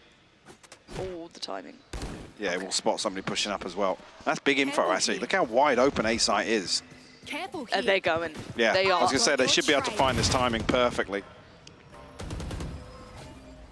Did I just hear the Seekers go?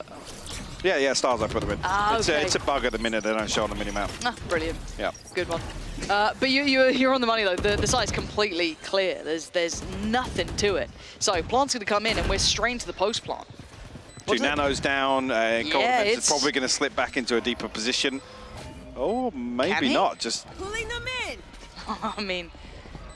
Oh, he's so... Oh, my God, Golden Ment has got two. He's gone away with daylight robbery there.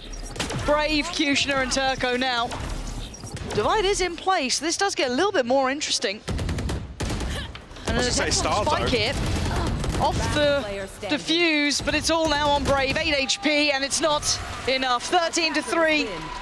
Not a pretty game, Mike, but a comfortable one for Koi. Deja vu.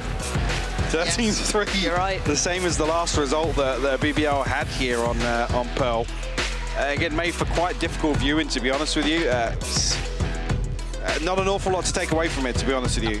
This is one that I'm sure they're going to want to probably try and forget as quickly as possible in terms of the bigger picture of this series. Some positives being we're moving to Ascend.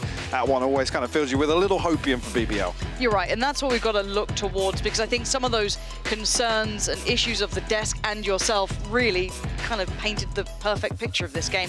However, rightly said, Ascent is next. The Turkish teams hopefully find a bit more comfort here because they desperately need it, Mike. This sort of start makes me wonder if we're even going to see Bind, but still, we'll find out after the break, so do stick around.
Red Bull gives you wings.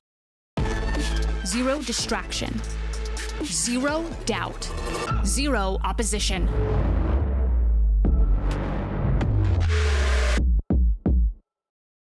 Usually when I see a target, I won't miss. I try to find weaknesses wherever they are and just game by game try to pick up on anything I can. So this training course is a way for me to really showcase and demonstrate all the questions you guys have been asking, how to get better aim, and it really enables me to answer a lot more and kind of expand on the first video I made like so long ago about VALORANT fundamentals.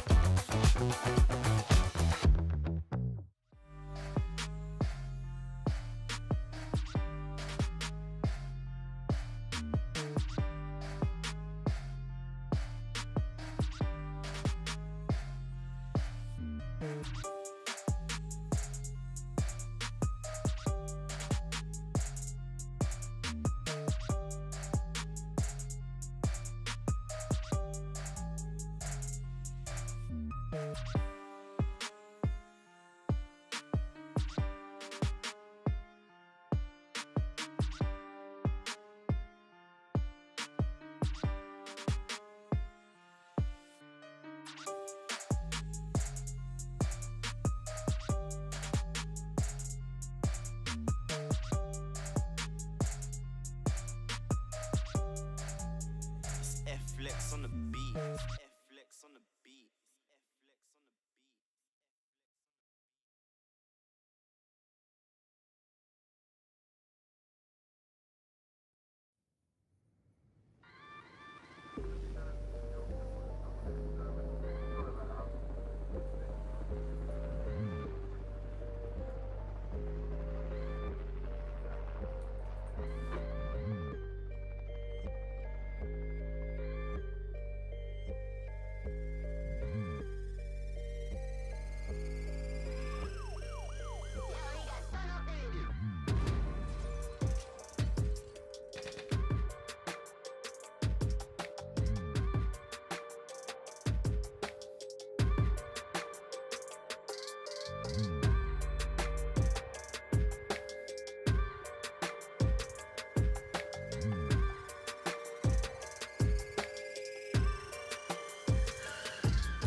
(13-3) for Koi on Pearl. We said it that they had expectations and they needed to beat them, and that's exactly what they did. So Koi on top.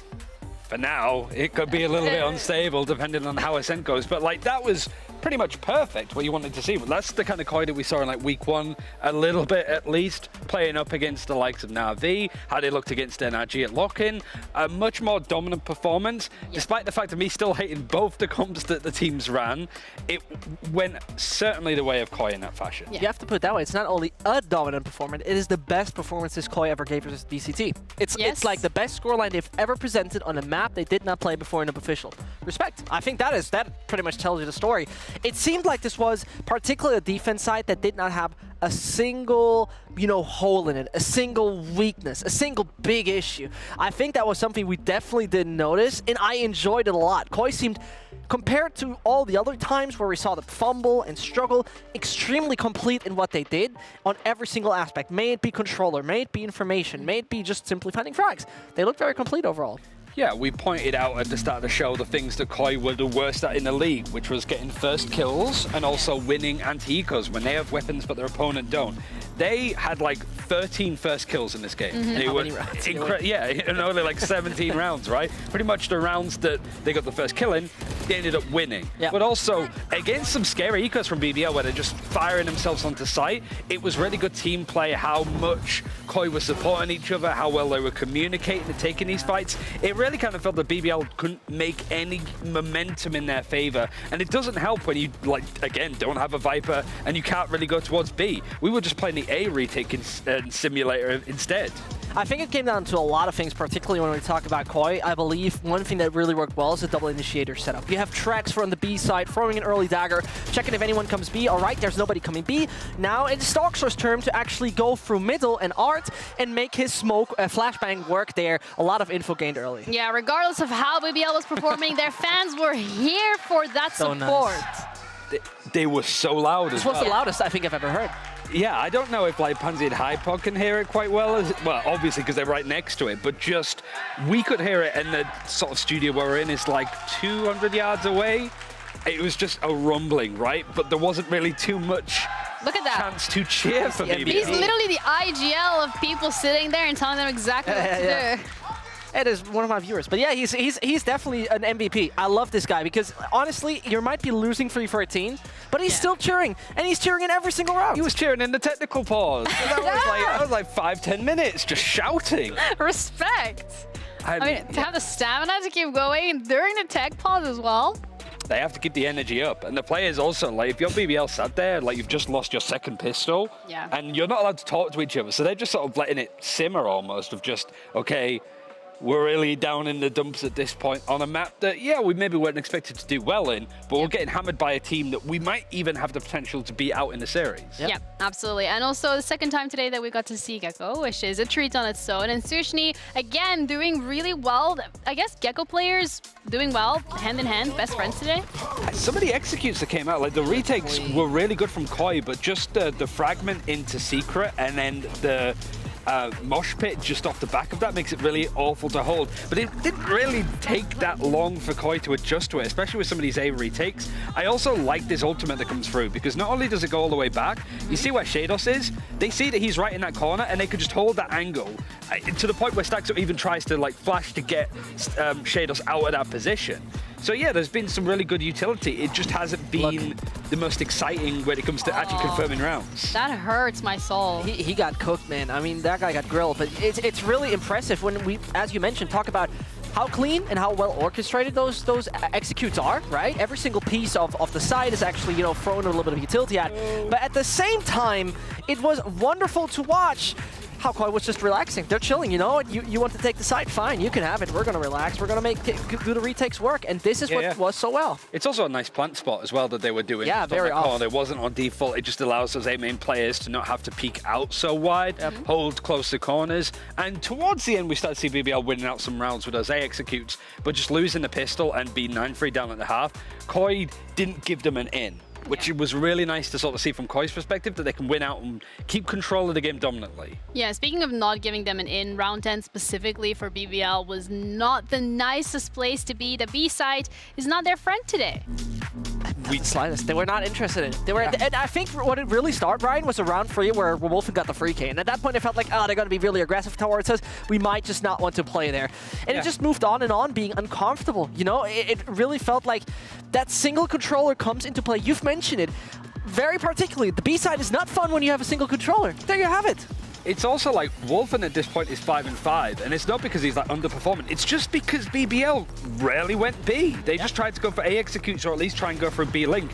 But look at this point, you had the Sky over on A, they flash, and everybody now from Koi is ready and willing to fight on the site, to waterfall on there. As soon as that plant tries to go down from the wingman, everybody from Koi with a better weaponry are able to try and push up. And particularly here, you saw how disciplined they were. They were so incredibly disciplined by not moving too much, by not actually fighting in weird situations where they had no advantage. It was really disciplined by Koi, and I think this was one of the factors where they were absolutely winning. They were not giving those weird 1v1s. They were not giving those weird fights. They were concentrated on making this work as a team, realizing how much utility actually BBL has. Yeah, and as much as they made it work as a team, there was also one individual star player that stood out. 17-6 on tracks on KO.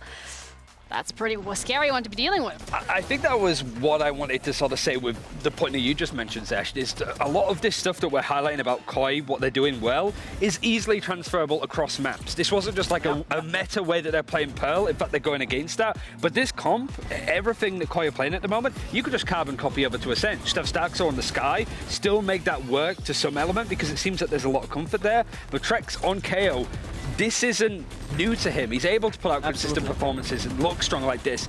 It's just refreshing to see that ability shine because he hasn't really seen it all that much recently. Absolutely. I mean, 3 out of ACS pretty much is quite respectable. I think what we still need to say, it was not a player's show, right? They were pretty much all on the same level. They were all pretty much performing. You mentioned it. Wolfen didn't even have a chance because nobody said hi to him.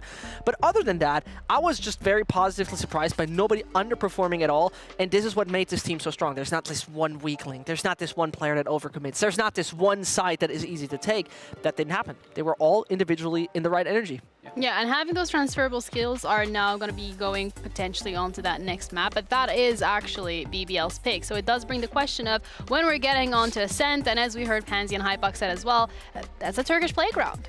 It's a really strong map overall for BBL with some of the performances that we've seen from them. I think the most notable is that win against Fnatic, right? Like, it's a good spot to be in. Maybe their loss against Na'Vi the week after that was a little bit more concerning, but it's not really something that BBL have struggled on overall when it comes to this map. This is a team that is towards the bottom of the standings, but picked up a victory this year against DRX, Fnatic, and Vitality. All on this map. Right? I mean, this is crazy to think of that. This is the only team in VCT EMEA that took a map off Fnatic. Right? It's crazy. That in a dominant fashion, 13-6. That was very strong. It is a risky one, considering the Koi performances that we've seen. I mean, they won last week against Corp, and, you know, do we count that? Yeah. Yes, of course you do. They did beat Na'Vi in week 1 as well. Yeah, but come on, that was a different... I don't count that Na'Vi. I'll be honest, I don't count that Na'Vi. Well, the scoreboard does count it, so you're going to have to take it up with them. True. Well, let's see if we get any changes on particularly any of the sides, because I personally don't think so, Ryan. I mean, on the side of BBL, I highly doubt it. I'm kind of keen to see some of the changes. Okay, so Turco's still, like, moving over to the KO, so that's not too much out there. Yeah, this seems to be standard. There was a bit of a change for Koi, like they were playing a lot of Fade, but now moved over to the Sova. I guess it's more of a question of like, okay, we saw good stuff from Shados, Wolfen looked fine, but Coldamenta and Starkso changing over that role overall are both going to be comfortable with it because they've looked... It's been fine from Koi on this map, but it's not been anything towards the levels that we see from BBL. There's one man that we really need to write in bold letters that needs to stand up, and that is Kushner. He was absolutely not present on Pearl, not the slightest, and this is like a home ground for him, a perfect battleground. I want to see him really fight it out against those Koi players because he can make their lives really hard. Ascent is a battleground and playoffs are on the line. We're going to be heading into the action with Pansy and Hypok. Yeah, thank you. Yeah, this map, though, does traditionally sit pretty well with those Turkish teams. Mike, it's something that you led in with even in that previous game that maybe we could see Bind just purely because of that. But where do you now sit? Previous map wrapped up. Do you still believe there's a chance it goes to the third, or...? I mean, there's a chance, sure. Yes. The problem being, again, with that being such a disappointing approach to map 1, it's difficult to really dig yourself out of that hole and talk about the series in the big picture light. Yep. Now they have to come out and confidently win map 2 for me to have the hope of them in terms of the momentum, in terms of the mental game of actually closing this out. We've seen BBL show resilience here in the EMEA against a number of other teams, but again, I don't think we've seen such a huge gap actually and it be so one-sided in the opener for them. So very concerning to see. I think Zesh is absolutely right. A lot of this rides on Kushner. Really stepping up to the plate here on Ascent. Getting fairly all in for BBL here. I'm not sure if they're going to immediately commit on the back of this. Massive investment in utility. Nobody's greeted them at the front door just yet. Trex very isolated on backside. Trex is in a whole lot of danger. He's got Shorty as well, though. Yeah, he does. Oh, he didn't get quite what he wanted from it. Frenzy. Oh, that's unfortunate for him. But a great boon for the BBL side. That will facilitate that plant to come in and allow them to start securing this. However, Starkso strikes back quite quickly. Kushner puts himself on the line, but Coldamenta willing to put his life in so much danger for that trade, and now leaves in Shados' hands, and a 1v1 is very possible. Sitting on HP. Good HP, and his turret about to come back up as well. This is huge for him. Sushi just getting his utility too, but the timing's everything. Shados toying with it. Teasing, looking, spotsy. Oh, it's great from Shados. Even with a little... Scrappy, but sure. A little accidental jump on it as well, just reacting to spotting the shoulder of Suchny. I had to focus for a second. I said there, yeah, limited options for Koi as well, almost just hoping Trex goes 1 for 1 in this situation. Doesn't get anything from the shorty, and actually I think the decision there to throw the weapon instead of actually picking up the frenzy just caught him off guard a little bit. Now we're starting to see the bar cam. Yeah. Map 1 just didn't get him going. Map 2 though, oof. Oh, I was talking about round 2 forces. There We're going to get one, yeah. BBL actually stringing together a... Quite a reasonable. I mean, I'm looking at it as well. Trex with the frenzy, you could call this as close to even as, again, utility is going to be the separate discussion, yes. They can't really make too much of this, have to keep it quite simplistic for BBL. They've done well enough to win out mid here. They've chosen the B site, and rightly so as it stands. Trex is alone here, and he's gone. In the blink of an eye, he is dead. Aslan's taken down. Wolfen deleted too. This is beautiful from BBL. Bursting in, taking the site confidently. The plant should be soon to follow. Spike planted. Brave and Starzer, this is a key engagement here. Brave will win it out. Close quarters, the Stinger doing work in that situation.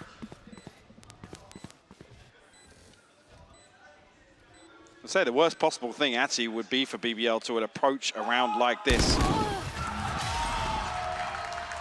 With the setup, obviously taking into account the purchase from BBL, but it will flip round 2 back in their favor. A return on their investment, a couple of upgrades as well, actually. Trex will throw a rifle back in here. I think I did just spot. Did still have full utility. Unfortunate for Wolfen, his placement of the Cloud Burst doesn't even block the recon, so no chance of him swinging that back in Koi's favor.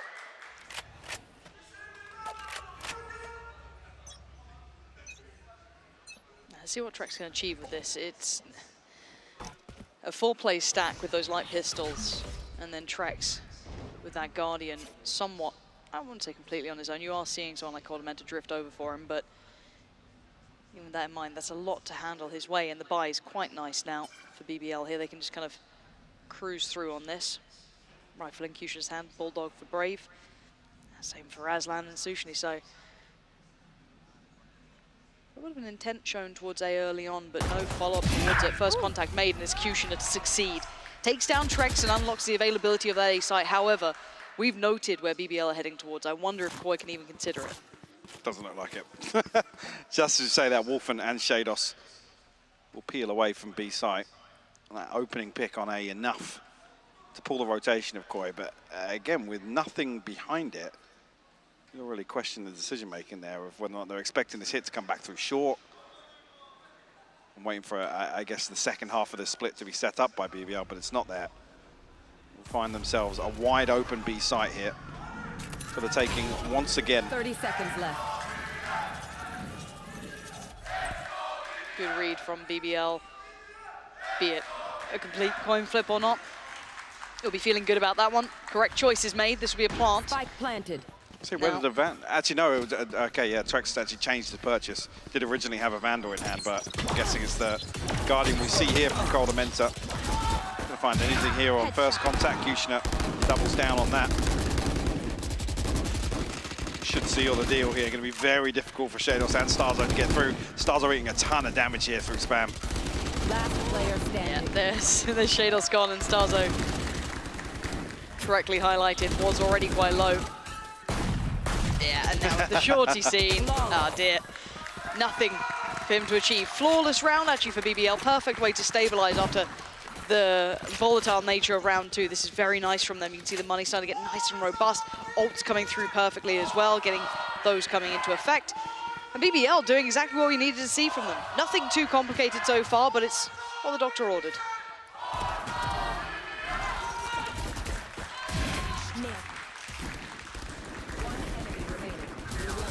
Crowd definitely behind them this time on map 2, especially with this start, Lauren. Yes. BBL can continue Scanning ahead. this string of rounds early on. Really give the crowd what they want. The 6th man. We're playing caster bingo. Mention crowd, say 6th man. We are seeing that exploration on short. It was kind of an overreaction in the previous round here. BBL definitely starting to explore that option. It'll be Wolfen and Trex on the other side of this. Wolfen's taking a little bit of damage here, down to 72, so probably going to be reconsidering being the first point of contact for Koi. Aldron can make him very uncomfortable. Big information here off the knife. Lovely timing on the response as well, just as your attention's being drawn to the Aldron, just to really reaffirm what you're going for. Flash going to come in, just dip in front of the smoke, catches no one, and they don't actually work off the back of it. The nade there just to deny that. So a lot of stall coming through here. The paranoia does get sent. Wolfen unaffected, of course. But they turn, they pivot. They're curious, actually, because Kushner slipped the net. We'll find a kill, but the split comes through towards B instead. That's in a good position to capitalize off this. Nano's popped a little late here, actually, but will do enough damage. Turco will fall. Shados has found a second. Yeah, wondrous work from Shados, but it's going to be Brave. It's going to be Aslan still alive, but Wolfen slipped the net quite early on. Started to progress down towards short and through mid, so he's going to be here quite quickly. Heading on in, making no mistake of this one. Definitely spotting the play towards backside. Oh, couldn't quite get the one on site, but now Starkzo's here. And the 1v1, they've got to know he's on the site. Surely the TP going to keep him guessing. Omen v Omen, a tap on the spike, going to draw the attention in. Starkzo, he's just playing guesswork here. When does he check on it? Right about now, Brave actually winning that 1v1. Brave snaps on him. Actually has the advantage in terms of the placement of that second smoke as well. I believe the one towards stairs was actually Brave's. I think Starzo's was the one in mid-sight here. I'm not sure if we will see it on the replay here. Shadows found two massive kills there, actually. Beautiful shot from Brave. But yeah, not much of a chance for Starzo there. It's a very confident start here for BBL, and actually Koi back down on a lesser purchase once again. That bankroll for BBL building up very early on, but Wolfen's found an opener here. Able to dip away as well. 31 HP, doesn't have the Blade Storm, but only 1 kill away from it now. Almost playing Starzo in with his judge. I don't think BBL are going to look to explore any further here. No, it's enough that's... They don't like what's cooking over there. Something smells a little off, so maybe... I think even Turco actually just throwing the weapon out of the map as well. There's no chance for Koi to reap the rewards. Again, seeing Koi preemptively slowly drift away from B, at least. I mean, here at least there's nobody on site. BBL are actually going to burn up the null command for this one. Quite surprised they invested that here. Didn't look like around there'd be potentially a problem, but willing to go for it. Starkzo is now ratting away at the back of the site. Lockdown's coming as well. Starkzo's been revealed. He should be dead. He's still standing. He's still trying to put up a fight here. Bit of chip damage too. Wolfen is the only one low. Hold on. Knockdown. As I said, there's a big gap in Bohouse for this, and Aslan going to line up 3 here. He has to fall back, fall away from this, but Trex only has that frenzy. There's no weapon close to hand. And the setup's still just filth to try and break through here. The double stack, it's gonna work. BBL, fast rotates, good work from them. That wasn't a great purchase for Koi, but still, BBL doing well here. Very disciplined as well. I even actually know him back to an earlier round with, I believe, Turco's utility clearing towards Wine. Having that lineup as well for the fragment and ready to follow through if that does ping anybody. We're seeing that same discipline in the post plant here. I mean, Aslan goes huge to find 3. You can almost call that an overextend, but again, they find value in it, but then resetting back very safe. The damage control comes to fruition later on in that round. And Koi actually calling the timeout very early on here. Not really having this, much of a say in these rounds, to be honest with you. Now, after that flip, it's been very decisive for BBL. Beautiful for BBL to convert that as well. The anti-eco actually after conceding the first kill onto Kushner. Very well handled. And the rotations have been pretty much uncontested too. There hasn't been much exploration on the other side of the map to try and take some maybe deeper control, force them to use utility earlier on. That we haven't seen Koi really trying to disrupt much yet. It's been quite standard from in that aspect. And Koi have actually a little bit off kilter in terms of the timing of their rotations. Yes, it's on the eco rounds. It's not as prominent in the buy rounds just yet, but we haven't seen a great sample. with how these rounds have played out, especially with that round 2 flipping. Again, their first buy round isn't necessarily going to be a standard setup. A lot of risk in terms of trying to pull something off. This is the one now that ultimately we want to see Cougar to slow things down a little bit. On the other hand, BBL definitely not wanting to slow things down. Absolute That's straight in once again. Yeah. The adjustment being neither Trex or Shadows position towards Boathouse here, so maybe leaning towards a retake setup. So risky. Yeah. Okay, with the out drone, it's still not much better. It's just, They don't know about Kushner. This just feels like a massacre, but they've actually got out effectively, which is the mad part. A 2-for-1 trade. The plant should go down. Wolfen tunnel visioned on that. Brave gonna punish it. And now a 3v3.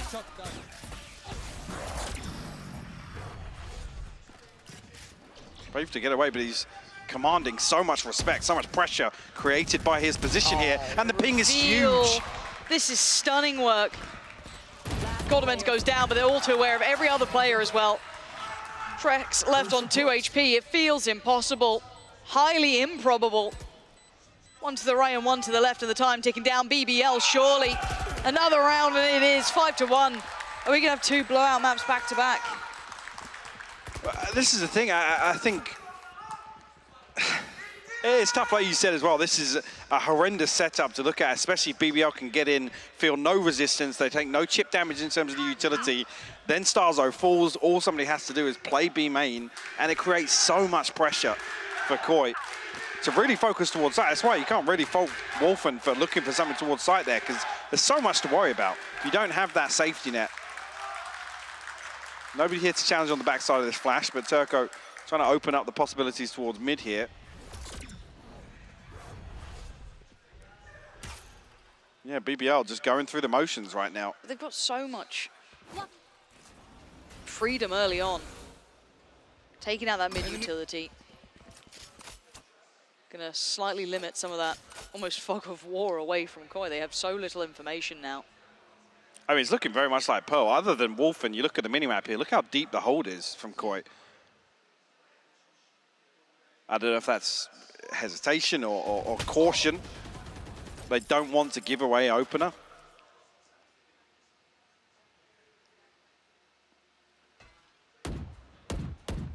It's almost like they're looking to sponge some of these hits from BBL.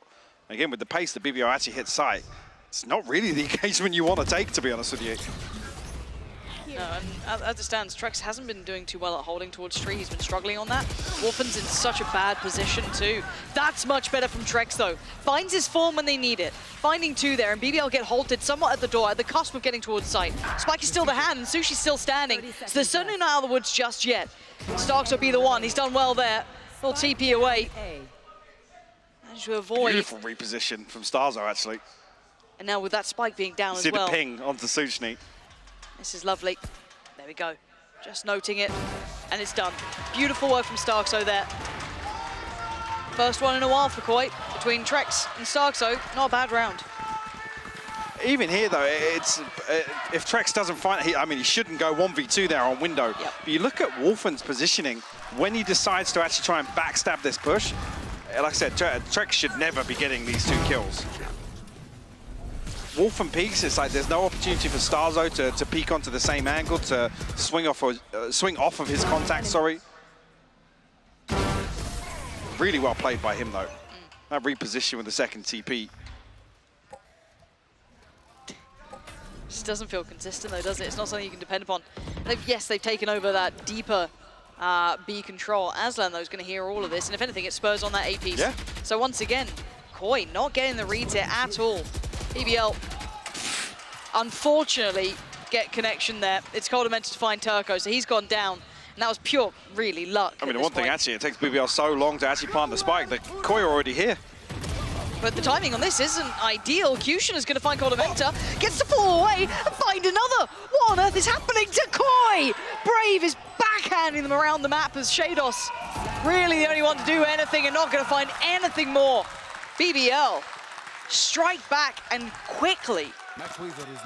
We heard Wolfen's right click off screen. I'm not sure if that was catching the flash or what, but It sounded like it was right next to, was it Cougar up on the box, I think? I'm not sure who had that first peek off the box into heaven. Let's see it again. Yeah. Oh no. Ouch. Yeah, that's tough. One enemy remaining. Revealing area. So a 4-round gap now. Quite minimal investment here. It'll be one rifle, a stinger. Destroyed. To play into this round. Kushner on the Blade Storm now, and actually, I mean, Turco and Aslan getting closer to their second ultimate cycle here.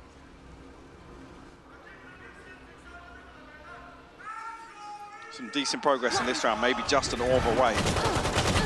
This time, Kushner getting a whole lot of damage on him, but he has made it towards sight. Look at that second layer, though. Filtering in now. They do so somewhat comfortably. Coldamenta deleted by Turco. Perfect. Stunning work from BBL here.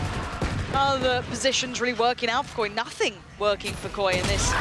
And Aslan just adding insult to injury. Did he note the player crossing? He did. Shados will find that fight, but by now, Spike's going to go down, and what else are you going to do? Spike planted. There's just such little resistance on the way in for BBL. Again, this is around, it was a lesser purchase. I mean, other than that chip damage that comes so late on with the frenzy towards top gen, at that point, they're already flooding through main. In. Yeah. Even if Kushner falls there, he's done his job. He's created a distraction for the rest of BBL to capitalize on. Oh, he didn't get the rifle. One enemy remaining. This is, I'm going to be honest, as much as I am enjoying seeing BBL actually win a couple rounds after the first map, I hate 2 one-sided maps back-to-back. Yeah. Because it's just, you want that good close game between the two, pushing each other to their limit to get a really good game out of that. Right now, Koi are just not present in the server. No, and the concern being actually in the best-of-3 series, if you're the one to stomp map 2, actually, you get that nice. The pendulum swings right back in your favor. Yeah.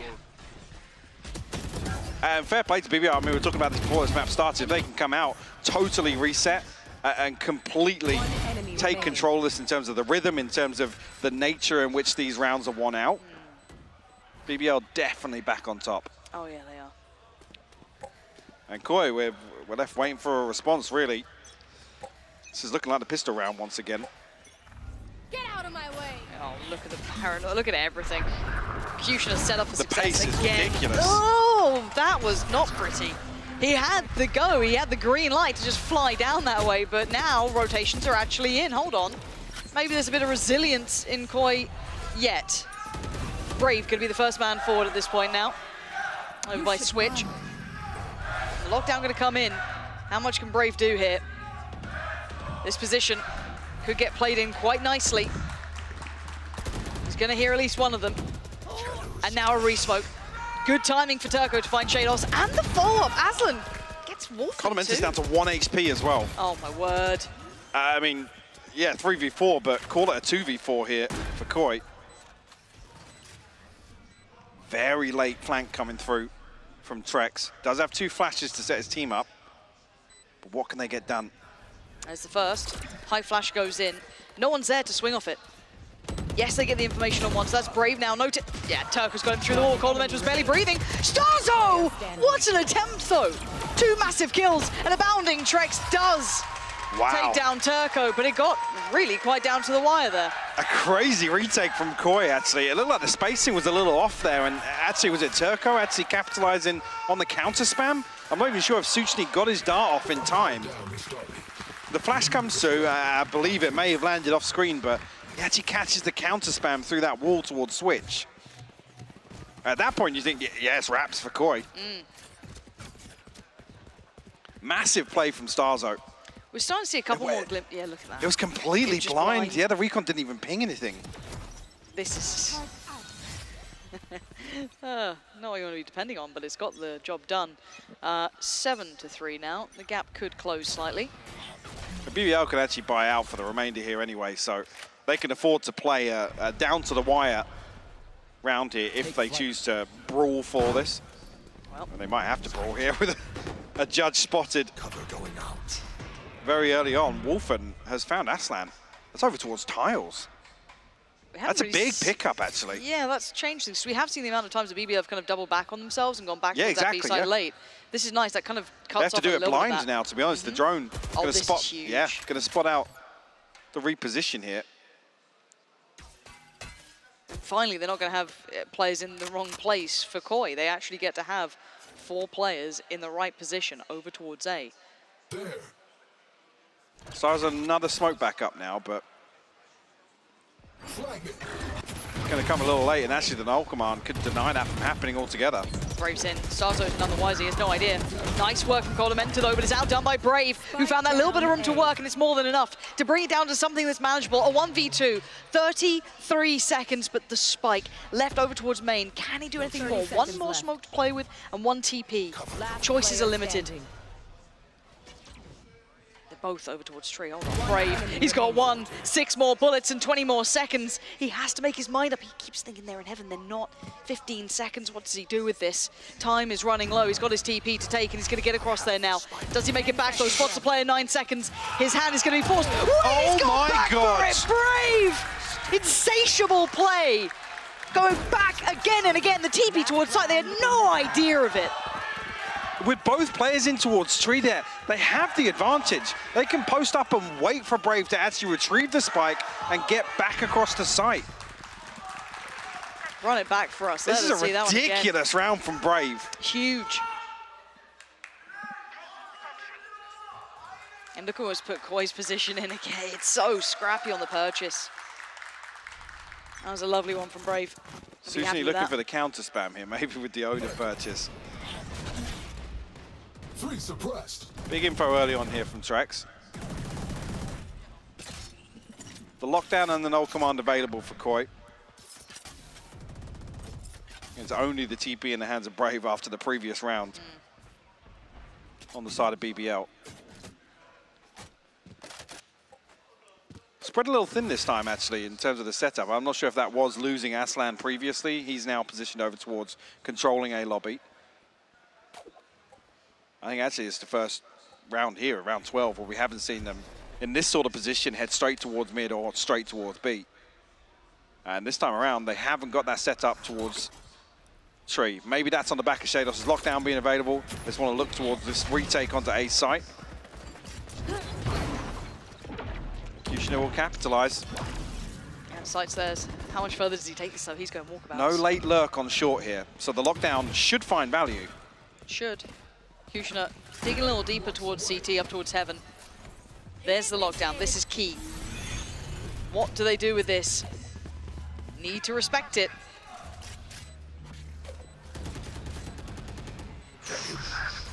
This is so all in. There is going to be that late lurk, but it is late.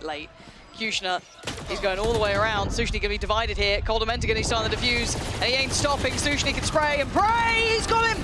Coldamenta's been taken off here. And now just down to 1 Shados. What is that, Shados? Impeccable attempt, but it was denied by Turco, and the scoreline stays drastic. Switching sides. 9-3 now. Echoes to the first map. I think Koi are thinking that there has to be a short lurk. They know we've got the lockdown up. They're going to pressure it. The one thing being here, if Koi just kind of stick to their guns and get a half defuse, this is wraps, because Coldamenta's able to stick on it so long. The only thing being, Suchi's got the Odin. He's got enough bullets in that clip to carry on spraying. Okay. It started to get a bit more competitive towards the end there, but BBL still had the answers they needed. So now the question becomes, as we said in the first, it's really about the pistol. It's all about finding that first round to give you any sort of chance, any sort of opportunity to bring this game back. I'm trying to think if it comes to mind. Have we ever seen someone bring back a 9-3 without picking up the pistol? I don't think we have. There may be occasions. Historically, yes. A 9-3, like one that springs to mind. I don't think of one recently. Not recent, definitely not EMEA, but it's definitely happened. Yeah, if we go to like Masters and Champs, there'll be something in there as well, but nothing that comes straight to mind. Do you think that's enough Red Bull in the desk there, or any other caffeinated beverage? Bloody hell. Stacking cups. Yeah, this is interesting now. Same conversation really starts now that we had before this started. Kushner had a fantastic half. We talked about him being, I would say, the primary win condition, but a huge win condition nonetheless for BBL. And the thing is, they were so ready to follow up time and time again on the space he creates. Another time, actually, BBL pivot into a position so quickly for him to find those sorts of plays onto site. Like I said, Koi, very little resistance on the way in on a number of these hits, and it makes it so difficult to fight back, especially if then Kushner, you know, is posted up in a tricky angle. We saw it outside market, for example, once, playing next to Switch on another one, some of these B hits. For me, bigger picture, after map 1 being almost the polar opposite of him struggling to find that impact early on, this must be quite a relief then to come in here and find that power, you know, find that space, find those BBL, the entries. sort of team that thrive on that momentum that even just one player can create. He looks thrilled about it. Absolutely chuffed. Well, this is more and more likely that Bind is on the horizon. Is it just me, or are these half times longer? They feel longer today. They do, don't they? Maybe it's just how the day feels. But yeah. Well, Hope and Koi going to get off to a good start here. I said I come back to what Coldamenta and Barbar told me today, which was, yep, we're happy with the veto. We've got some things up our sleeve. I don't know what they are yet. Well, maybe it's just Bind. yeah, they're playing the long game. That's it. Yeah. That's the one. We've actually got you right where we want you. You win map 2. That's fine. We're It's ready wraps. for map 3. Okay. Well, it does start with this round. And hopefully we can get something out of it. Maybe a bit more of a game coming up.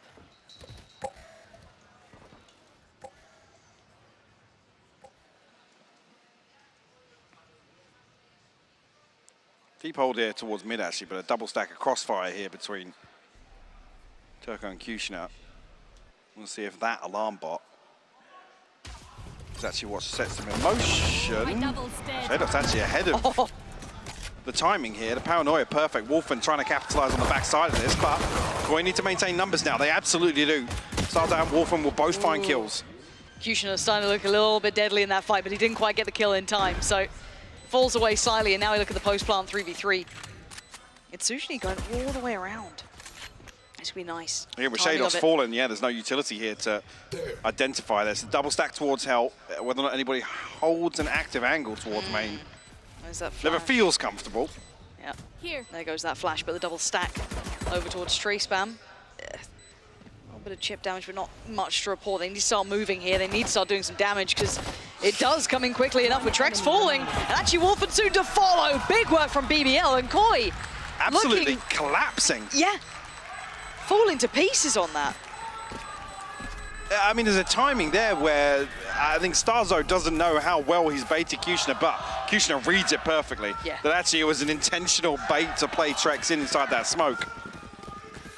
But yeah, opportunities for Koi to swing that back in their favor. The one thing being they weren't deterred actually with the paranoia coming through. They commit behind this hit. But then that's not reflected in the post plant. When they actually invest the dart into this smoke, by the way, there's nothing Trex can do here. I said the only saving grace would have been actually stacking up Trex and Starzo playing onto Kushner in short and retaking some of that control. Like I said, you lose Shados, you haven't got that comfort of the B main hold. You have to do something to flip it back in your favor. Wolfen burns the dash early though. Still wins that? Of course he does. Brave's in danger though. Oh Lord, he's in the open, but the saving grace from up above is Kushner. Bails out Brave and keeps them secure in a round that you saw Koi try and buy behind. Yeah, they forced into this. So this should be 11. And Koi absolutely broke in terms of the finances. Kushner to close things out. 3 on the round for him.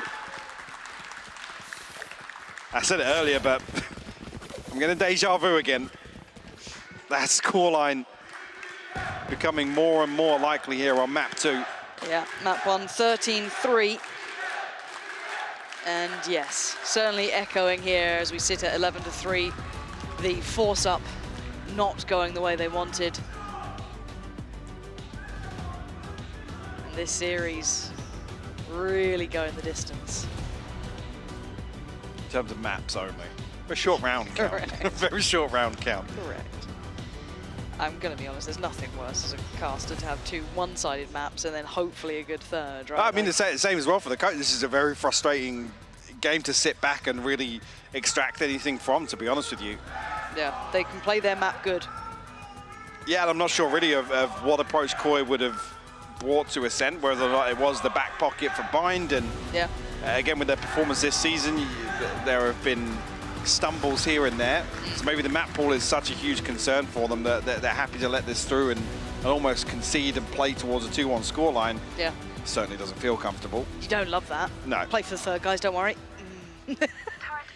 I mean, Coldamenta, historically, you know, Bind his track record very, very good. That's true. That actually, yeah, very good reminder there. Nice to see him back on it. Same, she had individually for some of the other players, but yeah, Starzo as well. You could throw into that Shados yes. as well. Obviously, So the Gambit pedigree. it's crazy that you look at it's still the individuals on Koi are obscene if you look at the pedigree, but it's just bringing it together. It's really evaded the bigger picture. For now, though, we go back in. The timeout has concluded, 11-3. Koi not really making much of an impact on this Brave scene at all. Yeah, that's plenty. Starkso gone. Wolfen, quick to task, but does fall in the trade. Turco wants a bit more, doesn't get it. And Coldamenta 1 again. HP. This man has been just on life support through half of this game. Actually, a beautiful follow-up there. Commits towards playing inside the fragment, tanking that damage to ensure they get the trade. Get themselves in the best possible situation, but he gets tagged by the drone. Can he get spammed here? Just avoiding it. While trying to bait it out. Kushner taking a little bit of damage. Aslan finally showing his hand over towards short. And now all that utility's been run through. And it's still the gun in hand for Trex is good enough. Sushni, big damage. Bear in mind, Coldamenta is on 1 HP. He is so vulnerable, and now just down to 1 Shados. A 1v2 with only that weapon in hand. That molly, actually, so late on here. Gonna buy some time. Shados has found the first. He's found the second as well. Koi, cling to life. That's the man they needed in that round. That spray control. Beautiful from Shados. I heard the Nano Swarm go off, and it's so late on that it almost decides that round for them. Well, we're not out of it yet. We're still in the game.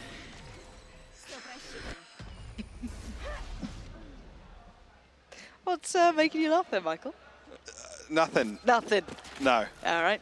I mean, at least it's not a 13-3. This one will stretch a little bit. I think even there, the purchase actually catching BBL off guard a little bit. Yeah. First blood goes in their favor. Wolfen throws his life on the line to trade that out. And like I said, that's where you got to credit Coldamenta in that situation. They know everything rides on, you know, actually following through on that entry. So yeah, Kushner with that crosshair placement. He was actually rewarded for it here. Oh, that position, so good. Smoke in, gets away as well. Well, actually, nearly catch him on the retreat here. That is insanely fortunate that he's still standing. Trex gonna follow up. Aslan! Spike down. Perfect. Immovable, holding on. 12 is calling. And Trex, how much can one man do in a 1v4 surrounded on all fronts? Beautiful bait there. Nothing. It's 12 for BBL. It may not be the same scoreline, but it's pretty damn close. Koi will be able to scrape together what they can. We're just looking like odds and ends. SMGs, the Sheriff, the Blade Storm in hand for Wolfen. Can that be the difference maker? Do you have a drawer in your house that just has like bits and bobs in it? Yeah, junk drawer. Oh, junk drawer. Yeah. That's what this buy is. Bits and bobs. What do you call them? Wibbly bibblies. That's Alex's saying. I've just picked it up. Oh, okay. Because I say bits and bobs, and then he just carried on with wibbly bibblies. Get out of my way. Wibbly bibbly buy. English is a stupid language. Oh. Wow. Shados has fallen. Why did that sound like a news report? Shados has fallen. This just in. And Koi in pieces now. More at 9. We have what's left of this absolutely garbage purchase to try and do something with. One bonus. Bind is quite exciting, at least. Maybe. Don't know what.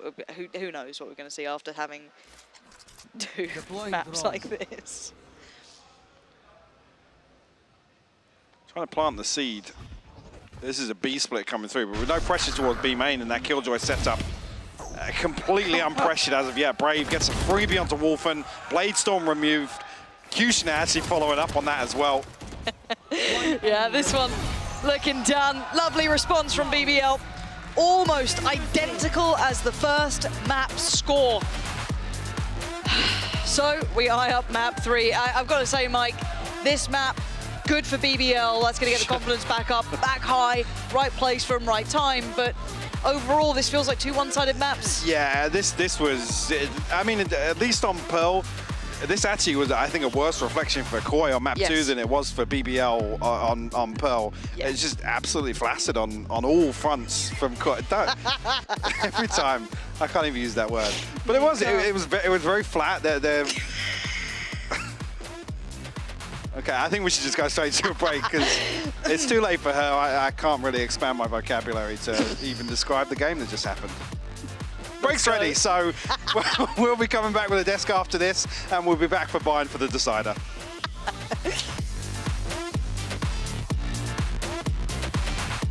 Nice, let's go.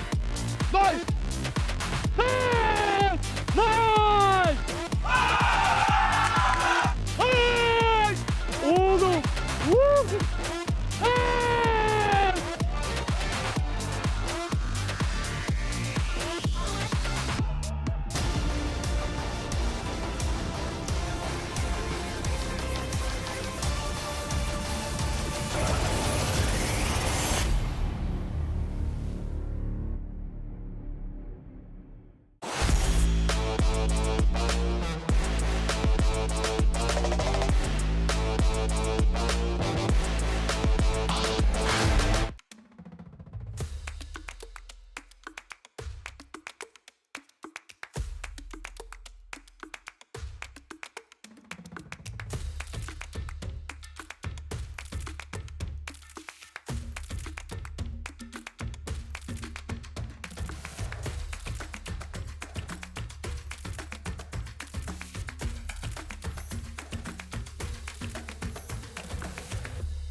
Red Bull gives you wings.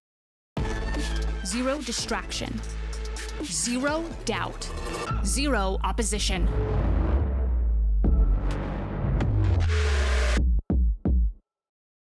Usually when I see a target, I won't miss. I try to find weaknesses wherever they are and just game by game try to pick up on anything I can. So this training course is a way for me to really showcase and demonstrate all the questions you guys have been asking, how to get better aim, and it really enables me to answer a lot more and kind of expand on the first video I made like so long ago about VALORANT fundamentals.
BBL manages to push this to the decider. We're going to be looking at another bind, second one already this week in VCT EMEA. But I'm going to say, if we want to analyze this, Koi map pick good, BBL map pick good. Thank you guys for tuning in.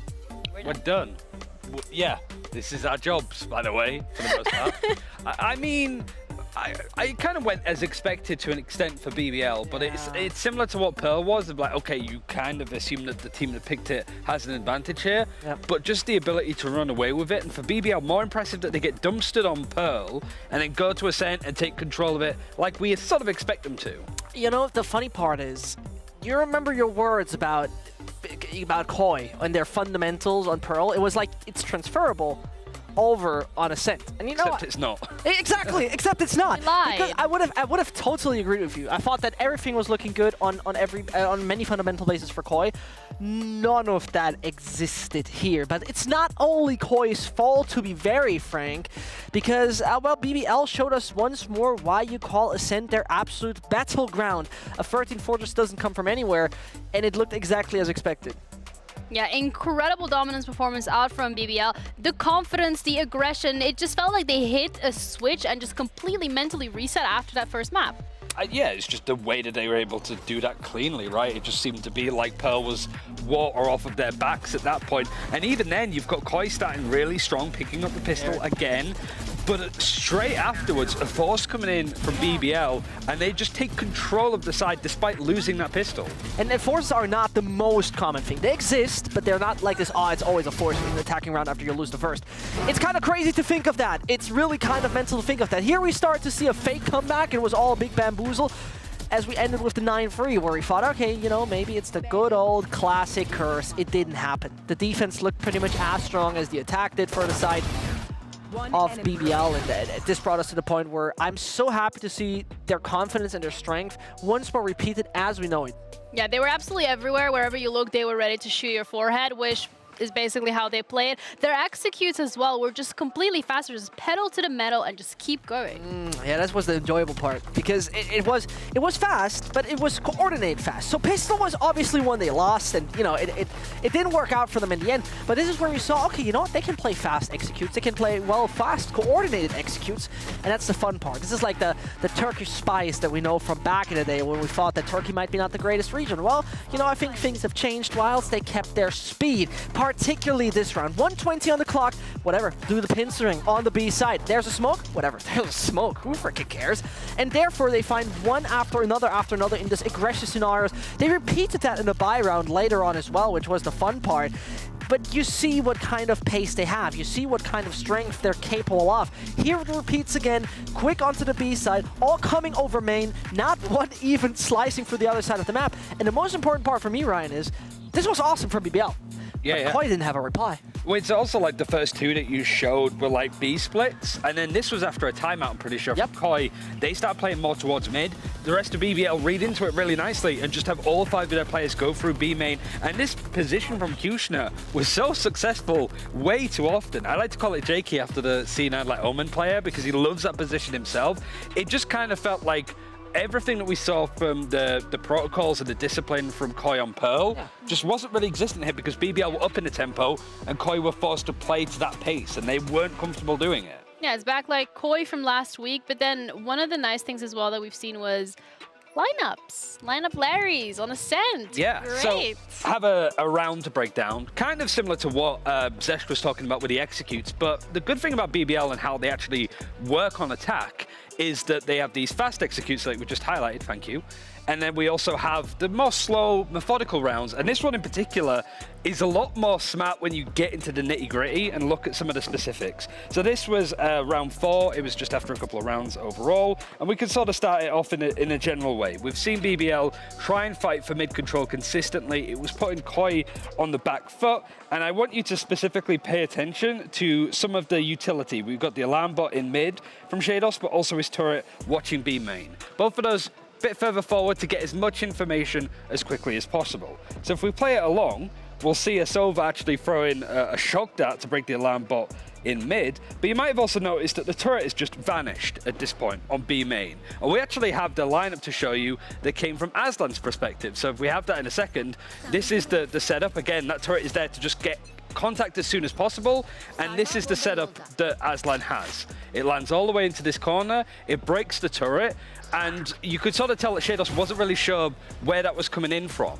So the turret's broken, he sees the nanoswarm come in, he's forced to back off onto site. So if we continue on with the round from this perspective, if I just sort of clear some of the drawings on there and we speed things up a little bit, you can sort of see at this point a bit of a panic, right? Coldamenta rotates to B, and this was a consistent problem that was happening actually with how Koi were playing on this defense. This is 54 seconds in a round. Look how much space that Koi have given up because of the lack of alarm bot, and they're sitting in here.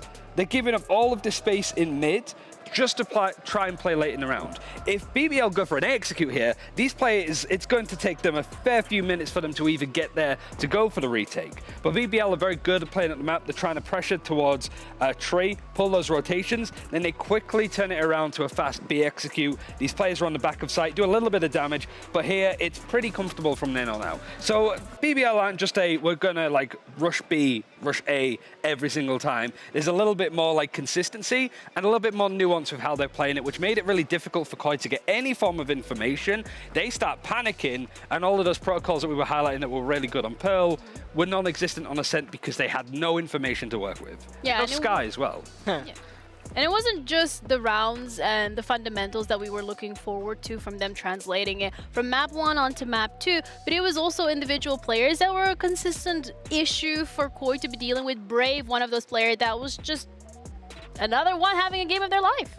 It's nice to see it again. It's so good to see it finally. You know, this man was constantly underperforming for his team. You know, really not. Sure, he's playing controllers, right? You don't expect it. To pretty much every week come out with like 150, 160, 170 ACS, you're like, yeah, man, it's not looking too great. It's not looking too good. But last week he already showed against Heretics. Now he's done it once more, and I think it is impressive. It is really nice to see the actual form, why we liked him last year and the year before SMB, right? This was one of the guys that we were looking at and be like, he's promising, he's looking good, he's really young. And it once more shows, and that is the great part. I'm just personally really happy to see what he can do. That ace was so magnificent. It looked impossible. It could have been the 4-7 for Koi, but he said, nah, none of that, not for you. He was already like 9-5 at that point. He was super comfortable. And it's kind of like you said, we saw him for SMB last year. His first proper tournament, he qualified for Masters Berlin with that team. Like, that's a great showing. But since then, we haven't quite seen those kind of like crazy levels. So now that he's sort of showing up, Kushner also had a really good map as well, but specifically comparing Brave to Staxo, and I think Staxo, I want to see him on the Sky more than anything. Absolutely. But him on the Omen was still able to do some like really nice plays, putting smokes on the site, playing around them. But it did kind of feel like the control for Brave on that role was a lot more consistent. And Staxo was a bit hot and cold. Yeah, and if consistency is a key, or maybe history is something that you need a little refresher on, when we're looking at BBL and their performance up against Guild back in the day, you know, long time ago. Long time. It wasn't the greatest. So we're looking at this matchup today. We still have Trex, we have Coldamenta in the mix as well. How are we expecting this series to go? I mean, to be fair, they broke the curse because they got one map. Yeah, it's a good start at the very least.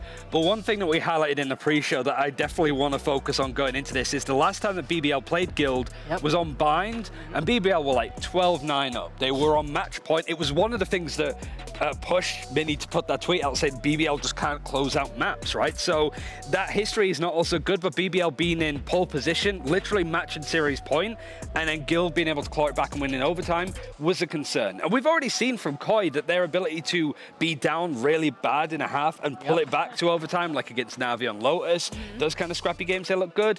But we haven't seen that side of Koi pretty much since week 1. That's true. I mean, that is quite crucial considering it's kind of a revenge kind of thing for sure. That's also a case because BBL, you know, it is a trend that has translated from last year. So close to actually possibly winning, as the tweet from Mini showed from last year as well, to now bringing it over as well. Those games were both sides very dominant, very clear, right? So I personally, I'm just super excited for Bind because once more, it's an unknown. Yeah, and once more, we're gonna let you guys know the stakes that are up to play this time around. We're gonna start off with Koi and their permutations in terms of what we can be expecting if they don't win this. I mean, either way, I'm not gonna lie. We kind of spoke about this earlier. We're gonna say it again. It's not looking the greatest. I think it's done, really. If Koi lose out this series, like 10% is just not enough when you have some really favorable games for other teams that are going into playoffs. Like Koi, that seems to be like the thing that they should be hitting. Make playoffs, make LCQ. Not hitting either of those is really crazy. But for BBL, their redemption story, being able to pull it back with 2 wins on the bounce, 2/3 of a chance of making it to playoffs if they win and make it free. I think 2/3 are not too bad, to be very honest. I mean, sure, BBL, you know, starting so horrible as they did, you have to put it like that. It's a great comeback, and it seems like they got the mood and the momentum, as we said, really going, playing in all seriousness, as we heard earlier from their coach. Obviously, you need to do that.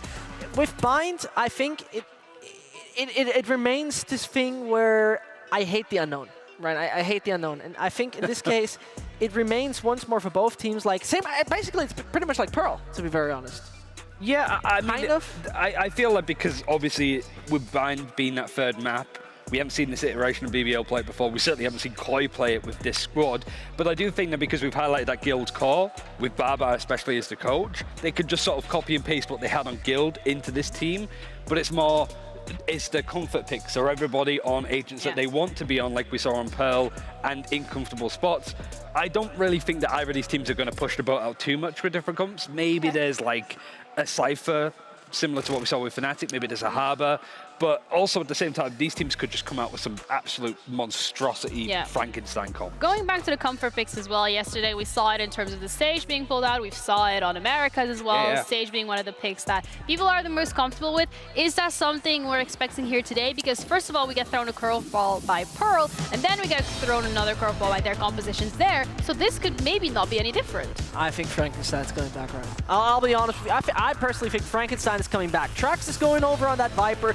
Starks is on the Sky as you requested, and things are looking fairly normal. Okay, Sochny on the Fade is a little changed. I do like the Fade. Like Shados on the Brim is also pretty interesting. Open on the Raze too. Like it's kind of like we're trying to find that Raze player for Koi. Like Starkso's giving it a go. You have Trex on the team as well who can play Raze, and you're not putting him on it. So it's definitely like trying to fit a round peg in a square hole some cases for Koi. But this looks pretty standard. Both teams not running the Sage. It is just that Sova and Fade. A little bit of variance, but nothing that's unbeknownst to us from watching Bind before. I like those comps pretty much standard the way they are. I think it's not too crazy on what we're just witnessing. I think that is also the right approach to this map. I think you can experiment at a later point when you have a little bit of time, but we'll see. Yeah, with standard comms and a standard map, we're gonna be heading into our final game of the evening. Hopefully no tech pauses, but Pansy and Hypebuck, can you guys make that happen? We make 0 promises. Why have you said it? You brought it. Why have you said it? It's not us. It's you. The comps, the desk didn't seem so... I'm a little bemused, I'll be honest. Talk to me, because like, you saw them being logged in, you're like, Yeah, I mean, Wolfen I don't think even has an official rep on Raze, so now we're testing a map that comes back into the map pool with... and actually, even Ryan used the perfect way to describe this, putting a round peg in a square hole, the other way around, I can't remember which way he said it, but great way to describe this, because actually there are questions now with other players in the Koi roster to fill those shoes. The other side of things, Kushner, we're still trying to shoehorn this Jet into Bind, which we know dropped out way back, yeah. And even then, when you then look at the initiators behind this, if you're not going to play a Sentinel and it's feeling as if it's pretty all in, get Susni onto the breach. Yeah. Again, with the double controller, you can cut off some of these sight lines and not really have to worry about the information gathering if you're all in hitting sites. But hey, the proof's in the pudding. And Koi looking as if they want to be decisive here. Don't progress past Fountain, but at least that's very early information. We'll pull Coldamenta at least back towards A site. Okay. BBL, attacking side, Koi, defensive side, and actually the amount of space that Kushner's been allowed to get to, I am seeing Trex kind of look that way, so I feel as though they're somewhat aware, but this does prove a bit of an issue. Make it tricky to work. Flash comes in, Shados is going to be tested, but feels then no strain off the back, purely off of just surely Kushina's positioning, they want to explore this A option. Yeah, Trex is playing this perfectly though. Hasn't revealed himself, hasn't really given away any information. Kushina, I guess, hesitant to try and backstab. It's a lot safer by that try box these days. The timing's going to be perfect. Yeah, does get the kill. Trex, beautiful timing on that. Feels it, that sixth sense.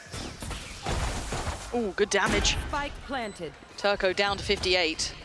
Brave taking a lot of damage, and now Trex had an opportunity there, spots out another. Does get Aslan's marked. got two. But yeah, where has Aslan just got those two from? You've got Trex, Starzo, and Shados now trying to work this back in. And Aslan is going to continue forward.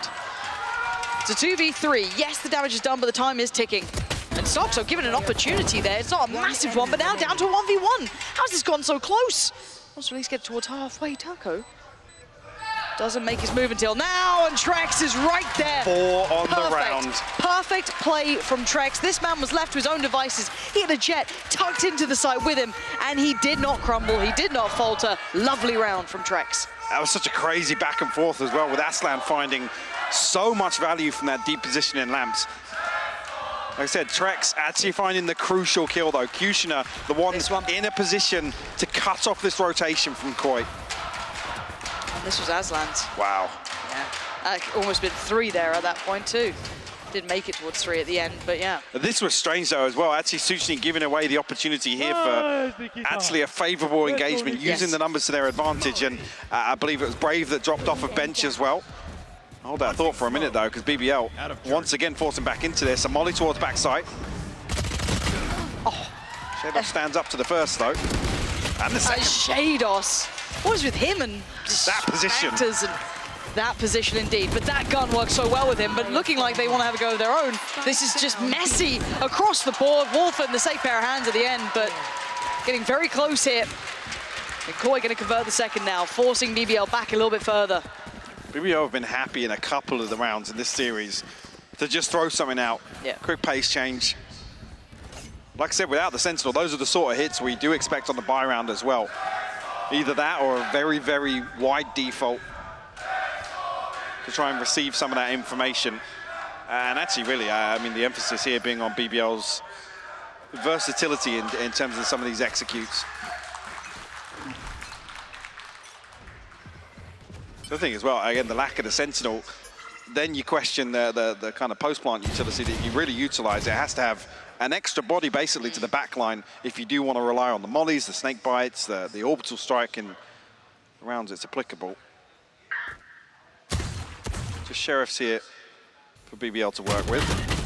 Oh, a load of damage done, and Brave will fall there. I know they're there, but they are damn close to this BBL. Okay, they've been spotted now. Forcing Shados' hand, but he is willing to receive with that gun. On long. Suchny, a 1v5. I've not heard this story. No? No, I've heard a few. This wasn't one of them. Does have a spike. There we go. It'll be a miracle nonetheless. They're coming back. Yeah. Does he hit just like the world ender on Shados? No. Shados is creeping closer. Does hit the shot, but he takes a lot of damage for it. If it was like super clean, then you could start having the conversation. It was not going to happen. 3 to the good for Koi. Are we happy with that? I can't believe you don't like that knife. I don't like it at all. It looks stupid. I think it looks great. Do you own it? I haven't actually, no. I didn't buy dabble? the knife, no. Bought the Phantom, I didn't buy the pack, so. The Phantom is quite nice. Yeah. I like the red version of the little like Street Fighter style. BBL, actually, you look at their first ult cycle, a couple of key, in terms of Suchny and Aslan's particularly, and actually with the light shield purchase, an opportunity at least to reinvest on the next. Koi again with this stim beacon. But it's a 1-for-1. We'll trade off a duelist for duelist here. Starzo takes a ton of damage though, down to 10 HP. So you've got to say, BBL actually, even though being on the attack, the trade favoring them, the damage on top as well. Curious now actually how Shados plays this. It has to almost be an over-delivery from Shados because Starkso can't be involved particularly. has to always be the second string to the fiddle, but Shados has a lot of utility to run through, so he could purchase time. I say his flash should be, yeah, Starzar's flash has just come back online. When does he utilize it? I mean, hopefully to play Shados in. Talks about him in that position. And decides actually to fall away. Does have the ult to potentially play around. Brave getting very close by. Did I hear a snake bite come through as well there? Yeah, towards backside. Actually, look at this utility. Face your fear! 30 seconds left. Beautiful there. There's a response with the Nightfall. A little chaotic here. Very chaotic, and only revealing one in the TP, so it should be quite telling that there should be at least 3 maybe backside. Don't have to worry too much about long now. They can focus towards elbow. You can see the pop flash ready. Sent in. Aslan eats it, but he's still alive. Shados takes him down. Starzo trying to play his life as best he can. Facilitate his teammates here. Counter flash from Turco. No instantaneous swing from Brave. Just holding and holding well. Fabulous kill towards Goldamenta.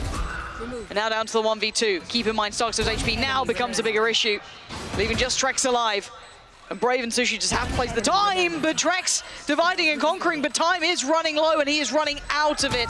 Time to dip away, fade away from this one, as Brave will find him on the way out and have to give up his life, but it's a round as chaotic as it could be. I'm saying other than Shados down at 350, the repurchase is going to be pretty comfortable for Koi as well. I mean, maybe Judge to round this out. Yeah, very, very strange back and forth there when the orbital strike gets put in. Yeah. So I'm curious of whether or not Koi were actually going to try and follow through on that and start flooding towards site. I mean, a couple of other bits of utility doing a ton of damage, but again, with Turco on the sky, able to mitigate as much of that value as possible. Actually, do able to stretch to get the Bulldog online for Shados. Retrieval of the orb as well. We'll get Wolfen one off the showstopper. Kushner, again, similar to the pistol round, able to get such a deep position with no resistance at all. The drone won't even spot it. At least the awareness is here. Yeah. Wanting to re-clear, but falls for the trap almost. Kushner so poised and ready for it. Solo clear as well. Is Wolfen going to be able to keep his life? He does, actually. Surprisingly, he looked pretty close to going down there, but staying, keeping position. Where did Turco's Trailblazer come from? Oh, Paint Shell going to deny this. Okay, and the Seeker's going to come through at roughly the same time. Maybe the second attempt. They called the audible here, yeah. TP taken. All but one going to head on through. One smoke, and yeah, Aslan immediately smoking off. Nice. A retake wall set up here by Koi.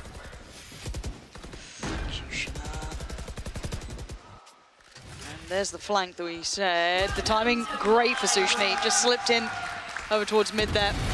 Viper's Pit going up. And Starkzo going down. Trex and Goldamenta now. This is such a brutal position to try and work back in from. You almost expect them to give it up here, but can they even make it across? Just avoiding the vision. The trade's there, though. Now Goldamenta trying to slip away quietly. Just want to keep that rifle. I'll probably be able to do just that. BBL will respond with another, their second on the board. Revealing area. Yeah, Turco, one off the Seekers now, obviously. I think probably with the advantage in that regard. In Brave, we will look towards that ultimate in a post-plant setup. Yeah, curious to see Shados, the only one to really challenge off this. Without the confirmation of the Aldrone, let Kushner sweat a little bit. And don't give him the value from that positioning so early on by gifting a kill across. And if the incentive is there, is that, yeah, let's remove this piece of the puzzle, get a second player there. It's something else to make it a little more comfortable. We'll see if actually there's an adjustment in terms of Koi's A-site hold to limit Kushner's freedom, ultimately, because that's what it's felt like a couple of times now. We're going to see if there's another attempt at this. Doesn't look like it for now. Slow and steady, but leaning towards that B site. One thing I've noticed as well, a couple of these bits of utility are targeted towards playing kind of anti-plant. And if Koi wants to kind of commit to that, You don't want to see these sorts of positions the Starzo's playing, right? The toying with the idea of that opening duel.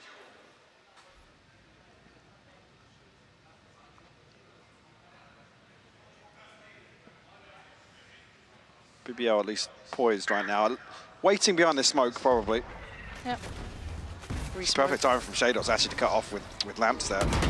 So Molly goes over, trying to isolate the one on the side, but Cushion is still going to succeed. And Turco, in quick succession, finds a follow-up. Starzo's gone down. And actually, you could ask for an easier way to do it. Azan and Molly going to do wonders. Coldamenter's fallen. And BBL are showing real diligence on these side takes. I mean, you could argue as well, this wall being invested as late as it does, I think it comes from lamps. As soon as that pressure is felt on B site, Trex puts the wall through. But if you want that kind of safety net there, you almost want Shados and Starzo's ability to play off it as the hit's coming through, not after contact's been taken.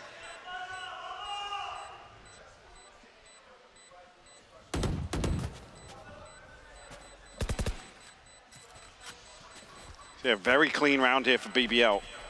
I think even there, what, a Spectre and a Bulldog coming through is probably the last purchase in the tank for Koi. It'll be 3 apiece now. A little closer affair considering the first 2 maps. But looking at how this started, though, it was pistol into, what was it, the force buy and then the knock-on, right? So once we got to these rifle rounds... I feel like this wall almost works against Koi, with Starzo committed towards that elbow position. He has an opportunity to flash out the smoke. All it takes is for somebody from BBL to space effectively and kind of negate that first bit of utility. Shados can't swing through the Viper wall to... No. If it's a commitment to a retake wall or to retake site, you can't lose both B players. No.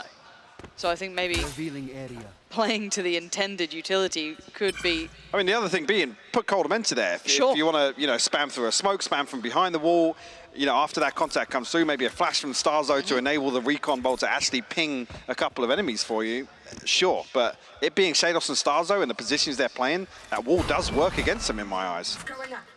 Unless there's another plan cooked around it that we haven't seen just yet. You'd hope to have seen it by now, though, right? Well, they've switched up the wall now. We've got the ball going through the TP. Trex, the only one who has the rifle, is here. This is the right position, and that's the spike scene. Quick trade, though. Kushner slipping ahead to the other side has worked wonders. That's done brilliantly for that. That's going to now take away the rifle that Koi had. Yes, it is quite telling, but still. BBL should be able to get onto the site here. Oh, big position from Kushner, too. Just trying to deny, do a lot of damage. Whip up the ult. And 0 damage. Very underwhelming. That's not, though. Kushner going down. Could be the gateway. Yes, it's allowed them to step a little further forward. Brave. Oh, he's going to take one with him. Still standing for only a moment, but still there is damage being done. Aslan has to go huge. And he does! My God. Aslan, 3 massive kills there. Posts holding it up and commits to every single one. Koi unable to actually swing on the angle at the same time as well. Great attempt from Koi. Again, the orbital strike to force the player out from bench. Yeah. So damage down in terms of the finances. Problem being, I think BBL already had a purchase in hand for this. So could afford to play out a scrappy round like this. Great cleanup from Aslan. I think he's saying, yeah, 1 by 1. Nobody's swinging on the angle together. You can be our Barbar translator. Yeah. Wolf and run! Run, Wolf and run! Kushner just barrels in. There is no escaping this dude right now. And they've just completely smashed through the A site. These are the sort of rounds that actually, with this composition that Koi have, it's built around anti-plant and things like that. You give away 2 kills, these rounds feel unwinnable from the get-go. Yes. Already now, all 3 members of Koi over towards B side. Don't even want to entertain this. It's a long old save. But I'm quite impressed with BBL here. Looking at how they've come into this already, I've thoroughly enjoyed it. We're seeing Kushner looking quite good on that jet. Yeah, like I say, again, it's something we talk about. What's it? The chamber discussion was a big element as well. Again, if you're going to play the Fade as well, you do argue about that synergy with the Seize and the Nade, but if you're going to have a jet pop off, hey, go nuts. Go at it, yeah. They are trying to hunt out BBL, these yeah. rifles. Are very close to this, actually. Dogs going on in. Can they keep hold of it? Doing well so far, yeah. Shados cleaning up too. Okay. So we'll keep the 3 alive at least, but round again goes to BBL. And a pump the brakes from Koi, because the way these rounds have gone, as soon as the rifles have come out, we have seen just perfect play. And this, just ferocious, wasn't it, really? Hunting them down. And as you noted, the assist comes through there. The C's came over the top of Showers. I didn't even just saw it for spot a second. That was very nice. I'd love to get another angle of that, of the timing. It was good. Again, Kushner even throws the cloud burst back again. Yep. With no shot on, again, Wolfen's close enough to hear that sound cue. But I don't think he's expecting, I mean, he's got the operator who's going to find a pick actively there in Showers. I see that little adjustment of the C's coming in, working well. And this is when we get to see how comfortable these teams are with Bind. And this was something we were saying earlier on today, or at least I was, that I like seeing it coming back in the map pool, but how comfortable are these teams? A couple looking maybe not... Hello, cameraman again. Ollie? I think it was Ollie. I think it was Ollie, yeah. I think it was. We'll get to know everyone down there at some point. Ah, confirmation. It is indeed Ollie. But the point being, I don't know how deep into kind of reigniting this map they are. Yes, you could play it like you previously did. You'd still have some of that diligence there, but bear in mind there's a lot of roster swaps since they've last played this, right? These are basically brand new teams to some of these, I guess, concoctions. But I'm just interested to see how prepared Koi can be now, because BBL have kind of made their mark in my mind. Yes, they look very comfortable here. It looks quite good for them. I haven't seen them particularly tested, though, so hopefully this timeout has rekindled some spark with Koi, because those 3 early rounds feel like a lifetime ago now. Actually, Wolfen with the Bulldog going exploring here. We'll find a crucial opener. Actually, to follow up with the Hunter's Fury. Sent through here. Orbital strike in response doesn't catch anything. Doesn't even really force the retreat. Sushni is so close in this smoke right now. And he's dead. Sushni falls so quickly, just chipped away at by the shock darts from Cold Dementa. The follow-up very nice from Shados. And a proactive play at the beginning has really set them into motion now. Brave, the problem is the spike is very far away. And he's been spotted. Shados having a round. And Koi keeping that scoreline a little closer now, 4-5. If that's the adjustment that Koi making, it pays off for them. Especially finding Kushner early. Curious actually of how far they look to explore here. Great shock darts coming through from Cold Dementa as well. Very nice.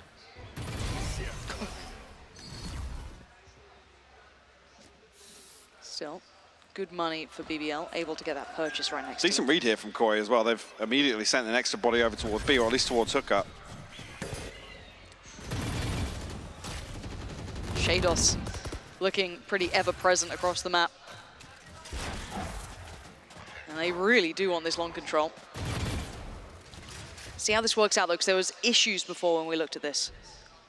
This is a much closer hold from Starzo particularly. If I'm not mistaken, in a previous round, he was tagged down to about 10 HP.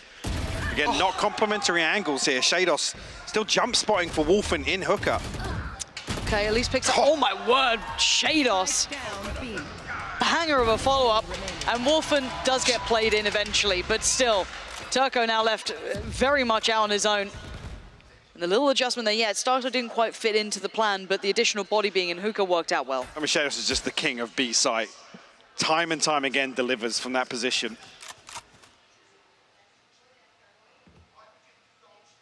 Turco now. Still fancies his chances here, but Shados good for the third. And just like that, actually, Koi tie things up once again. And that early financial advantage that BBL has dwindled. And the timeout just came in right back. Just saw that pop up there. Seeing an adjustment on the wall, it looked like it wasn't very complimentary. Seeing the extra body brought across, seeing a little bit of adjustment of, we've seen aggression being dabbled with on the other side of the map now. Starzo pushed up a little bit closer initially, but it was just kind of that complimentary positioning from Cougar and back of sight there. Hello, people. But yeah, it's across the board, it has been... We're not doing weird kiss cams, are we? I hate this. Thank you. Please stop it. Yeah, I mean, the thing for me I look out for is actually the value gain. Now, if they're not resorting towards that retake wall, it does play Starzo in a little bit and maybe feels a little more comfortable. They can isolate that first player through the smoke or the first player through the wall. Yeah. Problem being, if Wolfen's still requiring somebody to jump spot for him, Shados and Starzo actually can't play together there. No. And I wonder if these are the small synergies that you eventually start seeing worked into later into maybe the evolution of Bind for the team. And again, this is something that a coach will look at and instantly just pick it up, right? So it's something that could get filtered through, but they have to make it out of this game first. The next adjustment being put Trex in, okay? He's the one that can kind of slow things down a little bit or buy some time at least. We already see a switch up here as well. This is going to be fun. Trex heading towards B. There you go. A little late to get towards it, but he can... Okay, so looking to support towards long. On the other side, very deep hold. We did see aggression being toyed with not long ago over towards, I guess, A, so kind of pushing out, finding that fight with the Bulldog. This time around, you are going to see the Viper's pick go up towards B, so this should be pretty indicative. And that is a no-go area for at least a little bit longer, but patience being displayed by BBL now. No secrets about Kushina's progress into showers here. Don't want to be jump spotting that. Shados, careful. We actually didn't spot it, but I think Shados spotted Kushina. That's why the smoke comes through. Oh, the spam Shados! He's absolutely nuts. Yeah, he must have seen it. I think he must have seen it, but Kushina didn't react. Immediately, though, Shados posts that smoke. Oh, I think Wolfen's been revealed. He's in a whole lot of danger. Does he get out with his life? No, he doesn't. Okay, caught in the heels on the way back, so a 1-for-1 trade out so far. Still standing, though? No. Shados goes down. Gets revealed. Okay, Coldamenta trying to swing the smoke, gets punished. This is much better from BBL, but they're being given some opportunities here. Sushni has to move. He's still tanking. He's 4 HP. It's fine, Turko's got to heal. It's all good. Oh, round 2. Heal me. I mean, Turko stood next to him, just watch it, just heal him whilst the snake bites on if you want to commit to that plant. If he dies, he dies. I mean, still down to 2 HP. One flash for Starkso to play with. That's all he's got. And they got a lot of space to cover. Oh, the fake flash. Nice attempt. Sushi turns it way too quickly, though, and the shutdown in the end comes in. And the way that round started, it looked teed up for a Koi success, but it just turned on a dime there. It did. I mean, Shadows getting pinged by the reveal was, again, something that BBL very quickly capitalized on, but they're not deterred by conceding this first blood. No. They don't drift away from the site. They know that actually once this utility is invested, they need to capitalize. Is that how Aslan actually got that kill? This is the ping I was talking about here. It's a blind spam eventually for Sushni, but enough information to find it. And what I was most curious about was actually Shados' jump spot. There was just a pixel we saw from Kushina's angle. Trex trying to body block as best he can to disrupt that smoke as much as possible. After the amount of space Kushina was finding, you can see him trying to play ahead of the utility a little bit, but look how close they've gotten. Oh, Trex. And Orphan, he's so tempted. What? Okay, I mean, tried to post it into the TP to still find the kill, but it was so late. This round is just getting weirder by the second. Kushina going to drop down from the top, but it's actually Sushni holding that rotate. As soon as it came through the TP, what ready a for weird round to close out the half. Hated it. Switching sides. I mean, is Trex pushing forward for info to set up Wolfen for the showstopper? Is it a panic reaction to the Trailblazer? I'm not entirely sure, but... A mistake is what it ends up being. And that was a horrendous round to watch. Oh, it was absolute garbo. One enemy remaining. Did I get inside your... Yeah, I feel like BBL a little more robust in terms of their approach here on Bind. Again, attack versus defense, different conversation. We'll wait to see what Koi bring to the table here in the second half, but...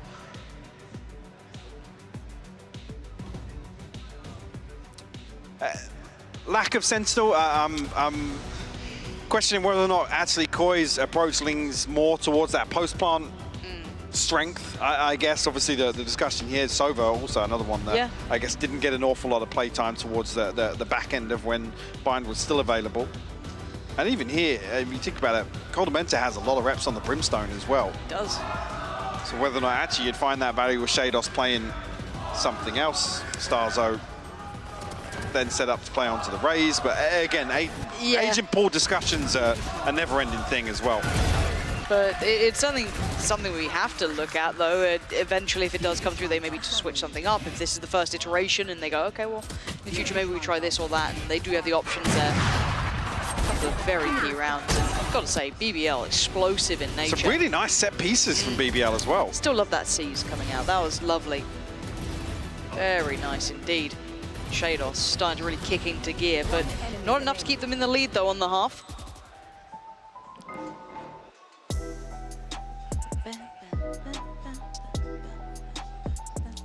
Not sure what we were looking at there, but it was maybe just TP at yeah. some point. TP montage. Okay, the half times are longer. The half times are definitely longer today. Production, are you messing with me? Because I swear these are longer.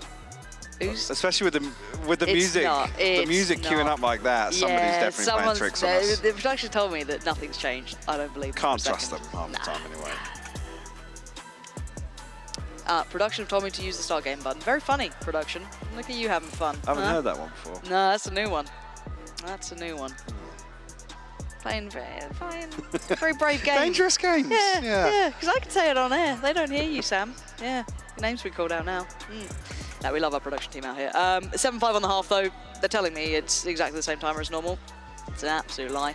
But we go back in. Now, I guess a whole new conversation starts, right? How do these agents look on the other side? How do these teams look with the side switch coming in? And the spotlight cast over Wolfen once again. We're coming to the attacking side as the solo duelist on the Rays. We're looking towards those comfort plays. BBL doing their best Koi cosplay, to be honest with you. But actually following through much deeper on this. The support. He's joining behind the box, but I was going to say it's wallbangable there. Coldamenta's in a world of trouble. They're not relenting at all. Yeah, Azan's going to get him. Nothing can save him. Look how deep they pushed for this first blood. And they've all tried to come and help, and it's too little too late. Here. They've lost all progress. They've lost. Look at them backfilling this as well. Over towards Shower. You've already got Suchny exploring this, ratcheting himself deeper into the corner. That's dirty work. Absolutely love it, though. They are clearing this, though. Oh, well. So I was going to say, not both of them. Wolfen does get the trade, but still a 3v4 here for Koi. Kushner will make that even worse. Brave will follow through as well. And just Shados and a ghost in hand. Show me where you got, Shados. Not going to get it. Goes down. 4 standing for BBL. Very nice pistol. I mean, as you highlighted, that chase down B long. I mean, it's a stark contrast to what we saw Koi as well. The pressure's created towards Fountain. Yep. It's a slight peak and then a reset. BBL actually massively swing past the Fountain. And like I said, Coldamenta's droning. I think he's not expecting him to actually follow through on this. Like I said, that box gives you no safety whatsoever, especially if you then say, hey, I'm droning from behind here. I'm still here. I can't fight back or move. Because nobody's even close enough to really follow up off the drone either. No. I think a panic smoke comes through from Shados as well. Here. That's going to surely put the fear of God in Coldamenta as well. He can't be lackadaisically just kind of milling around Fountain anymore. We have the Frenzies coming back out, and on the other side we have a relatively decent purchase. Nothing wild about it. Grenade! 2 Bulldogs. And the rest. Well, Kushner on the Marshall leads me to believe he might be opting towards the operator from this defense. Wouldn't mind seeing it. Got the spike. But it's definitely going to make it. I mean, Wolfen and Coldamenta's life a nightmare to deal with.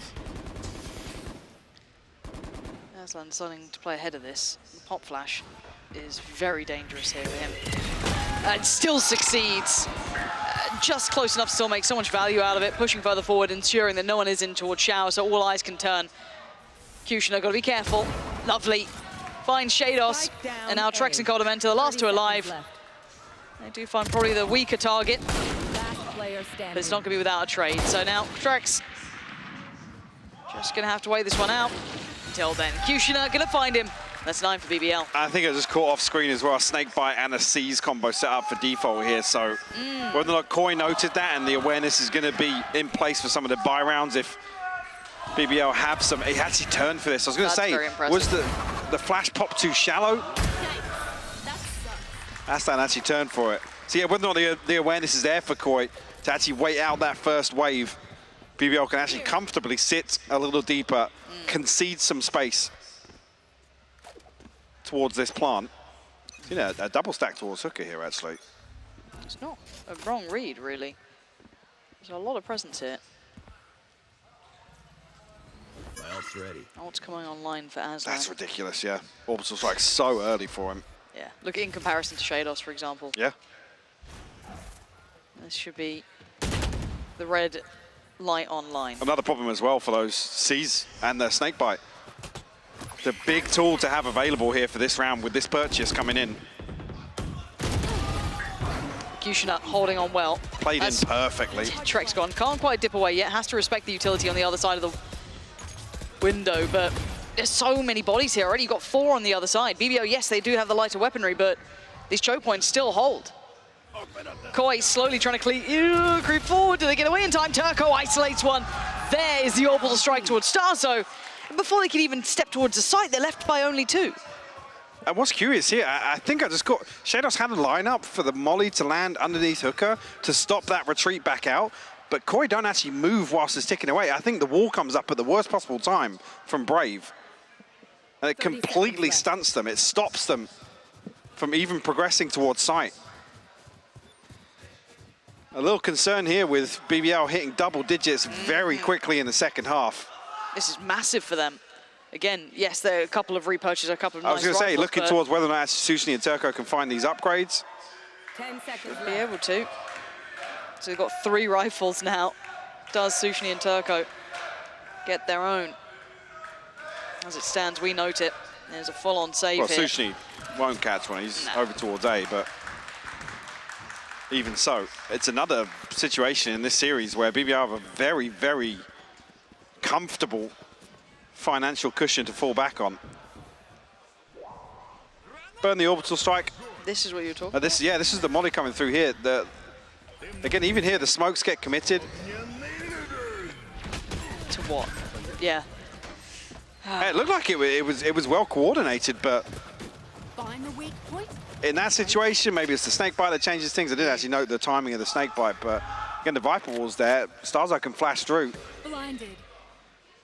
Not sure if that's just kind of a chaotic audible called halfway through it, but Orphan. This hasn't been one of those big performances that we were looking from Orphan, really. We know his capability. Highly talented player, not finding any comfort here on that raise. Now, what do they have for us, Koi? They feel so uncomfortable, it feels like, this whole time, and Brave gets completely away with his position. Snakebite goes in, no one's there to close down, and Kushner does take a bit of damage, but with all that said, there's still no access to these sites. They still haven't really made it out of window, out of long.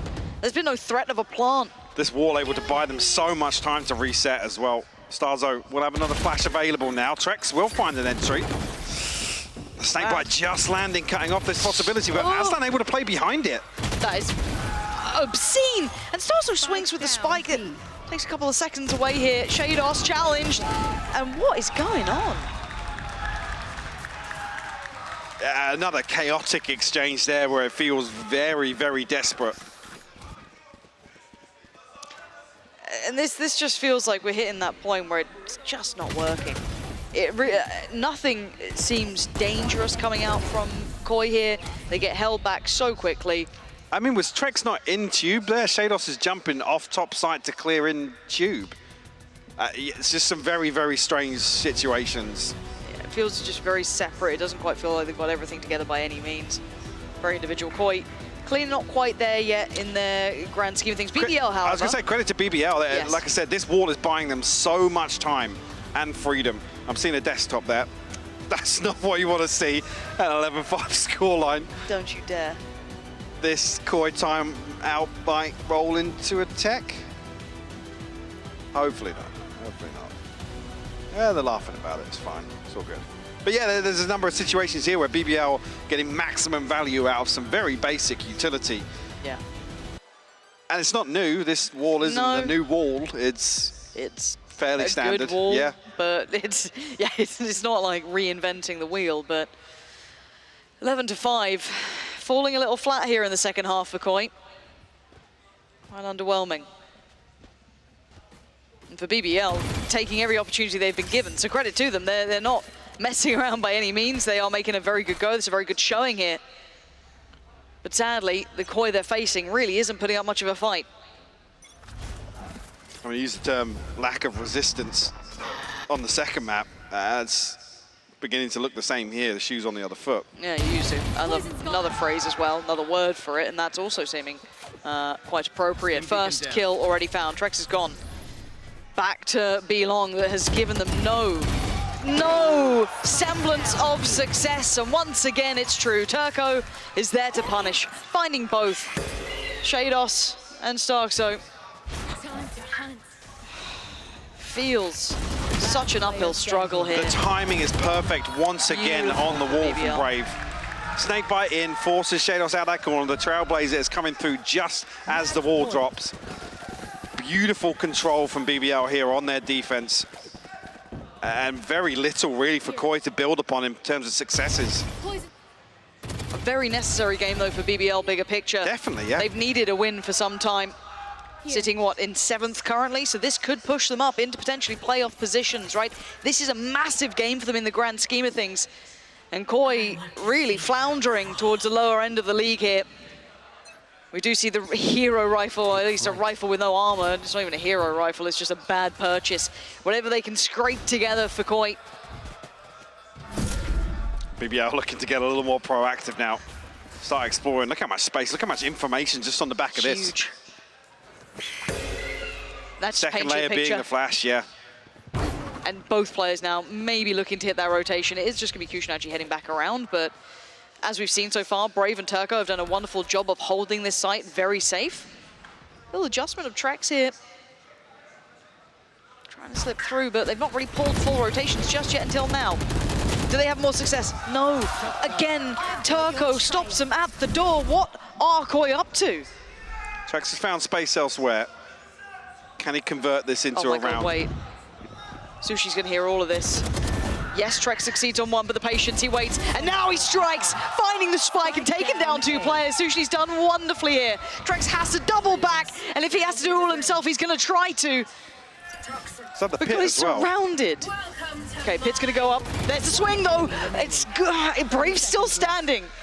He's still alive in this, and there he is, finding the final kill on Trex. BBL, a big victory for them, keeping them in contention, potentially qualifying, getting up towards that top 6. Doing some serious work here. The fans have been behind them the whole day. But on the other side for Koi, a very disappointing end there. Yeah, it is. I mean, we come back to the same conversation you and I actually had last week. There are some underlying fundamental issues here where Koi were unable to get onto the same page, and we have another set of rounds here today. I think maybe 3 or 4 rounds where you just look at it, you look at the minimap, you look at the timing, the spacing, the things that are actually becoming obstacles for them. There's not a response, there's not something to really... credit to Wolfen, there's not much to put him in motion on this duelist role, to be honest, which is heartbreaking to see. I mean, this is nothing new though. Again, with Koi starting so strong, it's another one that's kind of symptomatic of what we've seen over the last few weeks. Credit where credit's due though, BBL today. Again, we're continuing to see depth in this roster, even where, you know, at face value, we question the Jet on the bind and things like that. They still make it work and still make it look proficient. Forget about Pearl. Pearl never happened. I mean, we don't see an awful lot of playtime for it. So again, whether or not it's BBL letting it in here, they felt confident enough to have Ascent come through and actually their plan in place to address bind. They felt confident about this veto. Sure, we'll let it slip. Bigger picture is playing for playoffs, right? That potential spot to get you up the table, sitting just outside the cusp at the start of the day, sitting on their 2-4 record, I believe now, obviously a 3-4, and potentially tying up that, I think it's potentially 7-6 5th spot. You'll have to, I'm sure the desk will go over this because it was one of the key aspects here. And And on the other side for Koi, yeah, I think you're right. It's a very frustrating note to. Well, I mean, let's look at it as well. What BBL then have Liquid and Foot to play. So we look into the future a little bit.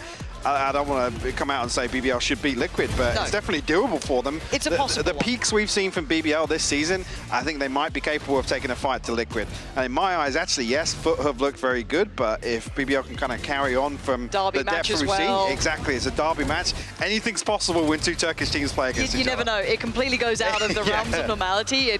Because you know the opposition so well, you're so comfortable with the opponents. They have a real shot of being a contender, of getting to the top 6 In my eyes, absolutely. This has really been quite a curious one between the two, quite fun to watch, but I said, for me, I'm just a little underwhelmed with Koi because you see so much potential for them. It's just not come together today, but what we do have coming up for the rest of the day will be the post-plant, joined by, if I'm not mistaken, BBL's coach. So we get a nice little insight there as to how they feel about potentially the rest of the season and all the other good stuff, so don't go too far away.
Red Bull gives you wings.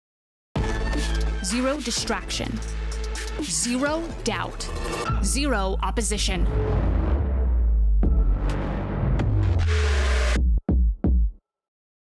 Usually when I see a target, I won't miss. I try to find weaknesses wherever they are and just game by game try to pick up on anything I can. So this training course is a way for me to really showcase and demonstrate all the questions you guys have been asking, how to get better aim, and it really enables me to answer a lot more and kind of expand on the first video I made like so long ago about VALORANT fundamentals.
Oh, and caught inside the drone as well. Aslan 3, they were blindsided, distracted.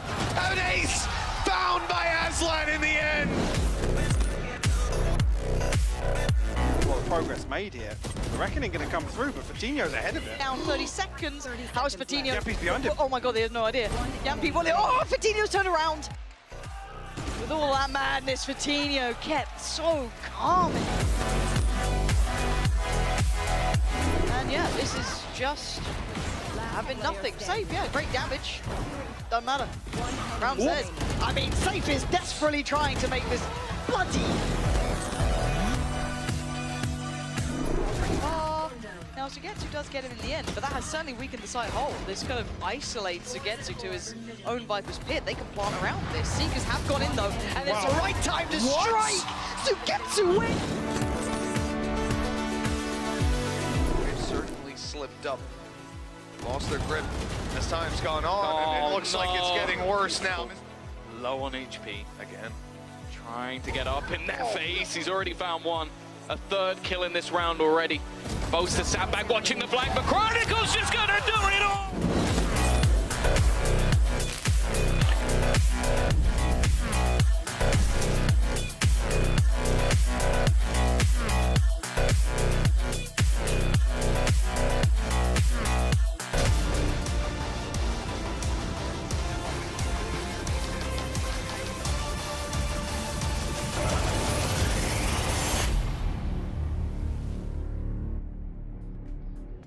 Hello and welcome back. We're here with the Post Plant live from Messe Berlin. I'm Jeannie, joined by Ryan, and we have Epic once again. Your second interview of today. Welcome.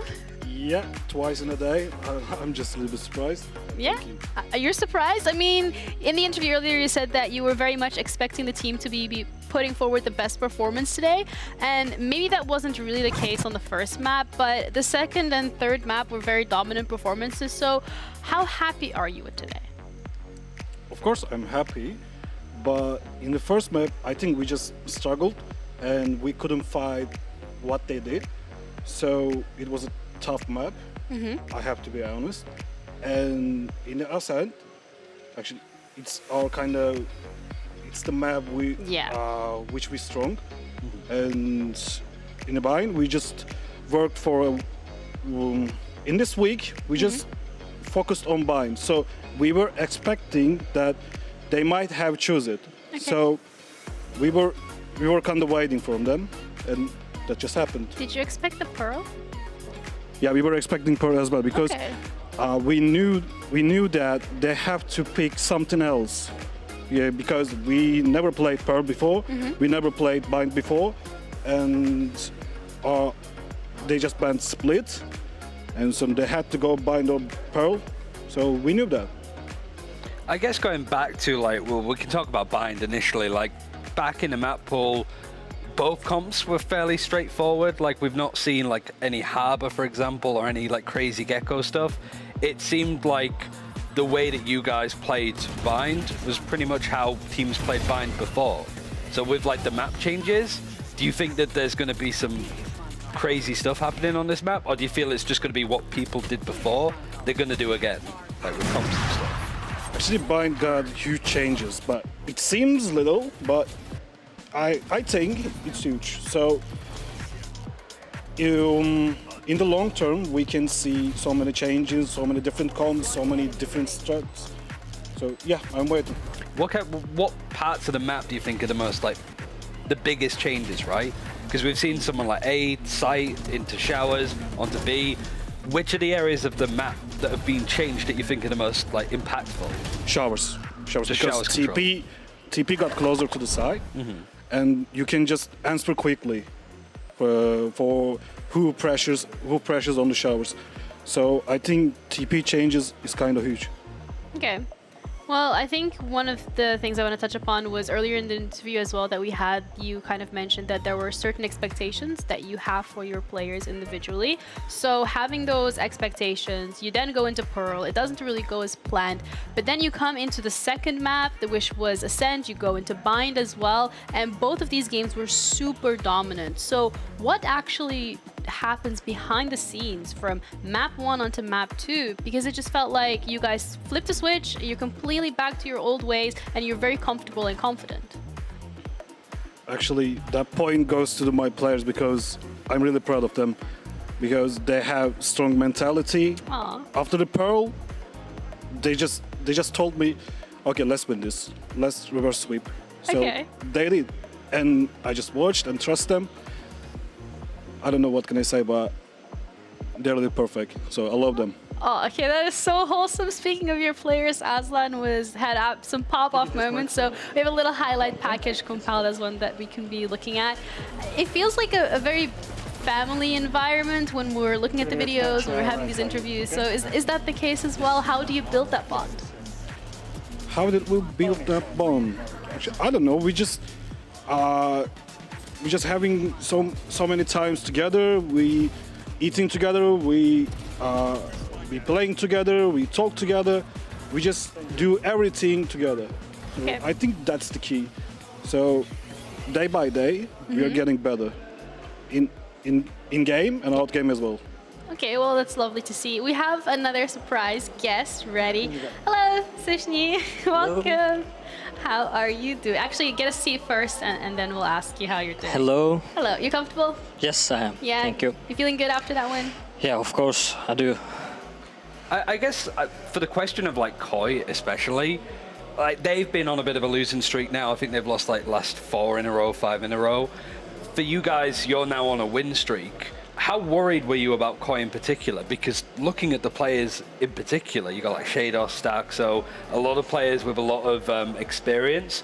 Were you going into this game a little bit, not so much nervous, but maybe expecting Koi to come out swinging, right? Because they need to pick up a win. And like you said, they were going to pull out some interesting ideas with like the Pearl, for example, because they need to find a way in or something.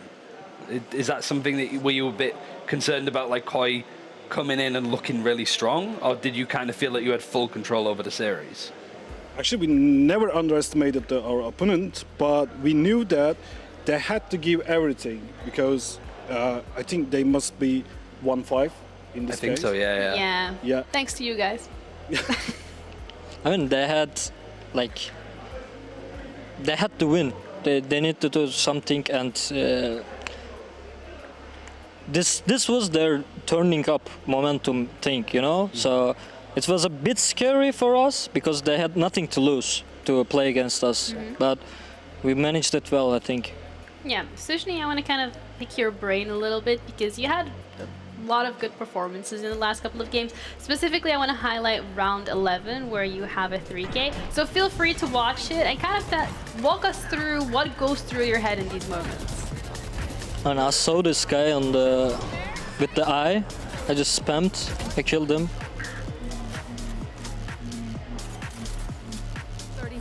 After this, I think I was 1 HP. Yeah. Pretty much, yeah. You did get healed at the very least. I guess, like, on that subject as well, you would just get bombarded by these mollies as well, for one. But, like, picking Fade as well, like, on this map was... You feel that just her impact's been forgotten a little bit? Because going back to last year, we did see a good amount of Fade. She was obviously nerfed in between. But, like, do you think that's... We've seen a little bit Harbour on this map, stuff like that. Do you think more people are going to potentially pick Fade on this map overall? I don't think so. It's about us. A Raze as well, right? Yeah, like it's about us. I can say that. I don't think many people will play Fade. It's our game strategy. I don't think most of the teams will just pick Fade. So it's much better in my opinion. But like there's any other comps that you can do in this map. This was our game style. We needed to play Fade. We did. It's like a Euro pick, you know? Yeah. Just comfort, really, like whatever's strong. I think as well, like going back to Pearl, both you and Koi weren't picking up the Viper, for example. We see a lot of that like in the Americas region, Pacific. How is it something like from scrims that just teams in EMEA not playing Viper that much? Is it just like a meta thing, or is it more coincidence that you both chose to not play an agent like that when double controller, Astra plus Viper, Harbor plus Viper is really prevalent on that map? What was the reasoning? You want to answer? Okay, so every team has their own play style, and I know in Americas they play Harbor Viper, they play Harbor Astra, they play sometimes Viper Omen, but it's not generally in Pearl. But we just find able to play only Astra on Pearl, and practices went well, so we just chose it. That's all. And the Gecko as well. Like there's some crazy stuff coming out overall. But yeah, I think that like in a sentence really, because I know you guys spoke about it before, like the change, like you've won 3 games in a row from being the bottom to now climbing up and looking good. I think we have even permutations for you guys making playoffs, so like your chances of actually making it. What has been the biggest change either in the server or out of the server since you stepped up to be head coach and since you started winning really good series against strong opponents in EMEA? Actually, I don't know what to say, but we just find our discipline. We just found our weak sides, and we focused on it, and we're just getting better day by day. Sochny is here. Sochny, he's the IGL that may impact differences in the game, because you just can never read them. Yeah. So I really respect him as well. He can do everything you cannot expect. So that's his difference. Yeah, for sure. Yeah. Well, moving forward, you still have 2 weeks to go, which means also 2 opponents that you're going to be playing up. It's going to be Foot as well as Team Liquid, and with the results that we've seen in the past, the permutations that we also just looked at, your win against Koi, you've now won 3 in a row. Your next one is Team Liquid. How are we feeling about the next 2 weeks? Are you guys nervous? No, we're confident. Yeah? We're on the win streak. They should be the team that's scared about us, so we want to make it 5-5 win streak. I love the confidence. Also, like Foot in the last week, that Turkish derby as well. Both of you looking in really good positions to actually qualify for playoffs. I mean, that's just a good sign all around, but it's bragging rights, right? If hopefully both you and Foot make playoffs, but one, you guys want to beat the other. You want to be the top Turkish team in this region, right? Like, is there a lot of stress on that one, or? It has to be. In the end, it will be a winner.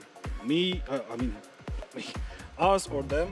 So, of course, we love them, and they are our brothers, and we love each other.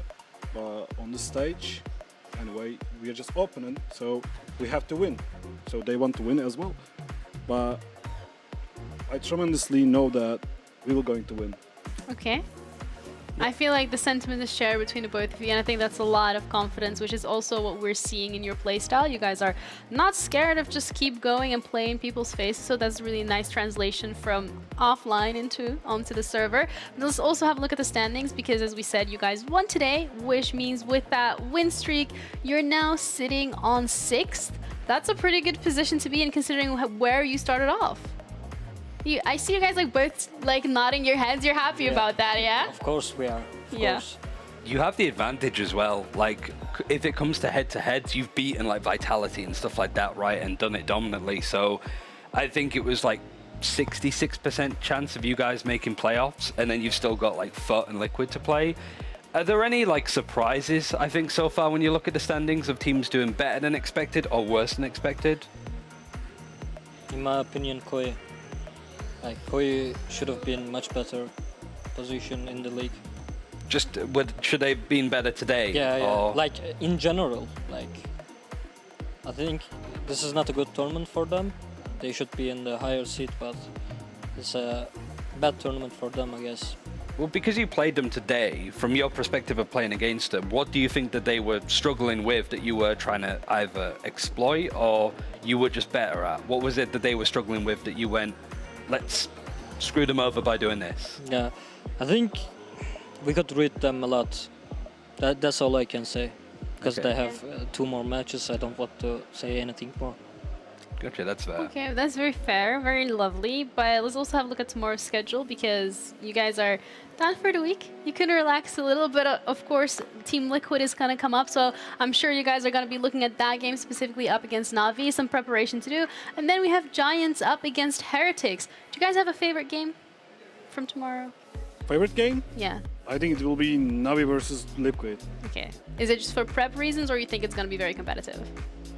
I think it's going to be huge. I mean, they were just, I don't know how to say. It won't be an easy game. Mm-hmm, yeah. I'm waiting 2-1 or 1-2, but Na'Vi is looking better. Okay. Before we sign off, I want to ask either one of you if you maybe want to give a message to the fans. It can be in Turkish, it can be in English, whatever you're more comfortable with, just because we're happy to hear It's it. better in messages. You should do it. I should do it. Yeah. In Turkish. In Turkish. Turkish. Bizi ne kadar desteklediğinizin farkındayız ve sevginizin de farkındayız. Bu sevginize layık olmak için her gün daha fazla çalışıyoruz. Umuyoruz ki yolun sonu güzel olacak. Her şeyin çok güzel olacağını düşünüyoruz biz de. Bunun için uğraşıyoruz. Her şey için çok teşekkür ederiz.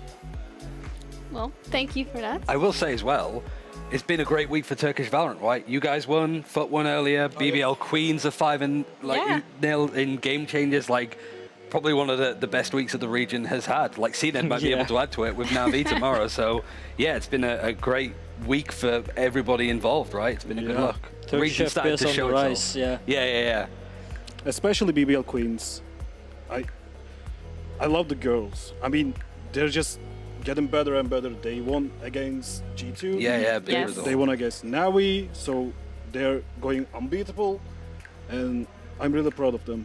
No, it's really, really exciting to watch. Just the whole region now starting to shine as well. And Ascension as well, like some of the Challengers teams potentially making their way up to have 3 Turkish squads potentially. Who knows? Like it's in a really good spot, I think, Turkish Valorant for sure. Yeah. Thank you. The future looks very bright. So message from me is thank you guys for tuning in for today. We're going to be back again tomorrow with 2 more games. So have a good evening and don't forget to touch some grass, have a little shower, you know, the classic non-gamery things.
What's higher than a foot?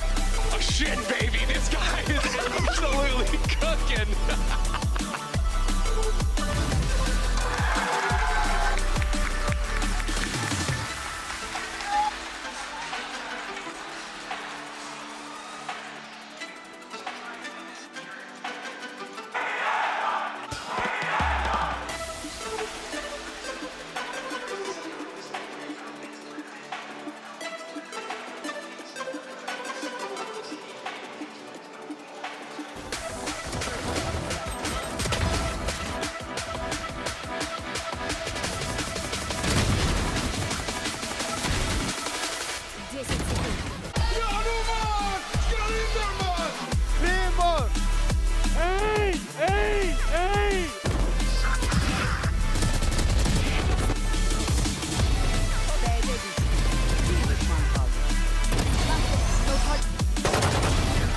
One enemy remaining.